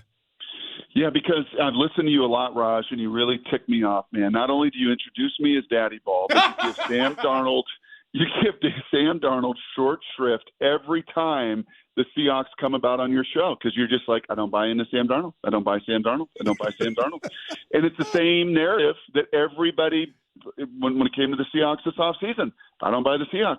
I was just looking as far as teams that have outperformed their preseason win total in Vegas. Do you know who number one in the league is? Seattle. It's not New England. It's Seattle. Yeah. They were picked to win 8 games. They're at 13. They have a great chance, I think, Saturday night to get to 14. But that's why. And I'm picking on you, Raj, and I'm picking on you because, you're the voice that I hear on a national level a bunch when it comes to Sam and the Seahawks. People just don't buy into him. He's just going to make mistakes. He's going to fumble. He's got 6. He's going to throw a pick. He's got 14. Nobody's turned it over more than him. In big moments, you can kind of see his feet and his eyes just become disconnected. Even the casual fan can see that. Even Mike Salk's mom, Jane, wanted to bench him last game because he put the ball in harm's way so many times. No, we're not doing that because the dude ultimately, the guys love him.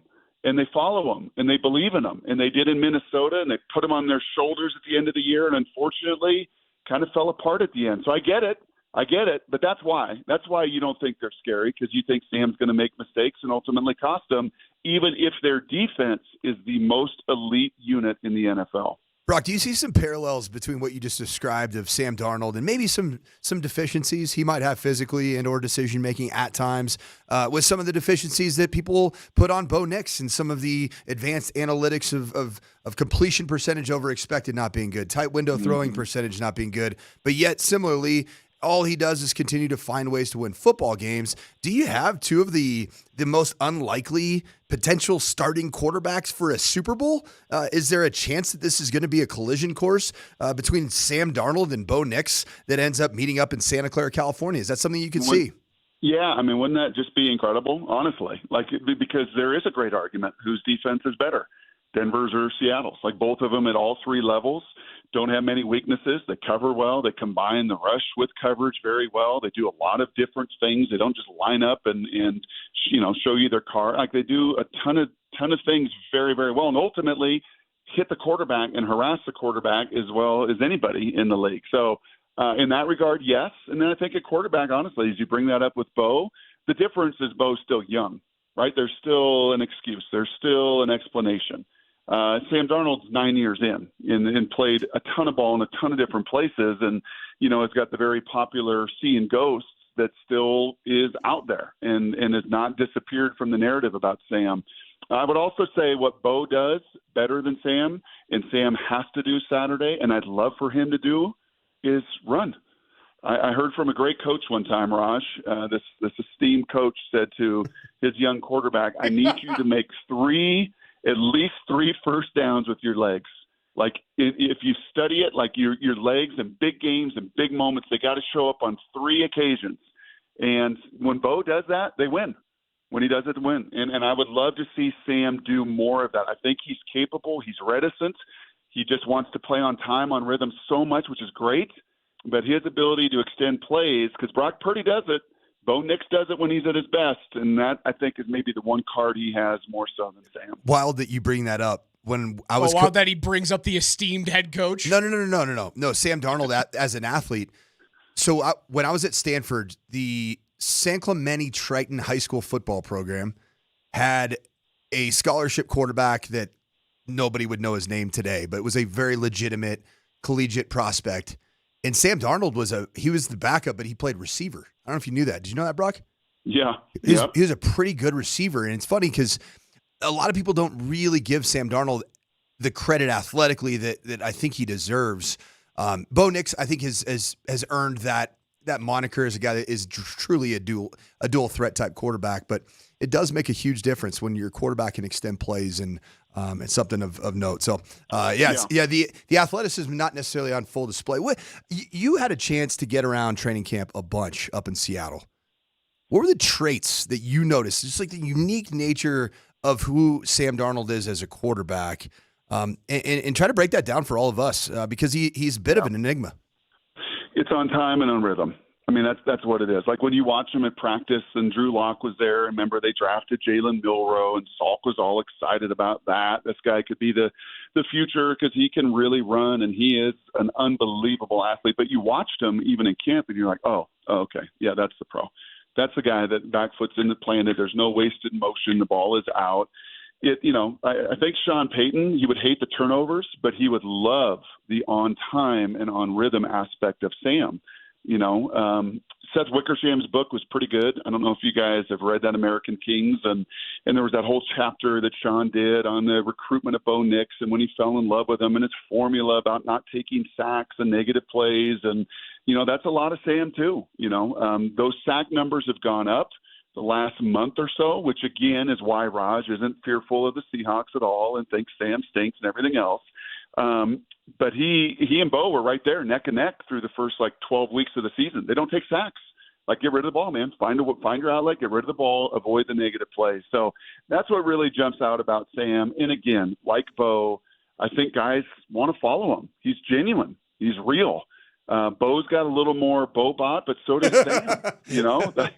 Sam doesn't say a lot of controversial things, and you kind of know what you're going to get, but he's a good dude. He's a real dude. And following Russell and following Geno, that locker room is really taken to him. Y'all in Seattle should be very happy that I don't believe in you. The Raj curse is very alive and real. It's a real thing. So I'm kind of on your side in a messed up kind of way. If there's one team that is out kicking their coverage going into the playoffs, who is it?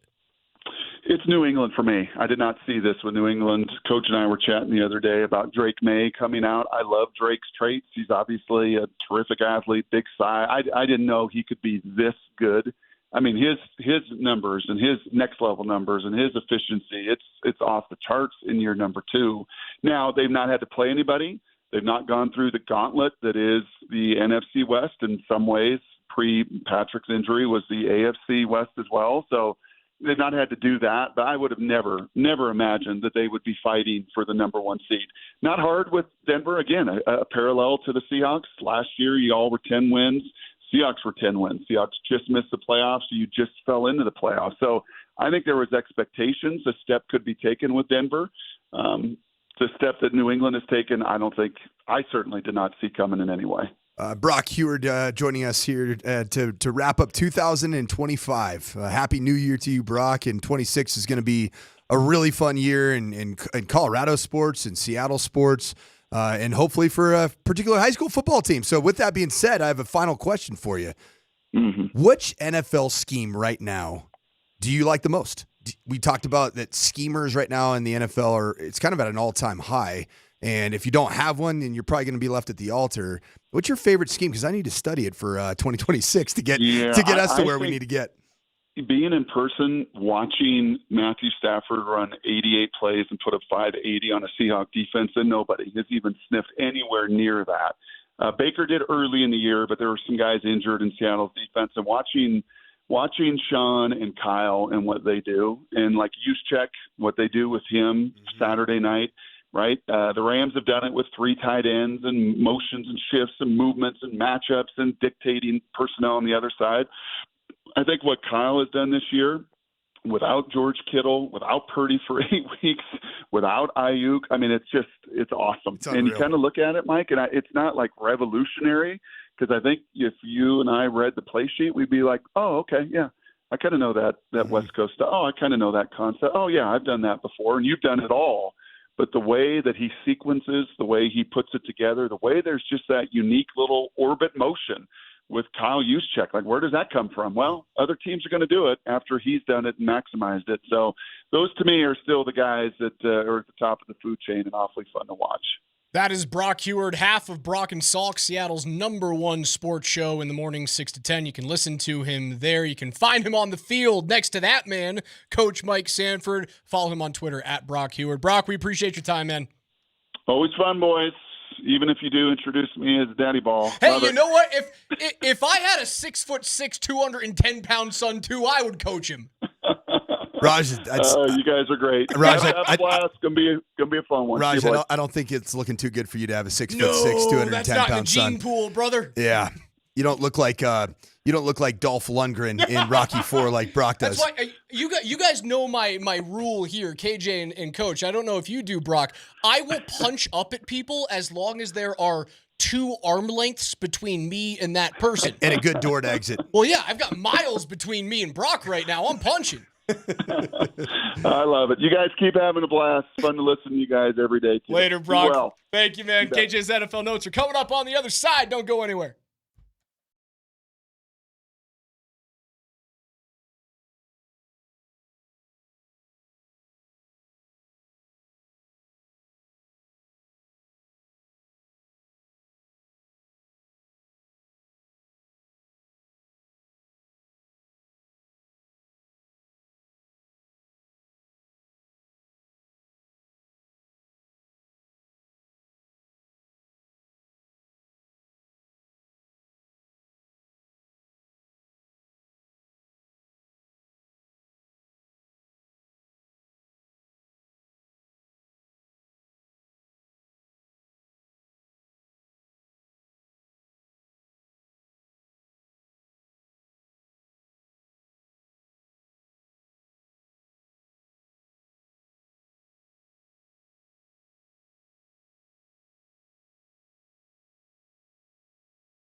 Every day here on the Morning Sprint with Coach Sanford and Raj, we go through KJ's NFL notes, the biggest stories on the gridiron. Our special thanks to Brock Heward joining us last segment, talking about college football playoff and the NFC and why the Seahawks are way better than I think they are. As always, great fun having Brock on. Pretty awesome text right here from the 435. I coached Brock's son, Titus, in 8th grade. Brock started the season off by saying, "It's your team, coach, your playbook." Proceeded to redesign my entire offense, and nobody argued. I love that, dude. That's cool, man. Heck yeah, man. Football guy. KJ, what's first?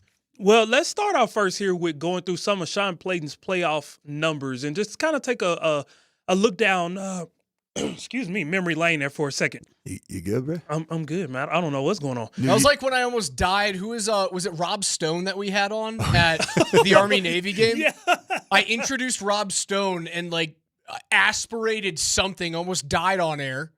Don't die on us back there. I am trying. I want you to see 2026. New year, new vocal cords. That's exactly what needs to happen, Coach. I need to see if I can get that. He's going to die. It's new year, new producer. I don't want that to happen. No, I don't want that either. When Sean Payton gets a first-round bye, he's 3-0 in a divisional round. When Sean Payton starts in the wild card round, he's 4-2 in that round. But of those 4 wins, he's 0-4 in the divisional round. Interesting. Does this stat make this weekend a must Sean win? sucks in week 2 when he has to play a true week 1. Yes. Okay. But he's 3-0 in the division round when that's coming off a bye. Beat the Chargers. Beat the dang Chargers. Because Sean Payton's numbers, we've said it, his historical numbers really equate to what happens in real time. Yeah, they transfer. They transfer. Not all historical numbers transfer. And I was going back. I get it. I did a lot of that today, right? With the Super Bowls and with you picked your nose for victory about, you were a nose picker for about 11 straight minutes. I really man. was. How deep can I get up this nostril? Can I touch my sinus cavity? It's because I came into the office 45 minutes earlier than I normally do. I got out of the house. Mahaven. I'm going to look at these stats here. Mahaven. KJ, what's next? Come on. No. The Dallas Cowboys have released 2-time Pro Bowl cornerback Trayvon Diggs with 1 game to play. And the team has said, according to a source, that this is, quote, a combination of events, including performance. He signed a 5-year, $97 million contract extension in 2023. But let's take a listen to this, guys. He's only played 21 games over the past 2 seasons because of knee injuries. He tore his left ACL in practice in 23. He missed 6 games last year because of an issue that required a graft in that same knee. And then he missed 8 games with a right knee issue and suffered a concussion earlier this year due to an issue at home that we kind of detailed in the summer, but it came out to be he was attempting to install a television mount, and it fell on him, and it caused a concussion. Ooh. So wait. What's that again? He was trying to install a TV mount. It fell on him, and it caused him to have a concussion. I just recently did that, and it actually almost got me too. Really did. That's a scary thing, man. When you get into those 85-inch televisions, you think it's a 2-man job? It's probably more like a 4-person job.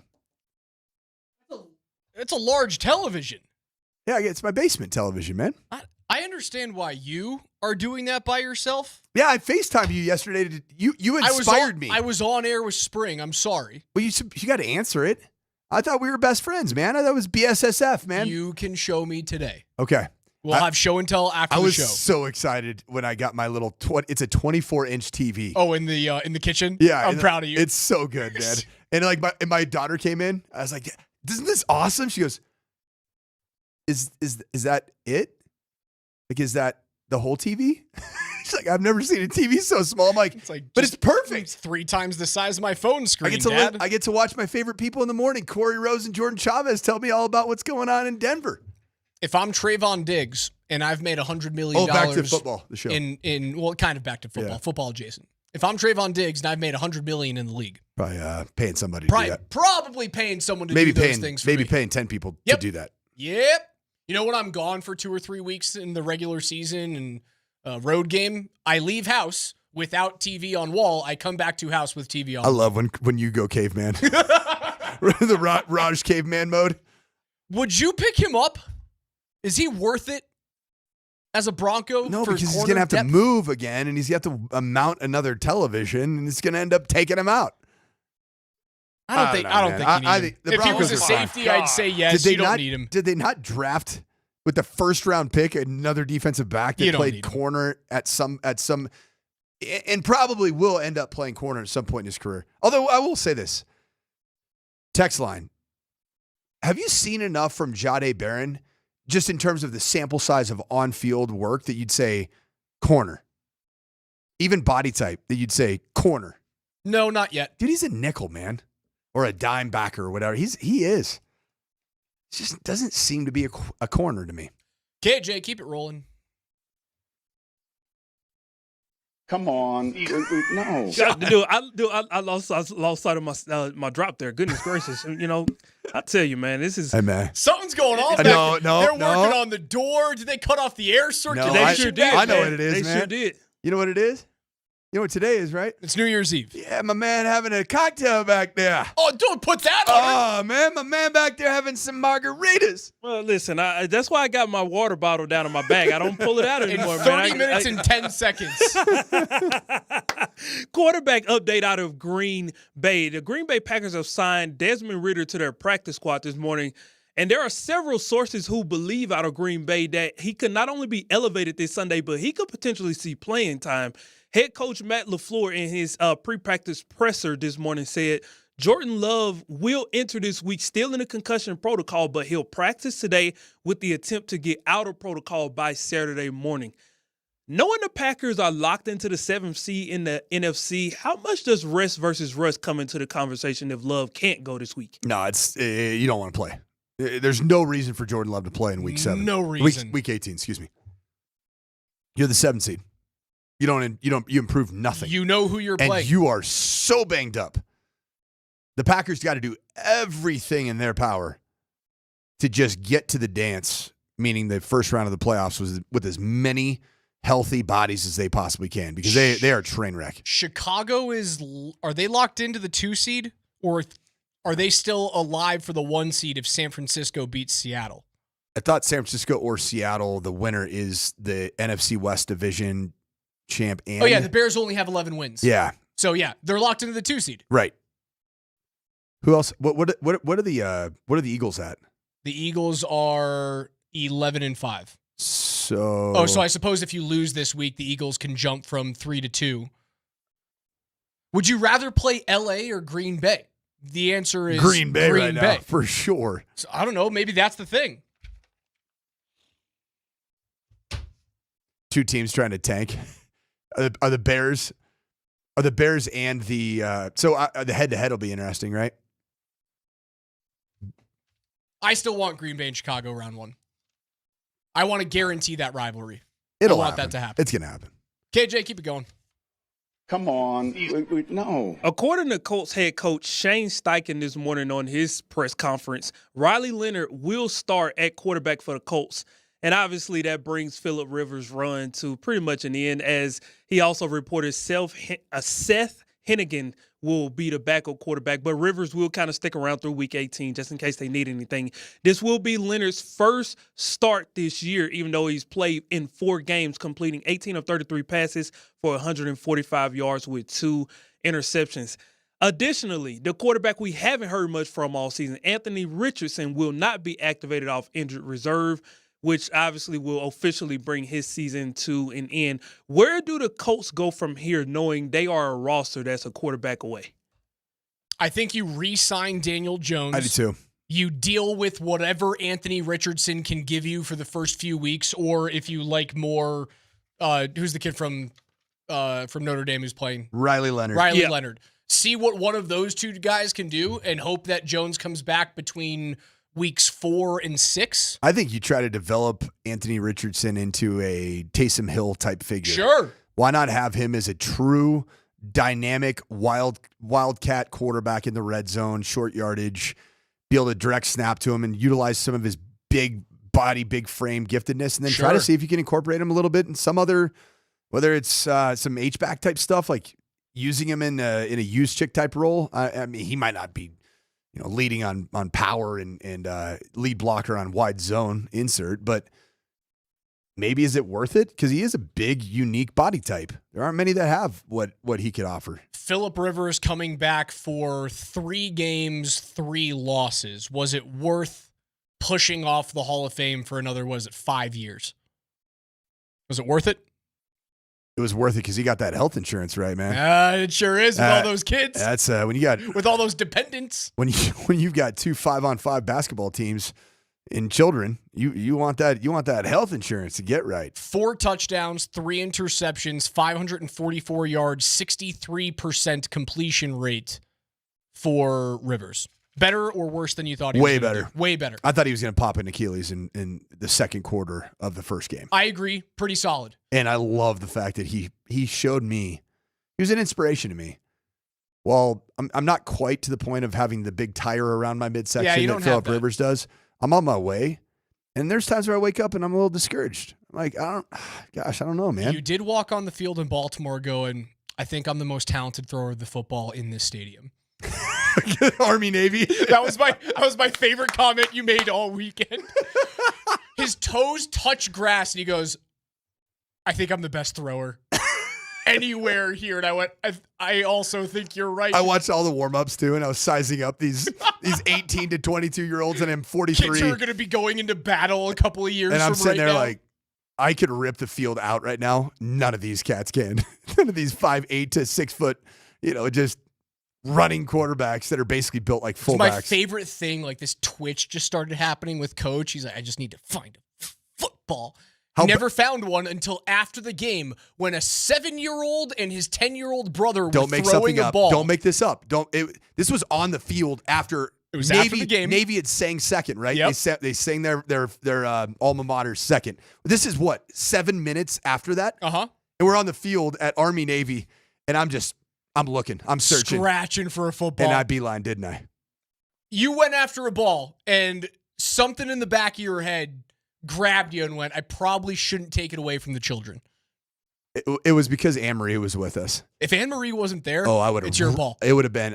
You know what I would have done? I would have found that 7-year-old and peanut punched the football right out of their grasp. And I would have recovered it as if the game was on the line. Ball security's job security, kid. You put the B on the G, Coach Sanford's going to be looking for a new J. KJ, one more. Come on. No. Quickly, Raj, I just want to answer your question in regards to holding off the Hall of Fame for Phillip Rivers. I think he made the right decision because between now and the next time he'll be eligible, there's only 2 quarterbacks. Peyton Manning. Oh, he's already in. He's already in. TB. Second time we've done that with the Hall of Fame today. Chris Bosh. Chris Bosh was not as obvious as Peyton Manning. No, it wasn't. God, what am I doing? All right, so TB, and who's the other one that will get in his way between now and then? Former Steelers quarterback. Ben Roethlisberger. That's it. That's all he will have to go up against between now and then. So I think he may have guaranteed himself first ballot Hall of Fame. The only person that could get in his way if he decides to retire this offseason is Russell Wilson. No, he's a Hall of Famer before Russ is. Yes. Okay. Even though Russ has the Super Bowl ring, he's a Hall of Famer before Russ. Yeah, but Russ did high knees on an airplane to London, man. He was getting his blood flow right. Russ married Sierra, 3D chess move from Phillip Rivers. He secures healthcare insurance for his dozen kids, or whatever it is, 10. I think he's got 23 children. 23 me. The Phillip Rivers experiment. Good movie. He guarantees health insurance and also goes, I don't want to be a second or third ballot Hall of Famer. Mm-hmm. I want to be first. I want to be first ballot Hall of Famer Phillip Rivers. I love that, KJ. Love it. What do you got? Come on. No. All right, I know we just had Brock Heward from Seattle on, but let's talk some San Francisco 49ers football real quickly because they got back to practice after what we would call an emotional win against the Chicago Bears the other day. Trent Williams is out with the right hamstring. He's truly on the fence, guys, so we got to kind of watch that one. Christian McCaffrey did not practice yesterday with a back injury, and McCaffrey, he said on Monday that he's going to quote it as not serious, even though they're still going to kind of go through the process with him. Kyle Juszczyk, he did not practice yesterday as well with a hip injury. George Kittle, we were asking for an update yesterday about him. He was limited yesterday with a sprained left ankle, but Kyle Shanahan is not ready to guarantee whether Kittle will be ready for Saturday or not. Obviously, gamesmanship there. Ricky Pearsall, wide receiver, was limited with a knee injury. So let's just look at the totality of everything the 49ers have gone through within the last calendar year. They've been injured and retooled in more ways than one. If they were to pick up the win over Seattle, does that all but lock up Coach of the Year for Kyle Shanahan? No, I still think it's Ben Johnson has a lot to say about it with Chicago. And then I would say Mike McDonald, man. Now, the head-to-head would make a big impact there for what he's been able to do up in Seattle. And Liam Cohen, man. Liam Cohen's the guy that I like. Liam Cohen's the guy that has the most momentum going into the end of the regular season of those guys. And Kyle Shanahan. I would say, boy, this is one of the more deserving years for Coach of the Year. There's a bunch of candidates that I go, yeah, Sean Payton's deserving, man. Without a doubt, Sean Payton is very deserving this year. He's going to be 14-3. It's only happened one other time in franchise history that they've won 14 games. I mean, that's his record this year is going to be 2 touchdowns with 2 extra points versus a field goal. Nuts, man. That's a boat race. That sounds like a Big Ten West game. He deserves it and won't get a vote. Sounds like the Iowa Vanderbilt game. Go Hawkeyes. Did Liam Cohen do more with less in Jacksonville? Or has Ben Johnson done more with less in Chicago? I don't know, man. I mean, I look at what Chicago's been able to do in the last couple of drafts. Boy, they've beefed up their talent pool. I mean, that's a good young football DJ Moore, team. Colston Loveland, Luther Burden, Caleb Williams. Rome Odunze. I kept 5 guys before I got to Rome. Good on you. Pretty impressive. Who's their stud linebacker? Sweat? TJ Edwards. And then... They've got a stud linebacker. I can't remember who he is. Edmonds. Yes.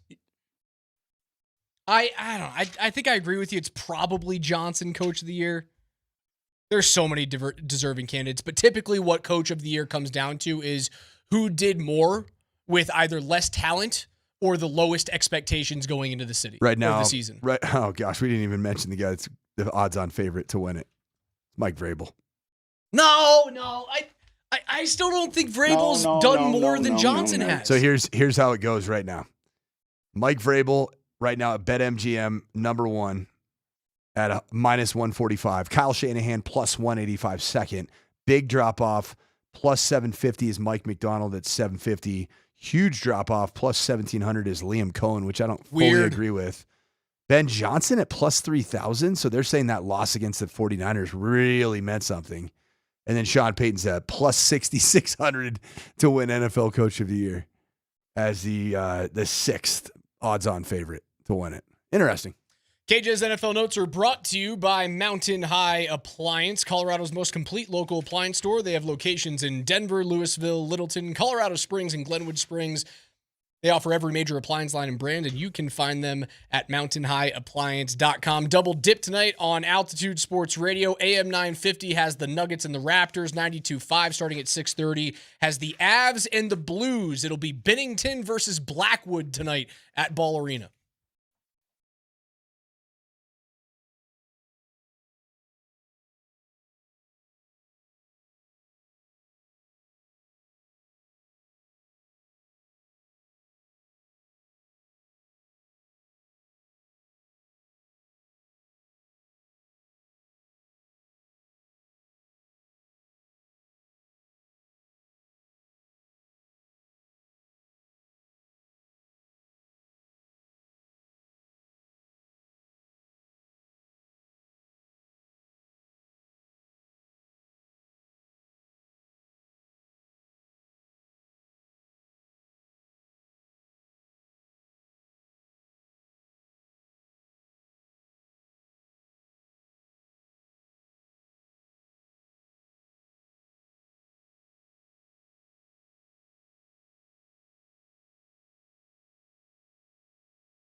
right? And that's really hard to envision as a coach that's going out and trying to join a new program and start a staff.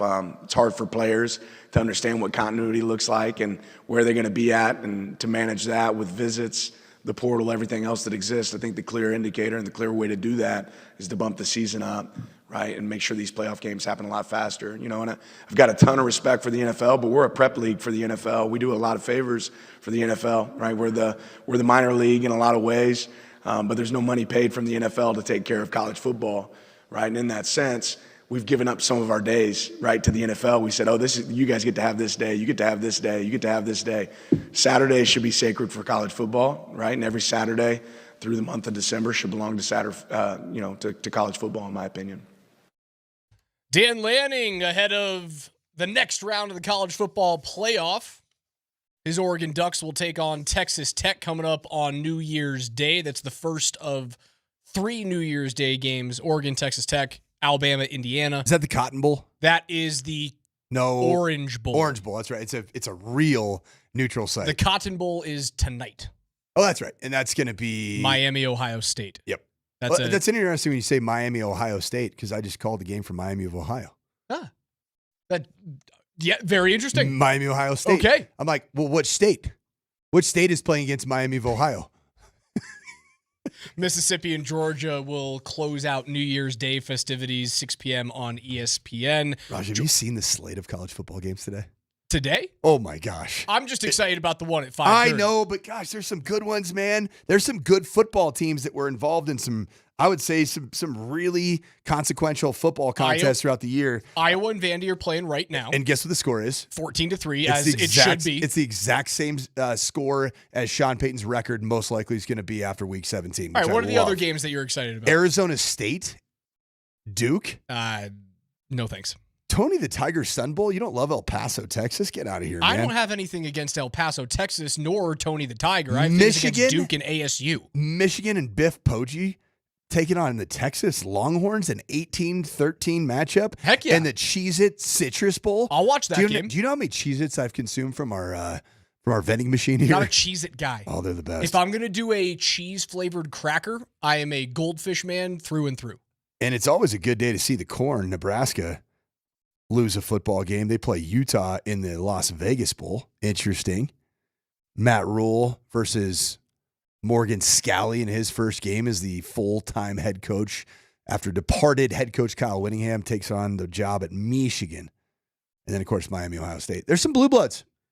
Some Blue Bloods playing today. Solid games. Who gets it done tonight? Miami, Ohio State. I'm actually going Miami. No!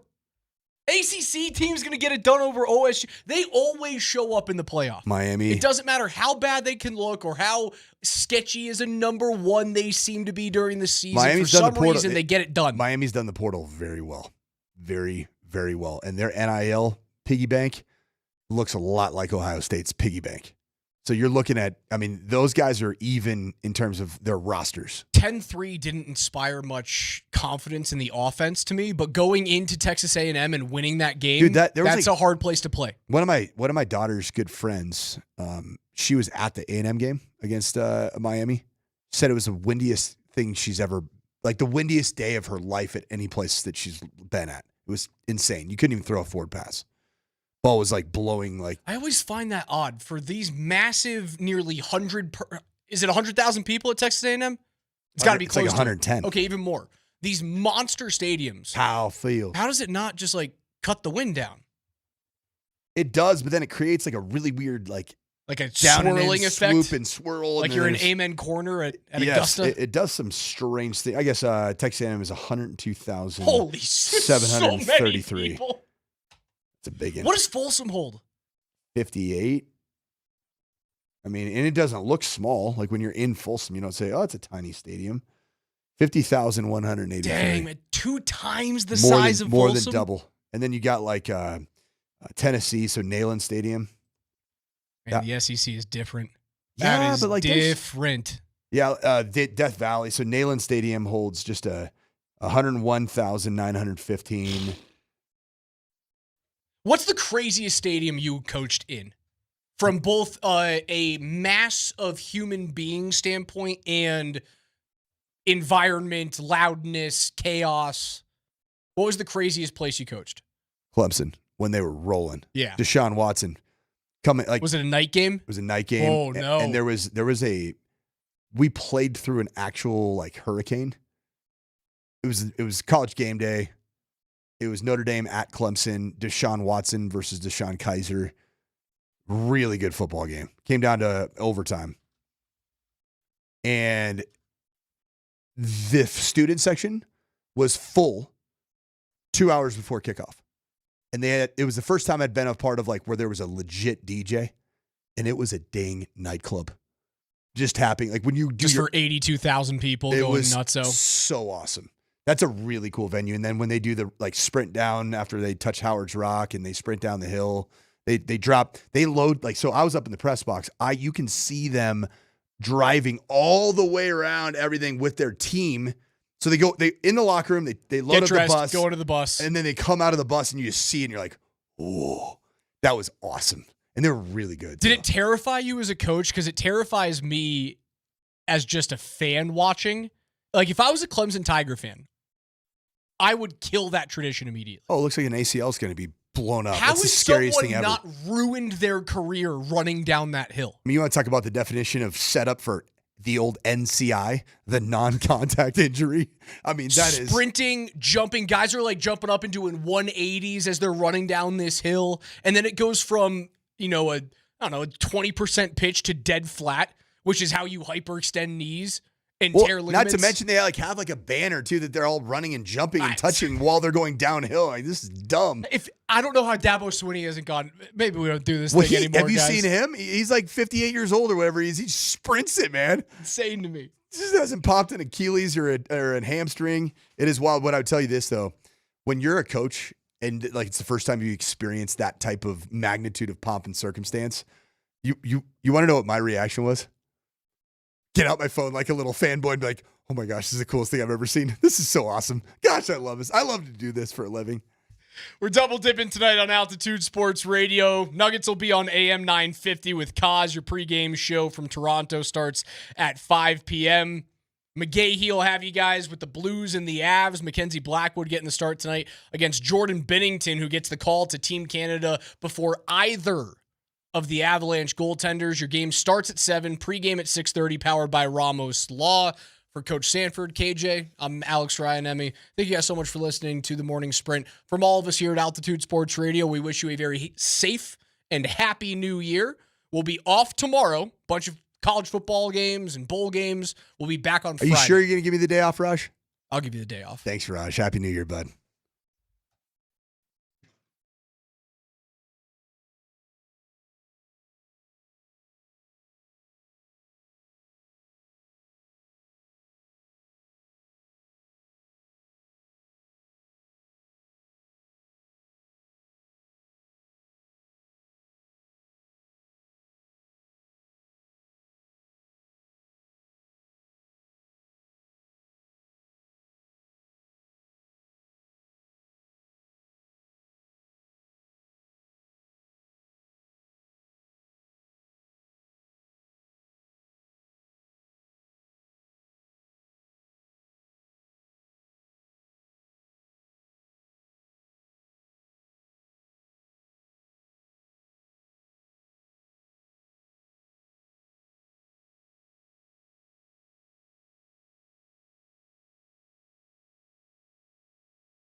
Well, welcome to the show. Scott and Tyler are both off, but we will actually hear from Scott with David Adelman in Canada in just a second. One of my favorite people in the world, Rachael Vigil, the host of the Mile High postgame show on Altitude TV and other various duties, daily reporting about the Broncos. You can find that on Altitude Plus. Rachael will join me in studio in about 15 or so minutes. So looking forward to talking some football and catching up with Rach, who's awesome. Chad Brown will join us after 1 o'clock. And we're only on till 1:30 today as we have Nebraska going against Utah in the Las Vegas Bowl. Steve Nelson, we've done this for 5 weeks, Steve. You and I, basically. Yeah, except I'm prepared to go until 3 o'clock when you and Vic decide that we're doing a full show. Are you cool with Nebraska versus Utah? Is that a worthy bowl matchup, Darren? It's fine. You okay with that one? It's unless the Joker twists his ankle. Okay. Okay. I'm fine with that. So Steve's doing a little double. There's KJ. He's doing everybody's kind of getting it together today. Everybody's getting it together. I mean, yes, if there is large breaking news, Nebraska and Utah can pound sand. But Nebraska can always pound sand because they're Nebraska, and we'd all rather be dead than red. But in this scenario, you are correct. Yeah, unless there's breaking news, the bowl game will go on as scheduled. We're going to have an abbreviated show. Yeah, we will have the Avs on 92.5. We will have the Nuggets on 950. Congratulations to Devon Taves, Cale Makar, Nathan McKinnon. No surprises there. Maybe Taves was a little bit of okay. There is an opportunity for you to get your full boo on today, and I'm not great on all the behind the mechanics scenes of international hockey, but it was Raj, who is amazing, who knew that the GM of Team Canada is also the GM of St. Louis, who has Jordan Binnington as their starting goalie in the Olympics, and the Lumberyard got shut out, despite the fact both goalies, Blackwood and Wedgwood, both goalies, better save percentage, more wins, better looking than Jordan Binnington, who we all hate. I've never seen a moment, despite our love of McKinnon, Makar, and Taves, I've never seen a moment where it's going to be so easy to root for Team USA.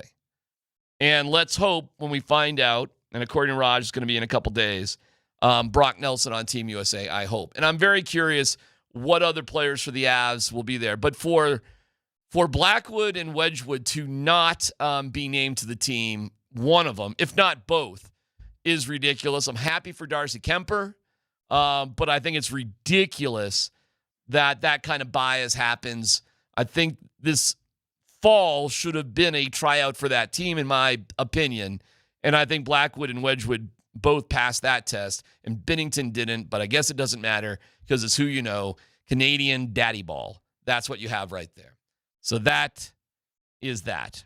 So get your boo on, get ready to boo the Blues, and Binnington, not like I have to reinforce that. It comes natural when it comes to Binnington and the Blues. Yeah, you don't have to sell me on booing Jordan Binnington. No. I agree, though. I think Raj and Coach were talking about it. On the one hand, yeah, it's disrespectful to snub the Lumberyard because they're just one of the best goaltending duos in the league. And heck, you'd be happy to just have one of them, and we have two of them. But on the other hand, that's great. Sit out. Don't go play for Canada. Get some rest. That's true. Just get ready for the back end of the season because Lord Stanley is more important than some Olympic medal. Good point. Put the chip on your shoulder. You should both be really insulted. And I believe it's Blackwood in the Nets tonight. Okay. What's going on with the Nuggets? Well, really great opportunity to catch up and take a breath after all the Joker news yesterday and getting everybody's reaction. But who we haven't heard from until right now is the head coach of the Nuggets. That's David Adelman. So Scott Hastings got together with Coach a little bit ago. So we bring you exclusively for the first time David Adelman's comments as he sat down with our own Scott Hastings. All right, Coach, New Year's Eve. I know you got a game tonight and all that kind of stuff. Still got about 8 days left on a road trip and so on and so forth. But what's your New Year's resolution? Get healthy.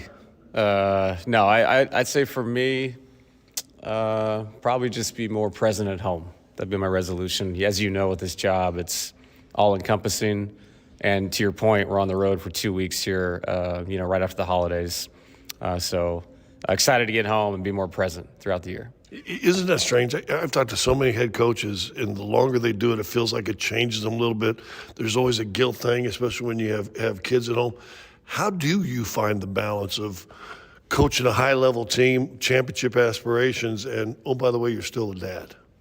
Yeah, I think it's just, when you are home, be home because this thing stays on your mind. It wears on you, and you don't want to miss out on these moments you have with your kids. It's that's the whole point of the parenting part, is not just the impact that you make on them, but the impact they make on you. And they keep you balanced and measured because they see the world in a totally different way. So I'm very excited to get home and see my kids. And I learned this a long time ago, too.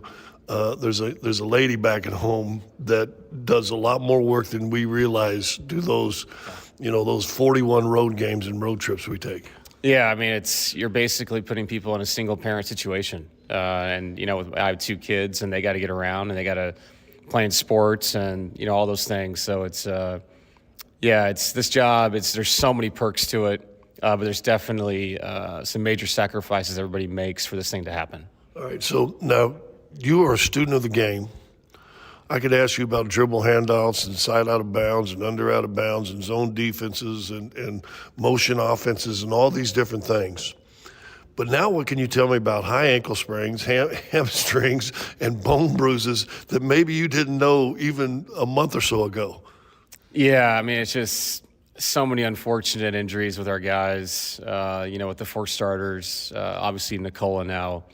I think the only, blessing in disguise here is that none of them are season ending. That's how you have to look at it that way. And, and the other part of that is a lot of guys are going to get opportunities and maybe they wouldn't have gotten. And as being a former player, opportunity is everything. And you wait for your chance.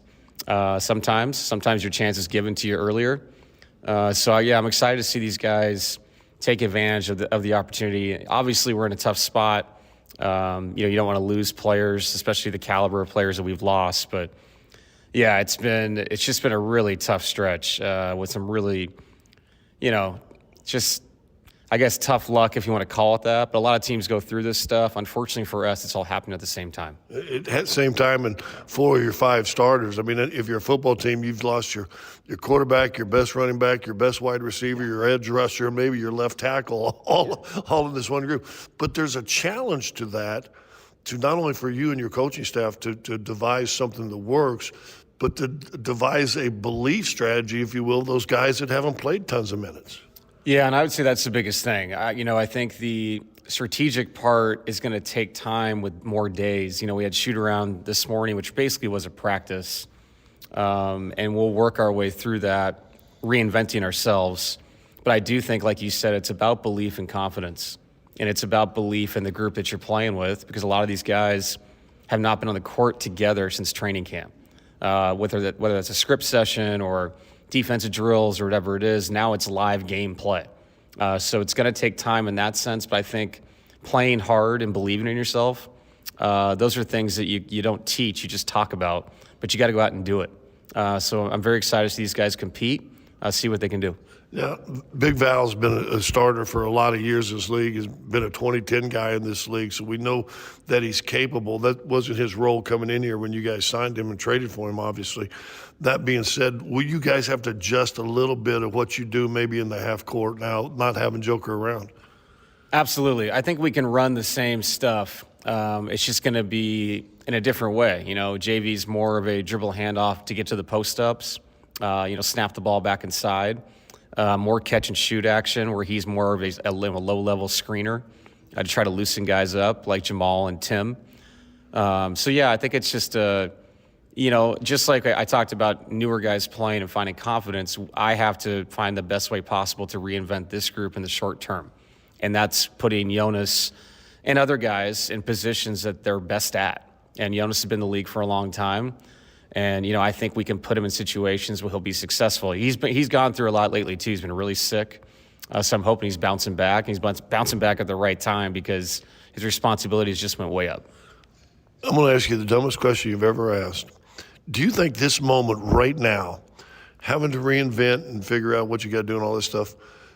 Can you go back to your high school days? Because that's kind of what a high school coach almost does, game by game, every Tuesday and Friday night, right? Yeah, no, it's true. And I think the biggest thing for me and for the staff is to stay patient. And, we're going to try things, different lineups, to let the group be as successful as possible. And I think the major challenge right now is just to find the right rotation that doesn't wear people out but gets us to the end of the game. And if that means better players are coming off the bench to manufacture that, to save Jamal's minutes so I'm not running him too long. Those kind of things, those little things you learn as a coach growing up. How do we get through it? And honestly, it's kind of like coaching summer league. So the quarterback doesn't show up to play, and you got a new kid playing. Now you're figuring out a whole new rotation, and you're calling guys up from the JV team. So it is like that. And I think you just kind of piece it together as you go, but you do that with confidence and belief in the group. And I have a great belief in all these guys. They say it's March. I think it's March, right? That if it comes in like a lamb, it goes out like a lion. You guys may be coming in a little bit into 26 like a lamb with all the injuries, but let's hope 26 ends with like a lion roaring out in the playoffs. Yeah, and I think that's again, you don't want to look at this with the silver lining because it sucks right now to have these guys out. But I do believe with a veteran team, if we can keep ourselves in a solid spot in the West and get everybody back healthy and we start to roll together again, there's another reinvention there. And maybe there's a rested starting five with a ton of energy down the season. So you have to look at it that way. But in the meantime, we have to grind. We got to find a way to win some games and keep ourselves in a good spot. Did you get any cool Christmas presents? I haven't talked to you since. Did you get anything cool? Not really. I think all the stuff my kids get is actually kind of cool now. It reminds me of the stuff, when you were 12 to 15, things that, you really wanted, video games kind of stuff. And so I enjoy watching them get gifts. It's it's almost reflecting on your own past in a way when you watch your kids get cool stuff. So no, I'm old. Nothing cool this year. No ties. All right. Hey, thanks for coming by. Good luck tonight, and have some fun, man. It's all about fun now. Yeah, it is, and it's all about playing hard, and that's what we got to do. We got to come with, like you said, a great belief, and it's going to be really tough. We have some tough opponents coming up, but I'm excited to see these young guys play and see our vets that we have still, not hurt, lead us, and I'm excited for the process. Thank you, David. Yeah, thanks, buddy. Appreciate it. All right. Well, we have Nuggets basketball for you tonight, 5 o'clock on AM 950, and the Nuggets are going to do the best they can with it, but what a night. Missing 4 starters and asking a lot out of Jamal. Whew, deep breaths, everybody. Deep breaths for the next stretch with the Nuggets. When we come back, we'll dig into the Broncos by the Chargers, by the numbers. There's some surprising numbers in there, and be joined by Rachael Vigil. Coming up next is PhD on Altitude Sports Radio 92.5.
All right, guys, it's DMac for the Rocky Mountain Men's Clinic, and the new year tomorrow. How's your 2026 looking? How is your 2025? Listen, if improving your health is one of your big resolutions, we got an answer for you. Tired, low on energy, not sleeping well, heard all about it. Rocky Mountain Men's Clinic can likely help with that resolution. These symptoms are often a sign of low testosterone, and men in their early to mid-30s start losing 2 to 3% of their T production every year. The sex drive goes down. You put on some weight. The gym is just like a disaster. Go to RockyMountainMen'sClinic.com and take the low T quiz. 10 questions, yes or no, just takes a couple of minutes. They'll draw your blood and have results within 30 minutes. You go from there. It's only $99. You get the consult, a T, and a PSA test. If you sign up for testosterone treatment the day of your appointment, that visit is free. No need to wait. Don't go another year with low T. Call the Rocky Mountain Men's Clinic, 720-440-7900, or visit RockyMountainMen'sClinic.com. 5 locations to serve you. Again, you can find them at RockyMountainMen'sClinic.com.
Well, what a treat.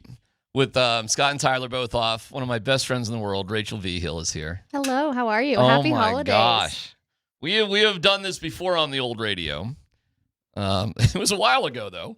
It's been a really long time, actually. Yeah, well, it takes, once you get fired, both of us have that in common. Your own little internet shows are driving me crazy. We've done our own, we've done more of that. We've done a lot of our own little internet shows. We have. Hopefully it's coming back. Yeah. I think we'll have some good news for people coming up here. Some more of this. Mm-hmm. It's fun to be back. It's great to have you. And you've been doing an amazing job for Altitude TV, hosting the Mile High postgame show. Thank you. As well as your daily coverage when they're out there, as you will be leaving here at some point to go to the Broncos. Yeah. And it's so fun. I mean, we're talking about a really good Denver Broncos team. I don't think anybody was expecting this. Well, what were you expecting? As you've been covering the Broncos for years and years and years, and you've been with them the entire year this year. What were you expecting? A 10-win team.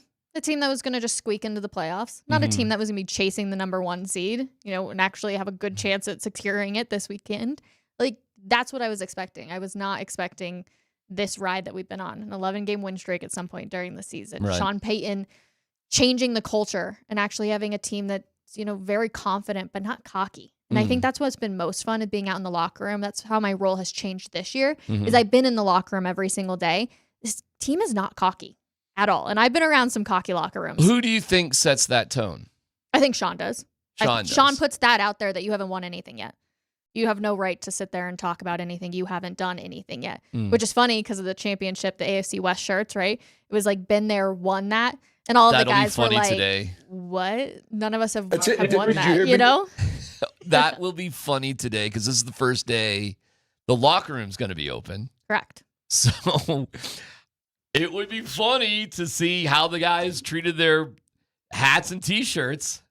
Well, when you look at some of the guys' locker rooms, some of them super clean. Others, absolute chaos that's going on in there. Like some guys will be like, I'm going to hold on to this for like until next year. Yeah. And I'm like, just chilling in your locker, huh? You're good. Well, it does harken back, man, this is some age on me, to 2015. And it was a similar type of vibe because the Broncos lost their last couple of games. They really backed into the AFC West. We're going Tim Tebow year. So this is not 2015. What am I talking about? Not 2015. This is like 2011. Sorry, 2011. This is the Tebow time. So back in 2011, oh man, that doesn't make me sound younger. They had, again, the hats and the T-shirts because they did win the AFC West, but they wanted it 8-8. And I'll just never forget, the vast majority of the players just didn't want anything to do with the hats and the T-shirts. And frankly, in 2015 as well, their expectation level for what they wanted to do was so far beyond winning the AFC West. I mean, 2015 that was the fourth year in a row they had won it. Actually, in total, their fifth year in a row, but fourth year with Peyton Manning that they won it. So it is kind of funny, the hat and T-shirt thing. It is a little weird. Well, and Adam Troutman told us on a conference call on Monday, you don't want to look back at those shirts and not want to wear them or not ever want to look at them again because you have a bigger goal in mind, and those are the shirts you want. You want the Super Bowl shirts. You want the Super Bowl hats. So really, these hats mean absolutely nothing because they have a much greater goal. Yeah, maybe if you squeaked by, and you maybe got it, then you might celebrate a little bit more with those shirts. Right. But for them, it's like, these mean absolutely nothing to us. Yeah, I guess if you're like the Ravens or the Steelers winning your division, which is coming down to week 18, would be which is so fun, by the way. A big deal. So fun. I love that it's coming down. I wish the Chargers were actually going to have their starters and things were going to, meet a lot more on Sunday. Why? It just makes it more fun. And the guys in the locker room talk about it. They want to go against the best. They don't necessarily want to go against the guys or the backups. You want to go against the best. I was actually very surprised that the Chargers announced that Justin Herbert was going to be sitting so early. Well, from what I understand, why did Harbaugh make that announcement so early? From what I understand, he didn't have much of a choice. You're going to have to put out your injury report anyway. Sure. Hey, by the way, Steve, if you could, and I don't know when the Chargers put it out, but that would be cool if we could find, and again, I don't know when they put it out, but if we could find the injury report for the Chargers, that'd be fascinating. Because, first of all, it's not just Herbert. There's other guys. But from what I understand, Herbert is suffering other things besides his hands. So I think for Harbaugh, as either macho as you want to be by playing everybody, or, hey, as careful and crafty as you want to be by not playing people, I don't think it's either of those things. Rachel, I don't think he was left with much of a choice. Yeah, I mean, that's fair. But unfortunately, it makes the game not as fun on Sunday. Well, we'll see. It shouldn't be, because it won't just be Herbert. It'll be a bunch of different dudes. But that being said, I was looking at the Chargers and Broncos by the numbers, and what I found that the defense of the Chargers is actually really good, Rachel. I mean, they're fourth in yards per game. They are seventh in points per game. This is the defense. They're ninth against the rush. They're sixth against the pass. They have 19 interceptions. They have 23 takeaways. So they're seventh in the league in takeaways. They're 10th in the league in sacks. They're 6th in the league on third down, 4th in the league in the red zone. Like, as much as we make a big deal about Herbert, Rachel, it's their defense that's been the strongest thing for the Chargers. Yeah, and honestly, that doesn't worry me. I think that's going to be a good matchup. What's worrying me about this Denver Broncos team going into the playoffs has been the defense. Because ever since the bye, and Nick Bonito said it too, they just have not been playing their ball. And we saw that. I expected a much greater outcome from the Broncos defense going up against the third string backup quarterback for the Chiefs. But that didn't happen. It was still a game. So I'm more worried about the Broncos defense getting back to what they're actually good at. And I don't know if you can do that when you're going up against the backups and getting ready to face this team or these teams going forward in the playoffs. So I'm not really worried about the Broncos offense. I think they're still going to have a challenge on Sunday. The defense for the Broncos is interesting you bring it up because when you look at most of the categories, the Broncos are top 5 in the league in almost everything except for the pesky, takeaways. They're 19th in interceptions, 9. I mean, it's kind of okay. 30th in fumble recoveries, almost dead last, and 28th overall with only 12 takeaways. So when you look at the Chargers 11-5, they kind of make sense. You're 11-5, you're +4 in giveaway takeaway, and time of possession, Chargers are first in the league. So they have a stingy defense, okay? Stingy defense, and they have an offense that takes their time. Offensively, they only score 22.8 points a game. That's 16th. The Broncos are actually averaging a better scoring per game. And by a smidgen, by just a few yards, Bo Nix has thrown for more yards than Justin Herbert. He has, through the same amount of games. Not a lot, but by like 50 yards, he's got Justin Herbert. Bo Nix's stats are sneaky good. If I just had to ask you right now, yeah, who's a better quarterback, Justin Herbert or Bo Nix? Who are you saying? That is such a loaded question. It's such a loaded question. Bo Nix is especial. Let me ask for some further clarification on your question. The best quarterback for his team, the best overall quarterback who I'd rather have. Like what do you mean by that? The best overall quarterback, if it was a blank slate, you're drafting one of these guys. So they're both healthy. Who would I rather have? Yep. I'd rather have Herbert. Okay. But not by a lot. But not by a lot. And the best quarterback for his team right now, it's probably a push. They're probably on very, very equal footing. And when you think about where Herbert came from and what his expectations and his experience and what Bo Nix is and his experience, I think that's a compliment. So to say that a guy with a little bit more experience, a little more size, a little bit bigger arm is probably a little bit better of a quarterback. But I'll tell you this, that is just looking at like arm strength and physicality.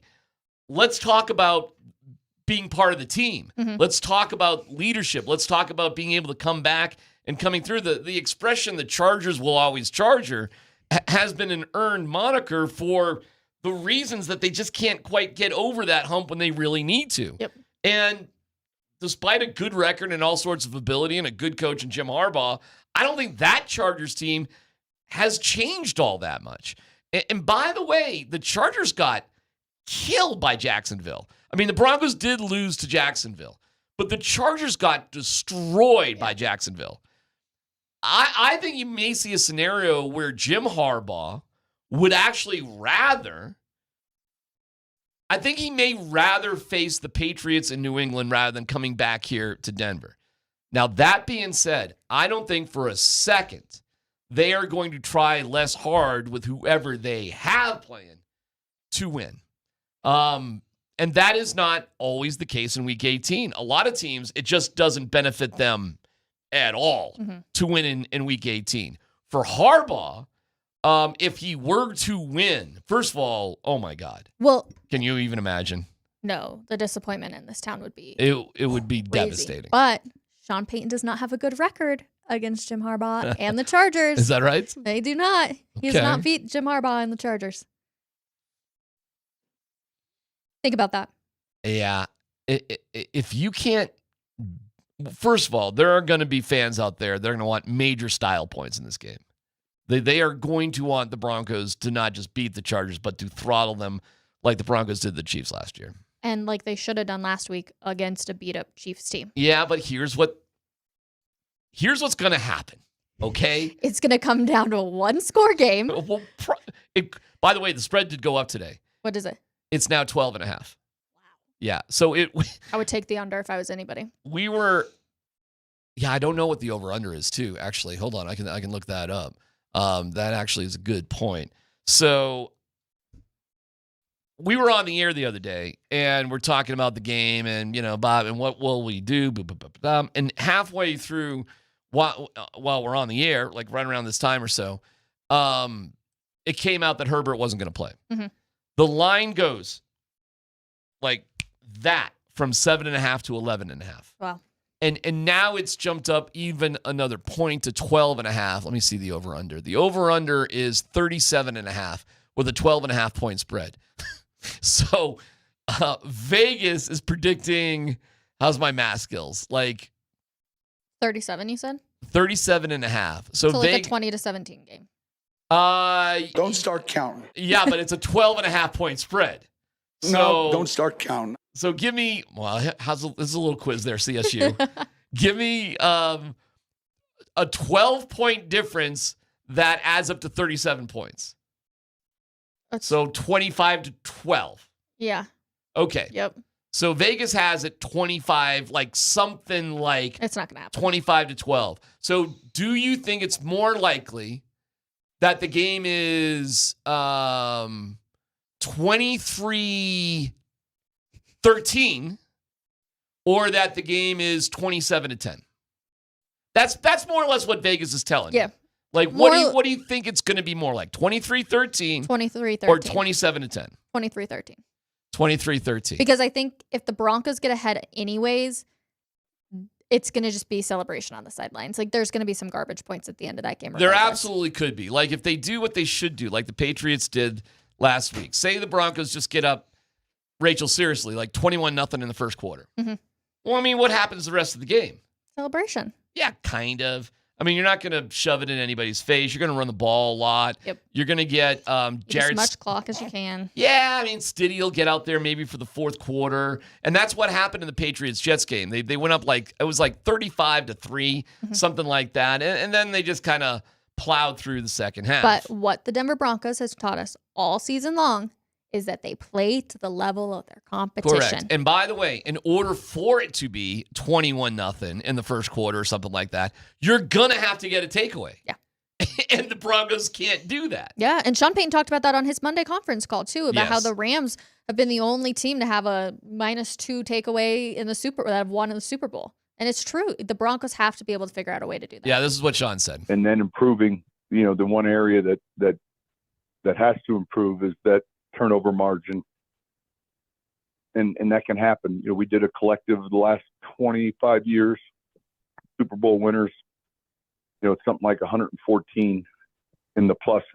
There's been one Super Bowl winner in the last 25 years. I'm just talking about when the playoffs begin. That makes sense. When the playoffs begin, the Rams recently were the only -2 turnover team. The rest added up to some crazy number. And so that's something we've got to improve on. That's it. That's it. You got to figure it out. Well, we did do this research. When the Broncos won the Super Bowl in 2015, for the season they were -4. Broncos currently are -5, giveaway, takeaway. Mm-hmm. However, in that playoff run where they eventually beat the Panthers, they were +4 in the playoffs. So, and you would think with the pass rush the Broncos have and the pressure they get on, even though it hasn't quite been the same. But one of the reasons it hasn't been quite the same is teams are just making other adjustments. Like when you have Chris, Turducken last week. Yeah. Ola. It's close enough. Ola something. Oladokin. Really? Oladokin. Do you got to show off, Steve? Yeah, that's that CU pronunciation education for you there. Wow. Wow. Little Buffs Rams. Hey, by the way, did you catch that the Buffs lost to the University of Northern Colorado in basketball for the first time in 90 years? Dude, by the way, side note, I love when you see those stats you don't believe, because I'm seeing that on Twitter, and first of all, I see that the Buffs lost to the Bears in Boulder. I went, I don't know if I read that right. For the first time since 1936. Unbelievable. We were at one World War the last time the Bears won in Boulder. Did I read? No, I didn't read that right. Yeah. The last time the Bears beat the Buffs, the Dust Bowl was a big story. Yeah, Mark Moser and Vic Lombardi were 1 year old the last time that happened. That's how long ago that was. You say that, that pisses me off because I'm the same age as Mark and Vic, right? By the way, that pisses me off. Your Boston's coming out there. You said that pisses me off. That's been some wicked pissing me off. How do you like them apples, DMac? Happy birthday, by the way, to my mom. She's 79 today. Happy birthday. Yeah, Eileen. She was watching. She'll love seeing you. Oh my gosh. I know she it's loves been you. a minute. Yeah, I know. I'll call your family. Yeah. Well, I talked to him earlier. You talk to them. They're just yelling at each other, but not in a nice way. They're obsessed with watching us, by the way, Steve. They love you. Oh, well, hey, how you doing? Yeah. Well, don't, hey, how you doing, my mom? Also, did your mom like having a birthday on New Year's Eve? She doesn't have a choice. Okay, well, I guess that's fair. Back to the Broncos. Love you, Mom. The reason why the scoring in this game, and I'm going to stick with 23-13. I don't like the over. I don't like the spread. Because you got to understand, the Chargers are number one in terms of time of possession. Now, of course, that's with Herbert. What does that mean, too? That means they do grind things out on the ground. And they'll do that with Trey Lance as they would do with Herbert, okay? So, and the Broncos haven't got turnovers. So why would I think all of a sudden that it's going to go in that direction? Now, the good news is the Broncos can beat the Chargers and be in the negative in giveaway takeaway. They can. You can't against Jacksonville. There's no way you can do that, but you can against this Chargers, or at least this version of the Chargers.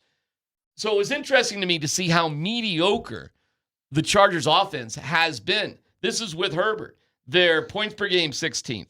Rushing yards, 12th. Passing yards, 15th. But what do? They don't really turn the ball over. Mm-hmm. Not really. They only have 19 giveaways, which is in the middle of the pack. So not really. They're third in the league on third down. So that is what they do, Rachel. They just get yards, and because they're good on third down, because they have a great quarterback, they extend drives. They don't score great because they're still the Chargers. Mm-hmm. So they can't. Chargers going to Charger. Chargers going to Charger. So it's another year of them. They should be scoring way more points than they have been. Mm-hmm. But they've had a ton of injuries, and they're not good in the red zone. So how about that? They're third in the league on third down. So we're going to drive. When we get in the red zone, we suck. We're 27th in the red zone. And it's why Cameron Dicker, their kicker. Doing so well. Do you want to say it? No. You don't want to say Dicker, the kicker? Nope, I'll let you. Okay. That's why he has been overall so great, although he kind of sucked against Houston. But he's percentage-wise the best kicker, or had been before that game, best kicker in the league. So that's what you have here, folks. You have a team that will hold on to the ball for a long time. Yep. So again, against the Raiders, the Broncos had 6 drives. Against the Chiefs, they had 8 drives, Rachel, with 2 punts. Mm-hmm. You know, if those punts turn into at least field goals, and if you don't give up a long kickoff or a turnover, you probably win that game by 20, if you look at everything else. So what is the more likely result of this particular game? The Chargers are going to play a soft zone. They're not going to let you beat them over the top. Mm-hmm. They're going to just invite you to drive the ball up and down the field. They're going to try it too. They're going to try to win with whoever they got. Oh, 100%. Who doesn't want to play spoiler? They're going to try. Yeah. But they're going to do it their way. So a 12.5 to me is ridiculous. And I don't really care, because if you look at it, the Broncos did kick the Chiefs' ass. They did, except on the scoreboard. I know it doesn't feel like that. It does not feel. Did we watch the same game? You're giving me the stinky face there. Yeah, did we watch the same game? Well, I think we did. That was not an ass kicking. They tripled them in yards. It was like triple in passing yards. It was total domination. You still made mistakes. They still made mistakes. I guess that's what. You can't afford to make mistakes. What do you believe this Broncos team will do? Will they make the same mistakes to make this a one-score game, which they will win? They will. Or do you think they just get their act together? They don't make some dumb mistakes. They get a turnover. They don't allow by the way, they're very in special teams. Chargers are bottom of the pack. Punt return average, kickoff return average, like they are nothing special in special teams. I think if the Broncos can have one turnover, if Bo Nix runs 3 times, I think this Broncos team can go on to win as many games as they possibly need to. But we haven't seen the turnovers. And then against Jacksonville, I think Bo ran twice. Maybe once. He has to be able to run. He is your secret weapon, but also I feel like people aren't talking enough about the Broncos injuries. Yes, a lot of teams in the NFL are hurt. Losing Brandon Jones was huge for this defense. It's been massive, okay? Him and Hufanga, they had a chemistry that was just working. They were able to look at each other and say, we got this. That's not happening with PJ Locke. Okay, Pat Surtain hasn't had a spectacular of a season, and I understand that he was hurt earlier too. The only injury that has seemed to really work out for the Broncos, real quick, O-line, that transition back to Ben Powers, I think that's weird too. And now with Luke Wattenberg out, interesting. That is interesting. It's going to be super interesting. And I'm going to be very curious to hear from the Broncos today of like, what the heck happened to him? 2 hours before game time and we're finding out about this that injury. was weird, wasn't it? Yeah. The only injury that has worked out for the Denver Broncos is the fact that J.K. Dobbins went down and their run game has figured it out with Jaleel and RJ. All right, we'll get into what to expect as Rachael does go down to the Broncos today.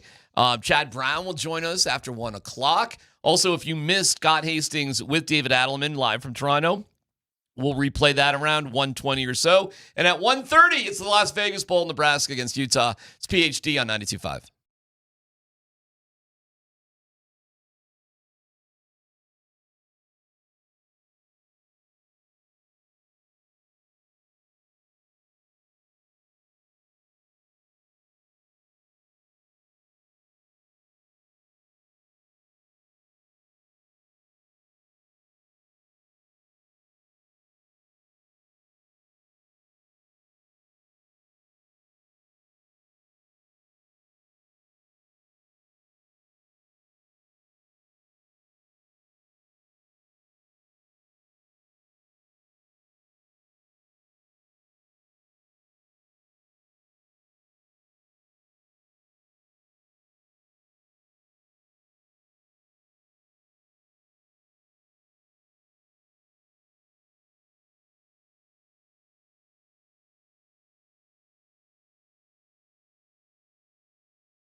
All right, Rachael Vigil sitting in today. Scott Hastings was with David Adelman. We'll have that for you again if you missed it about I don't know, about 1:20 or so. 1:30 today, we will be going to the Las Vegas Bowl, unless Vic has a problem. Are you sure? I actually don't know. We'll see. How could you be so sure? Well, we'll see if Vic gets excited about it or not. Yesterday, Rachael, it was an interesting day as the Joker news was going down, and we were supposed to go to the Independence Bowl, and it was just like, nah. We're gonna talk about this. But like in the start of the morning, we just didn't know where it was gonna go. And then they found out like 9:30 or so. All right, it's gonna be like a month, like Cam Johnson and Which, hallelujah. Oh, tonight's listen, hey, everybody, listen. I'm gonna pay attention to the game tonight. 5 p.m. pregame. Birdo on that one. Nelly, who's on basketball tonight? Tonight. We're probably dividing and conquering with the Nuggets and Avs on the double dipper. I think Dan Tanner is still he's doing parts Nuggets? unknown. No, I think he's in parts unknown. So I believe Berto will be on Nuggets and Springer is hosting Avs, I believe. That makes sense. All right, so that's at 5 p.m. on 950. You can't. Winning tonight seems absurd for the Nuggets. Yes. If the Nuggets were to win tonight, frankly, anytime they're winning, if they could possibly win a game without 4 starters, it would just feel miraculous. 100% agree. And honestly, just winning a game without Jamal said it. Everything they do involves Jokic, essentially. Like, just trying to come up with a game plan of not just missing him for one game, but for the next 4 weeks, minimum 4 weeks, too. Yeah. Listen, there's 24 games before the All-Star break, which is in like the second week of February. When's CB coming back? Do we know? Soon? Maybe? I don't know. I mean, him and AG were supposed to, they're on the trip. Yes. They're on the road trip. So, I mean, that is a good sign. And the thought is at some point during the road trip. It's been 84 years. I know, it's It like, really has. really, don't throw it into the ocean. By the way, that woman, selfish. Really just did not care about generational wealth for her grandchildren. Just tossed it back into the I ocean. mean, what is she doing? It's not like they were living in some sort of high off the hog fashion anyways. Listen, do you think that the piece of wood could have fit 2 people? There's no doubt it could. No? I mean, everybody knows it. It's again, Rose was selfish. A narcissistic, selfish, entitled jerk. Hot take on Titanic. Hot take. I love that movie, actually. I haven't seen it forever. By the way, spoiler alert. In case you haven't seen it. Spoiler. Yes. 50 years Rachel, I know you know DMac well. Why is Titanic such a trigger for him? Titanic always gets you triggered, and if you say anything bad about Rocky, you're gonna get an earful from Vic. Those are the only 2 certainties when it comes to movies on this station. Which is funny because doesn't Tyler hate Rocky? Tyler hates Rocky? I thought so. I thought Tyler was not a Rocky fan. Well, when somebody's so much better looking than you and you're a mascot, it's I don't know about Tyler hate. Well, breaking news. Whoa. What? Tyler Polumbus is a communist, is what I'm hearing. He hates Rocky? Wait, we were talking 2 different Rockies. I was talking Rocky the movie. Oh, yeah. Rocky the movie. You're talking Rocky the mascot. Oh, okay. Well, he just has bad taste in movies, so. I'm not talking Rocky. Does anybody hate Rocky the mascot? No, That's impossible. I would hope not. Charles Barkley. Oh. That's why he picks on him, though, right? The Avalanche on. By the way, how about Wedgwood and Blackwood being overlooked for Team Canada today? Shocking. So here's the deal. But Devontae is a part of the Canadian roster. Devontae is in. Yep.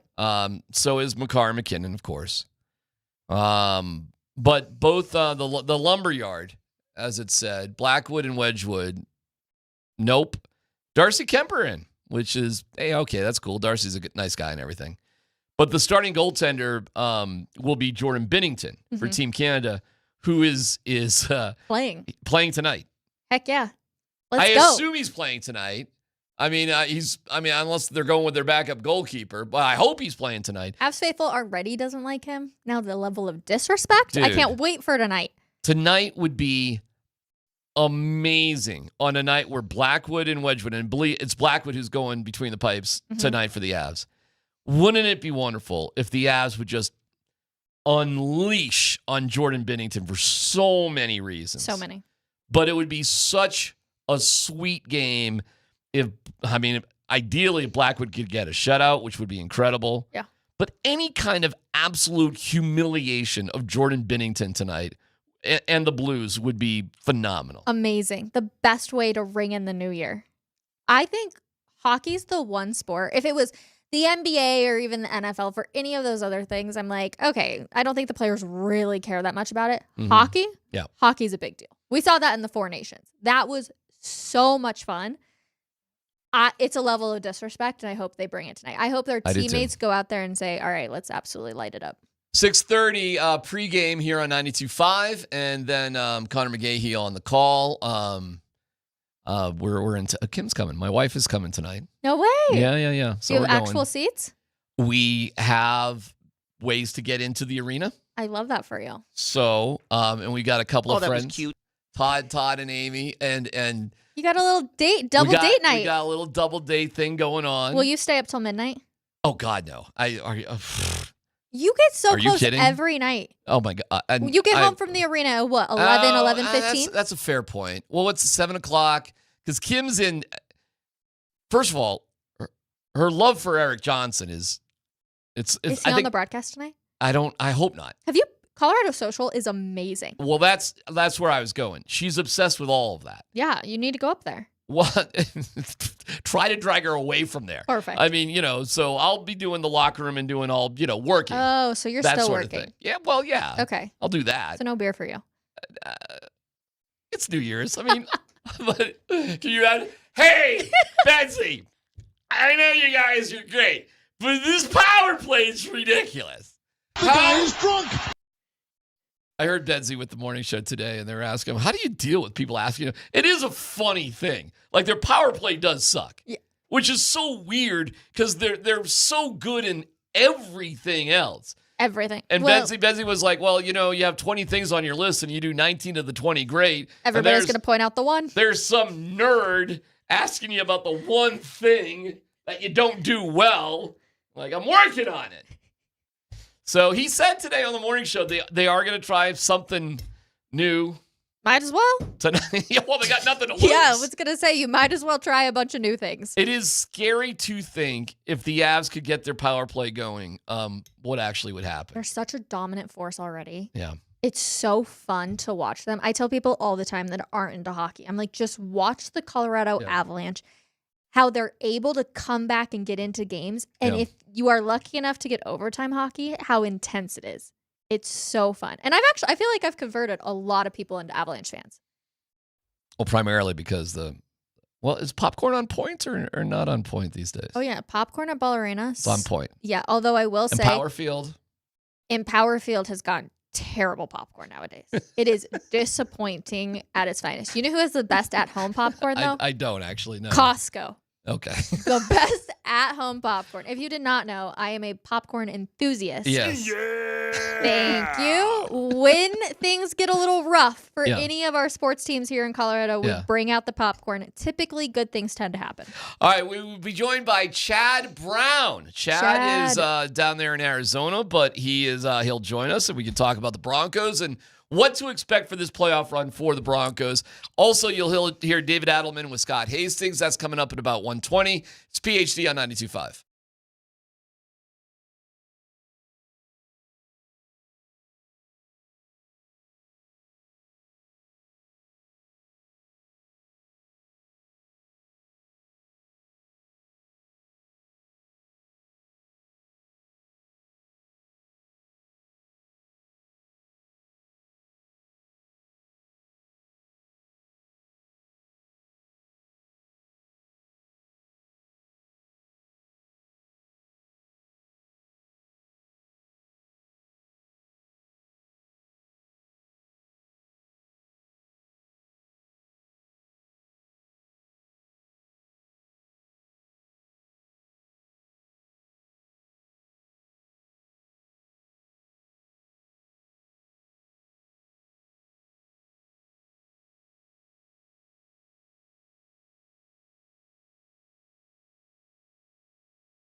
Oh, now this is a treat. Are you kidding me? Look at this. Look at this. Got Rachael Vigil with me. We got Chad Brown with us. Chad. Hey, guys. How are Happy ya? New Year. What is going on? How are you, my friend? I am doing well. And unfortunately, it is a cool day here in Arizona, so not quite basking in the sunshine like I normally am. What is cool in Arizona for December 31st? I think it's mid-60s today is the high. Oh, that's okay. And that's what it is here, and we're considering it to Listen, be high. I'll never forget this. This was crazy. Quick personal story. My son, younger son, was in a baseball camp in Arizona over New Year's or Christmas and New Year's. It was like cold, Chad. Like, it's like not just Arizona cold. It was like freaking Colorado cold in Arizona. It can get like that. And I was like, this is the craziest thing that we've ever gone through in our life. Have you ever experienced that? Because it can get like that. I lived through that in Arizona. No, I have not. Usually, all right. around Well, this that's just me.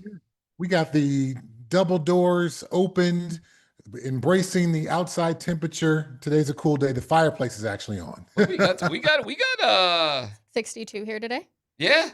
I got 58 and sunny in Lone Tree right now. So We'll take it here in Colorado. I'm ain't that sorry far it's a away. little chilly, but you're getting what we call, holiday weather then. Yes. Take it. Keeps me in spirit. all right, Chad. First of all, what do you think about the matchup with the Chargers? We'll just start there, and then we can go into expectations for the rest of the year. But what do you make out of the decision that Harbaugh made and what the Broncos are going to face? Well, this is the fifth backup quarterback the Broncos have faced this year. And so the thought nationally is the Broncos have a bit of a fraudness to them. So when I travel around and I do my games around the country, whether it's college or NFL, folks often look at the Broncos through that fraud lens because of things like this. Now, the Broncos don't need to apologize for who they play and when they play them. All they need to do is go out and win the games. But again, according to these national folks who I talk to at the various stadiums around the country when I go do games, this close game thing where they play a close game, one-score game with the Chiefs on Christmas, and they beat the Raiders twice by one-score games. This only adds fuel to the fire for those folks who say the Broncos aren't what their record says they are. They've gotten fortunate. They've gotten lucky. They got a 33-point fourth quarter against the Giants. Whenever they play anybody good, they really struggle. So I guess that's my take on the matchup itself. But as far as what Harbaugh is doing, totally the right move. Totally the right move. The way Herbert has been beat up over the last 5 or 6 weeks with that awful offensive line, to get a week's rest so he can go into the playoffs as healthy as possible, he's going to have to pull off a Josh Allen-esque performance for the Chargers to win the playoffs because that offensive line is terrible right now. Well, I think that fraudness, too, comes from the close games, and it feels like the Broncos always play to the level of their opponent. What would you like to see out of this team that would convince you that they can go out there and win a Super Bowl this week against the Chargers? I would say let's have the consistency that you had in that Green Bay game, because that Green Bay game turned everyone into believers. The Broncos suddenly went from number 3 or 4 in the power rankings up to number 1. And it seemed like, okay, now they're going to begin to show people who they truly are. But to your point, Rachael, they tend to play to the level of their opponent. Now, I've been on some teams that found ways to win close games, and there's certainly a skill set that is needed in the playoffs. But at the same time, there has to be some kind of standard. There has to be a beauty contest of some sort. 2 one-score games against the Raiders. I know one of them was probably not as close as it seemed from the score, but still, the Raiders are abysmal. They are awful. And folks can look at your record and go, 2 one-score games. Maybe this team isn't who we thought they were.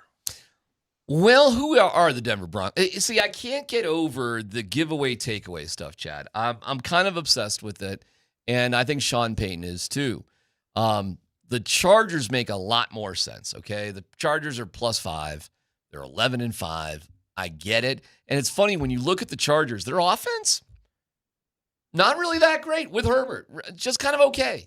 Good on third down, not great in the red zone, really not great running or throwing the ball, but they do possess it. So what that tells me is that Harbaugh just has a knack of what he set up with Herbert, We're just going to move the ball at our own pace up and down the field. We're having problems finishing. We got a good kicker.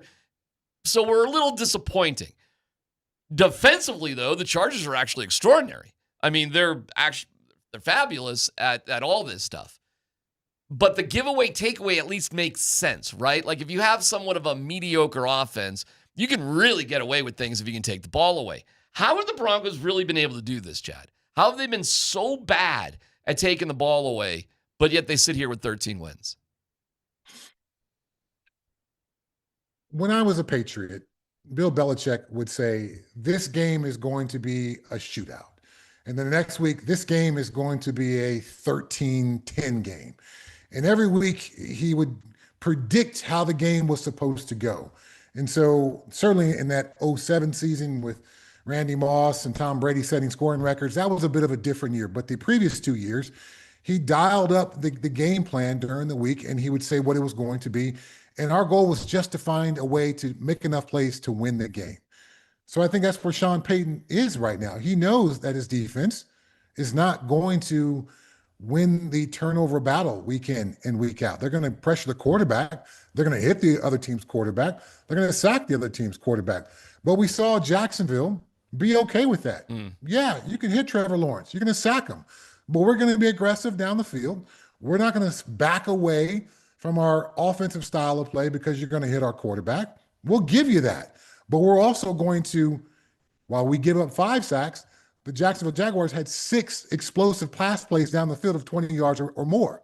So if you're going to weigh that out, I think Jacksonville's formula came out on the correct side of things. They were willing to give up those sacks to get those explosive plays. And in the end, that was really the big part of winning that game. So to go back to Sean Payton and how is he dealing with all this? I think he's doing it from a very Bill Belichickian way. Let's just find a way to win this particular game. It doesn't have to be beautiful. We don't have to win the beauty contest every week as long as we put a W on the board. But conventional football wisdom tells us, well, you can't do that in the playoffs. That's not playoff sustainable. You've got to get a defense that's more opportunistic and gets more turnovers. You have to have an offense that scores more consistently. You've got to be cleaner in the penalty part of the game. So all these things we point to the Broncos, they're legitimate from a conventional football wisdom. But if you're a Bronco fan, you can also just point to the wins in the column of W's. It's so funny because we sit here and we talk about this team so highly, but at the same time, I go into every single week being like, I don't know what we're going to get out of this team. I have absolutely no clue. And watching the defense go from so dynamic and so dominant to now after the break being like, I just don't know if this defense can actually get stops. Where do you see the weakest link being, Chad? The weakest link. Well, the turnovers are a factor, obviously, defensively. If you're going to play a equally talented team in the playoffs, you want to find a way to win a turnover battle, and the Broncos just don't turn the ball over defensively. And then the inefficiency on offense, the inconsistency there. To think you're going to go on a fourth quarter run and win every playoff game, again, that defies conventional football wisdom as far as playoff football goes. You've got to play, it's more similar to what you played versus Green Bay, where you had consistency in all 4 quarters. So I don't think there's a unit on the field that sucks. So that's not an issue. Oh, our opponent's going to attack this. I don't think that's the case. Now, if they've got a skilled quarterback and they've got some talented receivers, I think there are some matchups in the secondary that an opponent's offense may like. The Broncos aren't the biggest and stoutest of front sevens. So if you are able to consistently run the ball and pound the ball and never get away from that, I think you can break this Broncos defense. They're just not sizable enough up front. They don't have any really big linebackers or defensive tackles or massive 350-pound nose guard.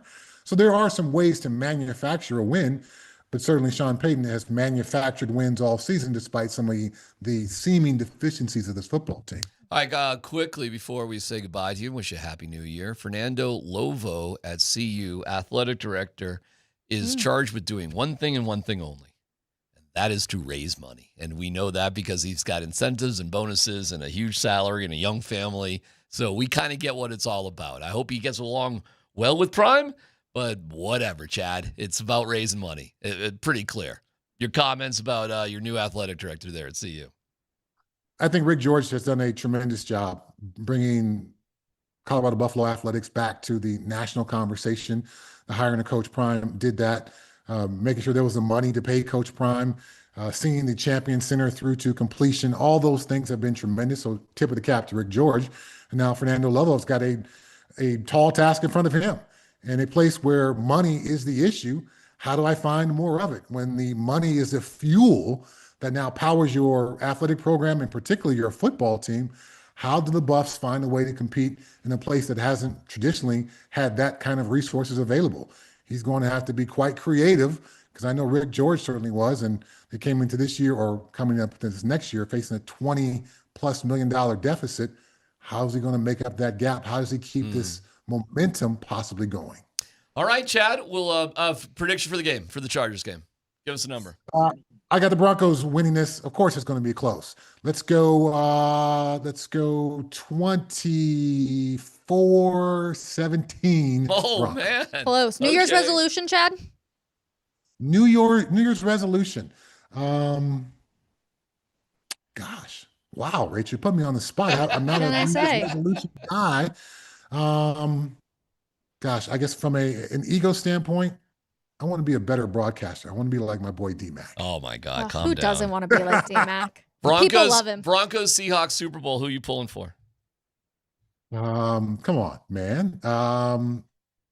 Wow.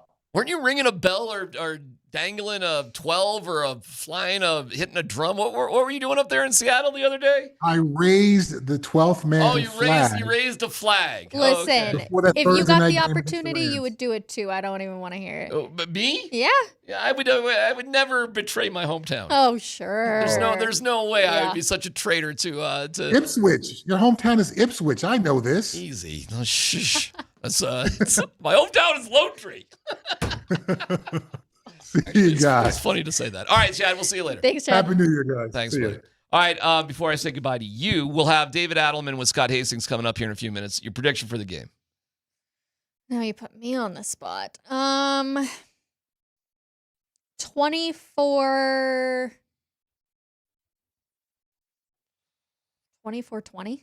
Oh, you see it like that too. Yeah.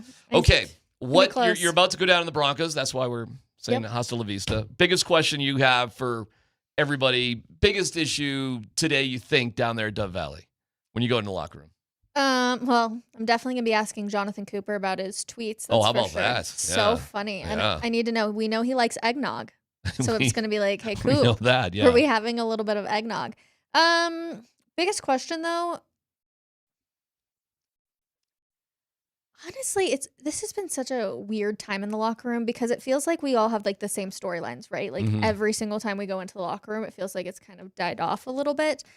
I guess just seeing where this team's head is at. Yeah. We know they obviously have won the West. They don't really care about winning the West, but seeing how they're approaching yet another backup quarterback, that'll be kind of where I'm interested to pick some of their brains. Like Riley Moss, Nick Bonito, those guys, we know that they, again, like to go against the best. So saying, how do you keep yourself motivated besides, obviously, the number one and seed? give us a scoop with the hats and the T-shirts. What I will. everybody do with those? I saw some online. They look horrible. I wonder if somebody would just say. I don't know who's in charge of designing those, but they need to. Sorry, I don't ever want to wish for somebody to get fired, but we need to have a change of the guards over there. We'll be together on the Mile High Post Game Show Yes. on Altitude TV, and that might run on here on radio. It has in the past. Yes. So, and we can look for your reports on Altitude Plus. Yep. Altitude And, Plus, Mile High Report every single day. All right. There's Rachel Vigil. We come back. Scott Hastings with David Adelman. The first comments about Nikola Jokic. That's next.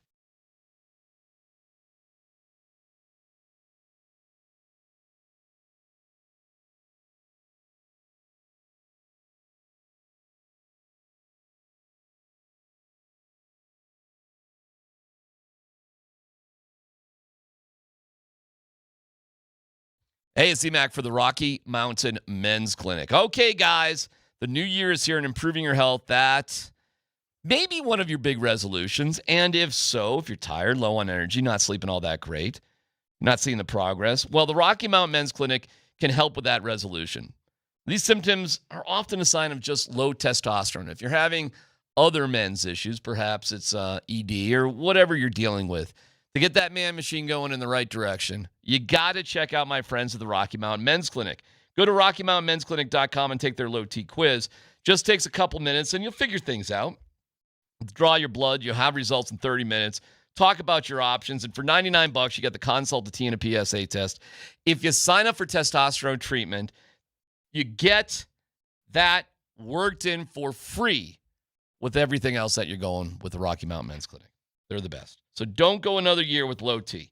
5 locations up and down I-25. Call today, 720-440-7900. Visit RockyMountainMen'sClinic.com.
All right, it's PhD. We have the Las Vegas Bowl. Steal away. I love it. Coming up with Nebraska and Utah. But first, let's catch up with Scott Hastings. The first comments David Adelman has had about the Joker situation. Here's Scott with David Adelman. You are a student of the game. I could ask you about dribble handoffs and side out of bounds and under out of bounds and zone defenses and motion offenses and all these different things. But now what can you tell me about high ankle sprains, hamstrings, and bone bruises that maybe you didn't know even a month or so ago? Yeah, I mean, it's just so many unfortunate injuries with our guys, with the 4 starters, obviously Nicola now. I think the only, blessing in disguise here is that none of them were season ending. That's how you have to look at it that way. And, and the other part of that is a lot of guys are going to get opportunities and maybe they wouldn't have gotten. And as being a former player, opportunity is everything, and you wait for your chance. Sometimes your chance is given to you earlier. I'm excited to see these guys take advantage of the opportunity. Obviously, we're in a tough spot. You don't want to lose players, especially the caliber of players that we've lost. But yeah, it's just been a really tough stretch with some really, I guess, tough luck, if you want to call it that. But a lot of teams go through this stuff. Unfortunately for us, it's all happened at the same time. At the same time, and 4 of your 5 starters. I mean, if you're a football team, you've lost your quarterback, your best running back, your best wide receiver, your edge rusher, maybe your left tackle, all in this one group. But there's a challenge to that, to not only for you and your coaching staff to devise something that works, but to devise a belief strategy, if you will, those guys that haven't played tons of minutes. Yeah, and I would say that's the biggest thing. I think the strategic part is going to take time with more days. We had shoot around this morning, which basically was a practice, and we'll work our way through that, reinventing ourselves. But I do think, like you said, it's about belief and confidence, and it's about belief in the group that you're playing with, because a lot of these guys have not been on the court together since training camp, whether that's a script session or defensive drills or whatever it is. Now it's live game play. So it's going to take time in that sense, but I think playing hard and believing in yourself, those are things that you don't teach, you just talk about, but you got to go out and do it. So I'm very excited to see these guys compete, see what they can do. Yeah, Big Val's been a starter for a lot of years in this league. He's been a 2010 guy in this league, so we know that he's capable. That wasn't his role coming in here when you guys signed him and traded for him, obviously. That being said, will you guys have to adjust a little bit of what you do maybe in the half court now, not having Joker around? Absolutely. I think we can run the same stuff. It's just going to be in a different way. JV's more of a dribble handoff to get to the post-ups, snap the ball back inside. More catch and shoot action, where he's more of a low-level screener to try to loosen guys up like Jamal and Tim. I think it's just just like I talked about newer guys playing and finding confidence, I have to find the best way possible to reinvent this group in the short term. And that's putting Jonas and other guys in positions that they're best at. And Jonas has been in the league for a long time. And, I think we can put him in situations where he'll be successful. He's gone through a lot lately, too. He's been really sick. So I'm hoping he's bouncing back. He's bouncing back at the right time because his responsibilities just went way up. I'm going to ask you the dumbest question you've ever asked. Do you think this moment right now, having to reinvent and figure out what you got to do and all this stuff, can you go back to your high school days? Because that's kind of what a high school coach almost does, game by game, every Tuesday and Friday night, right? Yeah, no, it's true. And I think the biggest thing for me and for the staff is to stay patient. And, we're going to try things, different lineups, to let the group be as successful as possible. And I think the major challenge right now is just to find the right rotation that doesn't wear people out but gets us to the end of the game. And if that means better players are coming off the bench to manufacture that, to save Jamal's minutes so I'm not running him too long. Those kind of things, those little things, you learn as a coach growing up. How do we get through it? And honestly, it's kind of like coaching summer league.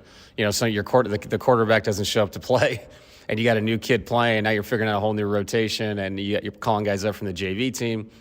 So it is like that. And I think you just kind of piece it together as you go, but you do that with confidence and belief in the group. And I have a great belief in all these guys. They say it's March. I think it's March, right? That if it comes in like a lamb, it goes out like a lion. You guys may be coming in a little bit into 26 like a lamb with all the injuries, but let's hope 26 ends with like a lion roaring out in the playoffs. Yeah, and I think that's again, you don't want to look at this with the silver lining because it sucks right now to have these guys out. But I do believe with a veteran team, if we can keep ourselves in a solid spot in the West and get everybody back healthy and we start to roll together again, there's another reinvention there. And maybe there's a rested starting five with a ton of energy down the season. So you have to look at it that way. But in the meantime, we have to grind. We got to find a way to win some games and keep ourselves in a good spot. Did you get any cool Christmas presents? I haven't talked to you since. Did you get anything cool?